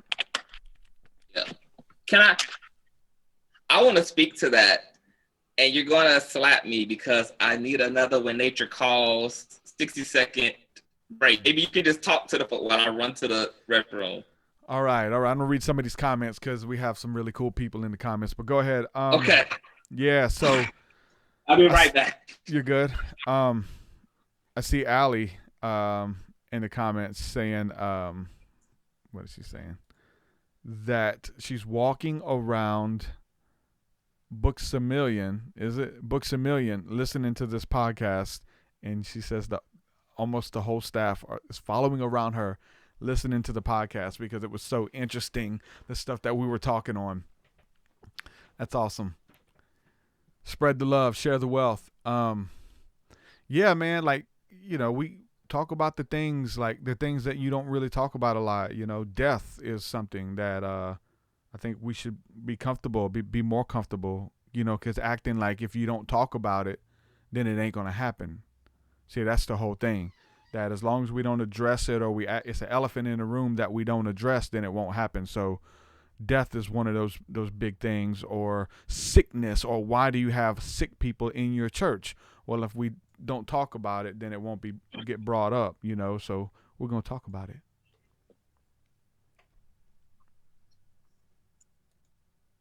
So what was your response to that? I'm back. So I just want to be clear. I don't have a weak bladder. Okay. I'm just gorging down water because I'm sitting in front of bright lights that are dehydrating me. So nature has to call from time to time. But what's interesting about that is I think that this is what makes Christ such a superb mystic.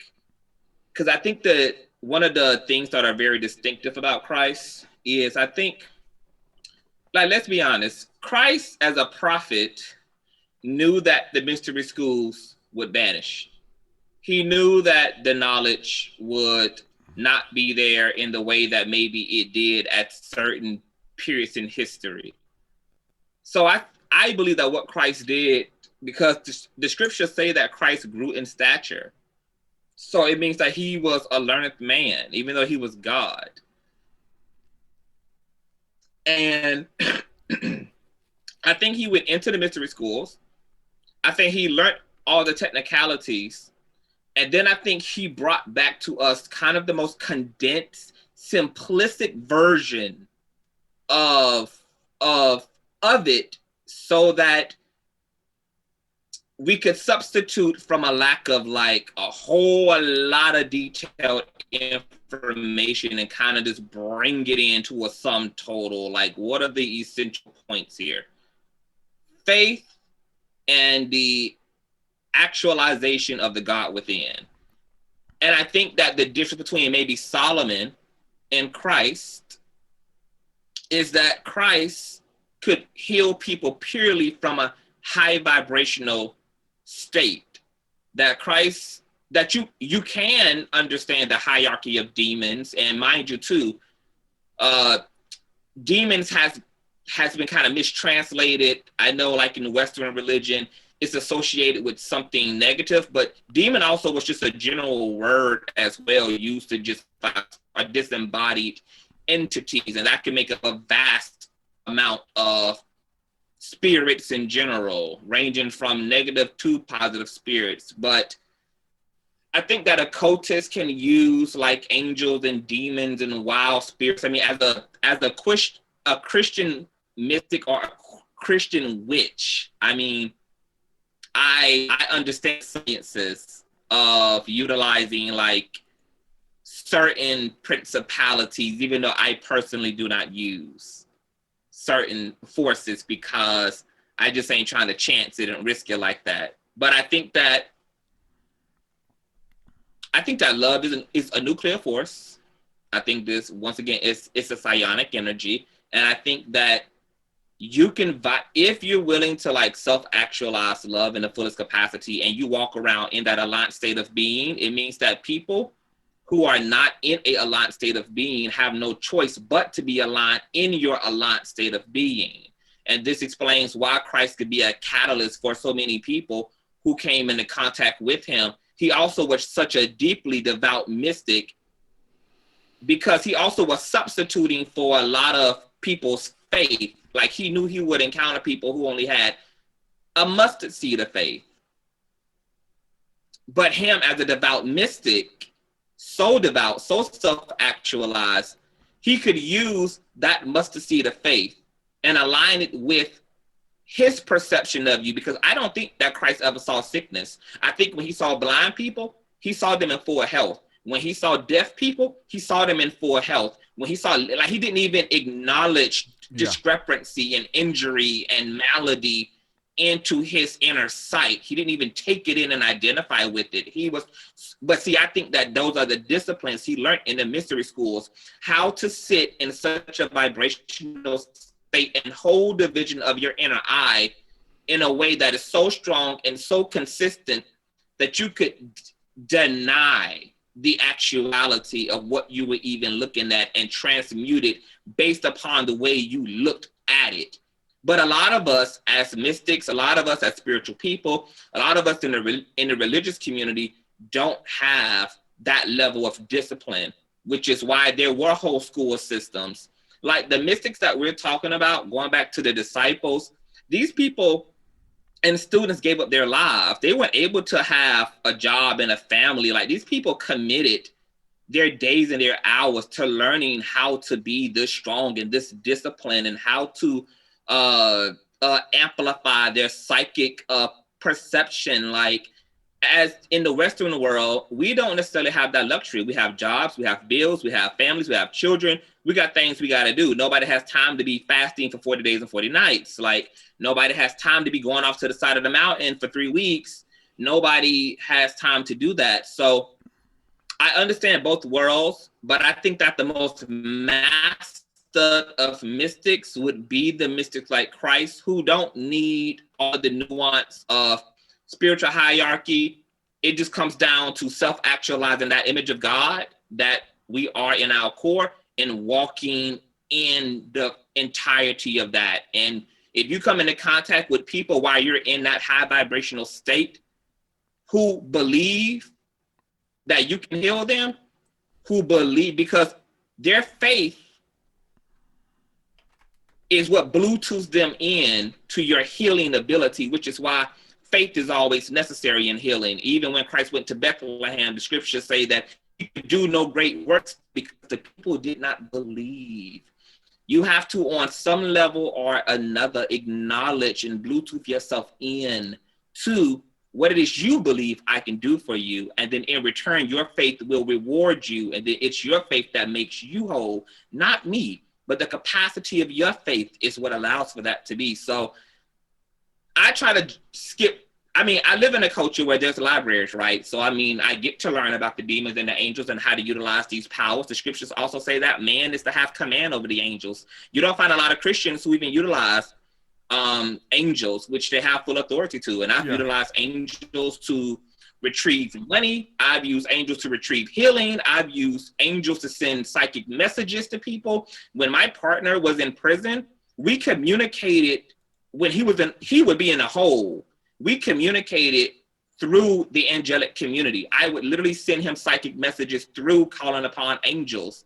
He would then find a way to call me because he intuitively picked up that I needed to speak to him. He would say, I heard you in my head, or I dreamed about you doing a nap, or I had this feeling that compelled me to like call you before the day was out. And we was constantly using those messengers to send messages. But I also don't want to rely so much upon the usage of spirits. I want to just learn how to walk in that force of love, in that image of God, and then allow that to heal people accordingly, because I think it's just it's easier on one end, but it's probably the most difficult too, which is why a lot of occultists rely on a lot of the spirits to compensate, maybe where their faith can't take them, maybe where their personal discipline can't take them. It's easier to call upon a familiar or a low, or to perform some ritual and kind of ride the coattail of another deity or some entity, but you can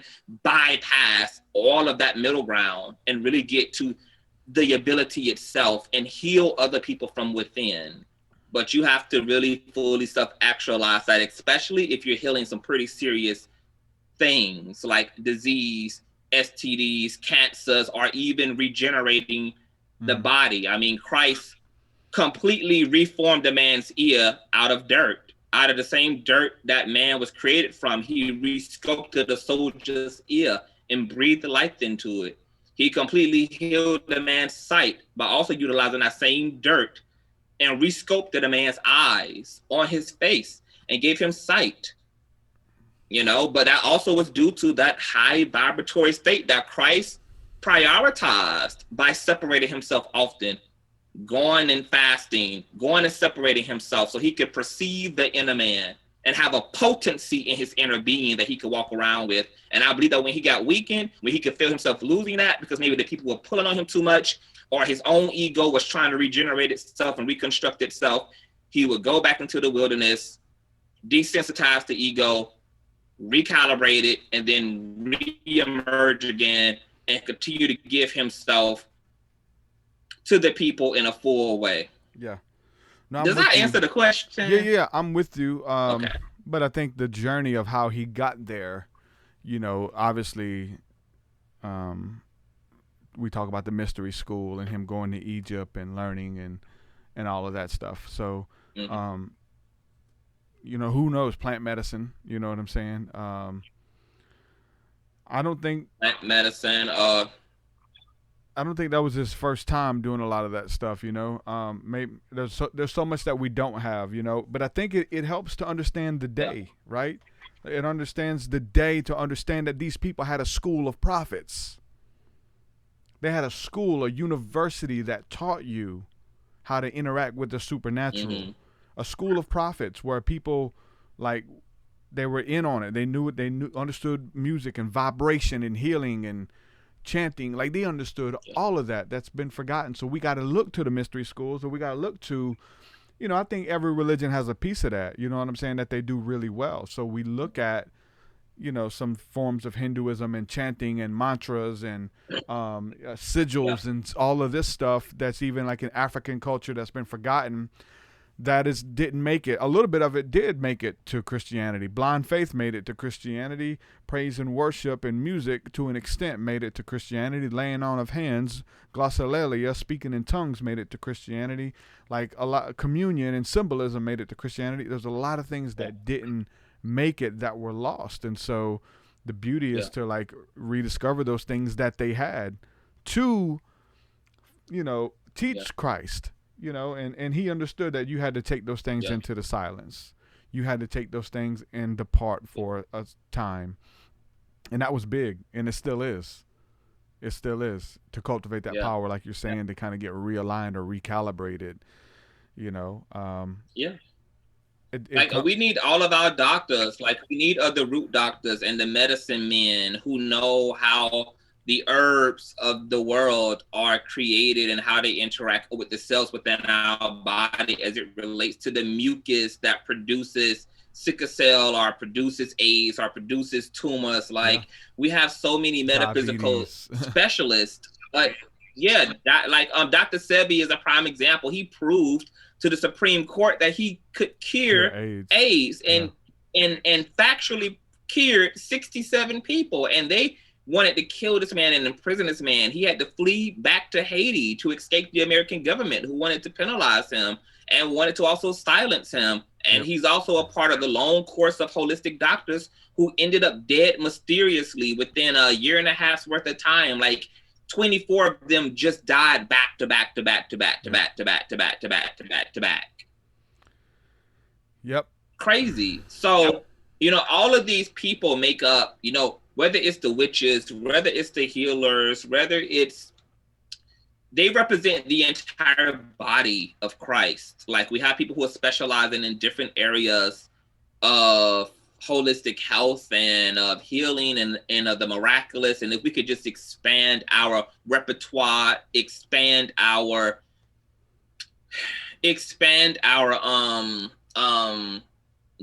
the word is slipping away from me, but just to expand our index and just be a lot more versatile. I believe that Christ, when Christ spat on the dirt, smeared it around, put it across the man's face, that was just Christ demonstrating that there's a multitude of ways to achieve the same thing. There's lots of ways to heal aside from laying your hands on somebody. There's lots of ways to heal somebody aside from simply praying. That the realm of the metaphysics is very diverse. And he exemplified that by some of the ways he remedied certain issues. Even when the disciples came across the demon-possessed man, and he said, some spirits come out by prayer, but some come out by prayer and fasting. But the reason why he was able to discern that that part of the formula was needed is because he went through this teaching.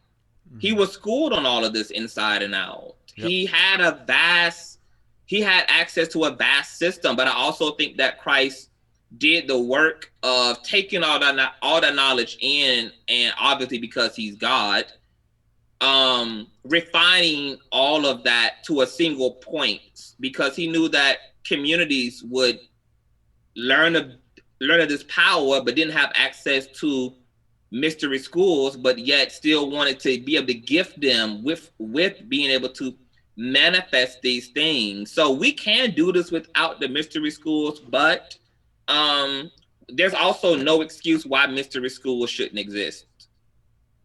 There's no reason why there should not be mystery schools to be inducted into. There is no reason why we shouldn't.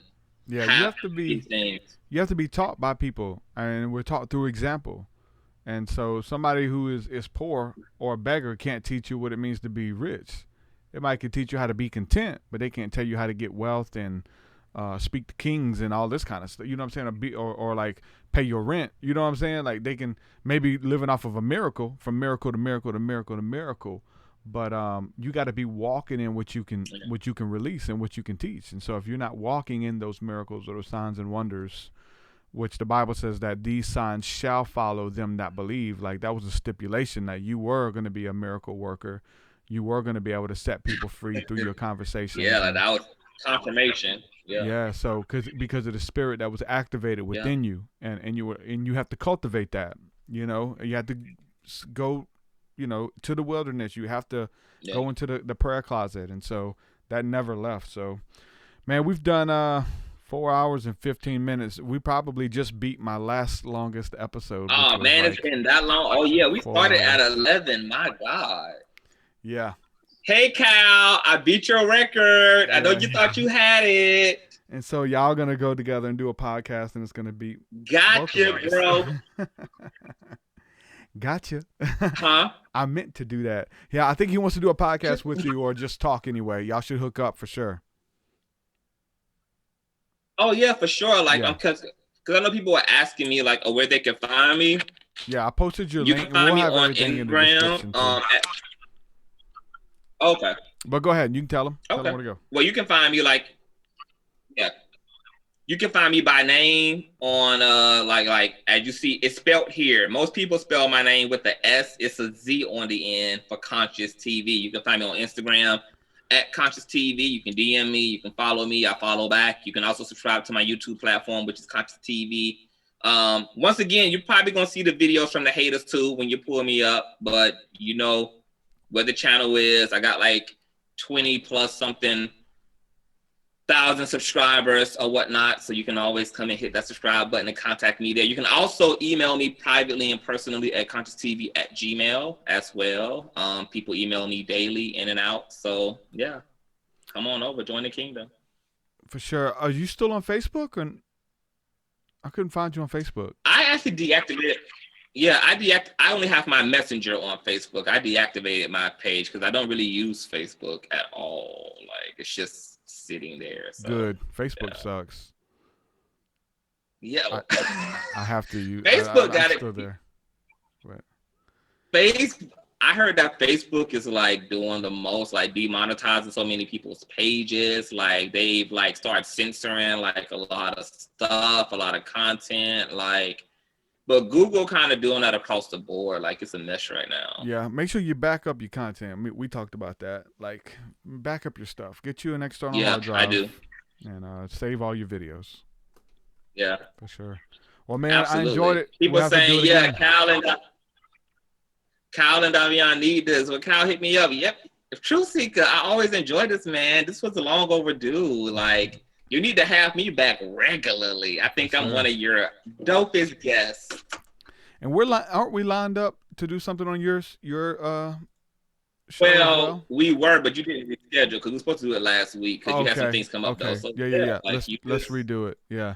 I was launching that course and I had so much going on and I needed to put some time in on it. So I'm good though. Let me know when you want to do it. We'll set it up. Go on your show. I mean, I'm working around you, man. Like, my schedule is completely open. So, like, yeah, like you just tell me when and where, and we can definitely get it done. The people have been asking about you on my platform too. Like, people really enjoyed our episode on my platform as well, and this was a joy. Like, I really enjoyed you, and I'm happy that you had me. So we talked about a little bit of everything. See, I tell you, we talking about our fears, fear of dying, fear of death. One of my fears is that like a lot of times when I interview people, I exhaust what I want to talk, like my questions. Mm-hmm. But honestly, it is a fear because obviously we sit down and talk and we go for days. We went 4 hours, right? Yeah. In my head, I'm like, damn, but I asked you everything I can think about. That's interesting. But I think that one, topic or one question, like, opens up so many more doors and more questions as long as I would do it. Because I get hit by a lot of people. Does, yeah. I get hit up by a lot of people that say, hey, man, can I come back on your show? And I'm like, and we just had a talk. I don't even know what we'd talk about, So, but I just got to do it because I've did some of those shows that go back to back with the same person, and they end up being good anyway. So I enjoyed this talk, to say the least. So we'll do it again. Yeah, man. Sure. Like, I was kind of hoping that we was gonna be able to touch on, but maybe we can save it for our episode. Like, touch on the alien thing, because I want to explore some of those theories around who these people are and what they doing. So you be ready for that conversation on Consciouz TV. I'm bringing it. All right. Step out of the fear. Step into love and acceptance. Your gods, your creator gods are there at the door. That's right. I'm here for it, man. For sure. All right, brother. We'll do it again, man. Thanks so much for hanging out. All right. Enjoyed it. I love you. Thank you so much. Love you, brother. Peace and shalom. Later. Consciouz TV, a.k.a. Davyon Augustus. Ladies and gentlemen, listen, we bring that heat. We touched on it all. I think there's certain guests that bring out different sides of my personality that I can connect with and talk to. And we went for a 4-hour ride and we talked about a little bit of it all. Like, I felt the spirit, I felt some animosity, what I'm saying? I felt a little bit of everything. So just like we're mentioning those horror movies or those shows or whatever that bring out your emotions. Like, that's the whole thing. I like that movie, Get Out by Jordan Peele. Like, I went on a roller coaster ride of emotions. I'm laughing, I'm crying, I'm socially awkward. Like, there is a comedic relief when it gets a lot of tension. Like, those are the best, bringing that stuff. So again, with a podcast like this, we talk about so much stuff. It's like, listen, I want you to laugh. I want you to get mad at me. I want you to smile. I want you to cry. Listen, people cry listening to this podcast. I was holding back tears today while I'm talking. I was holding back tears. But you know what? I enjoyed it, man. I hope y'all did too. With that, I'm going to say peace and shalom. We'll do it again. Peace, guys. Much love. Your way so much higher than mine. So much higher than mine. Your so much deeper than mine. So much deeper than mine. Well, that does it for this episode, folks. To hear more episodes of the TruthSeekah podcast, head over to TruthSeekah.com. And if you're wanting to support the show and get rewards, go to our Patreon page at patreon.com/TruthSeekah.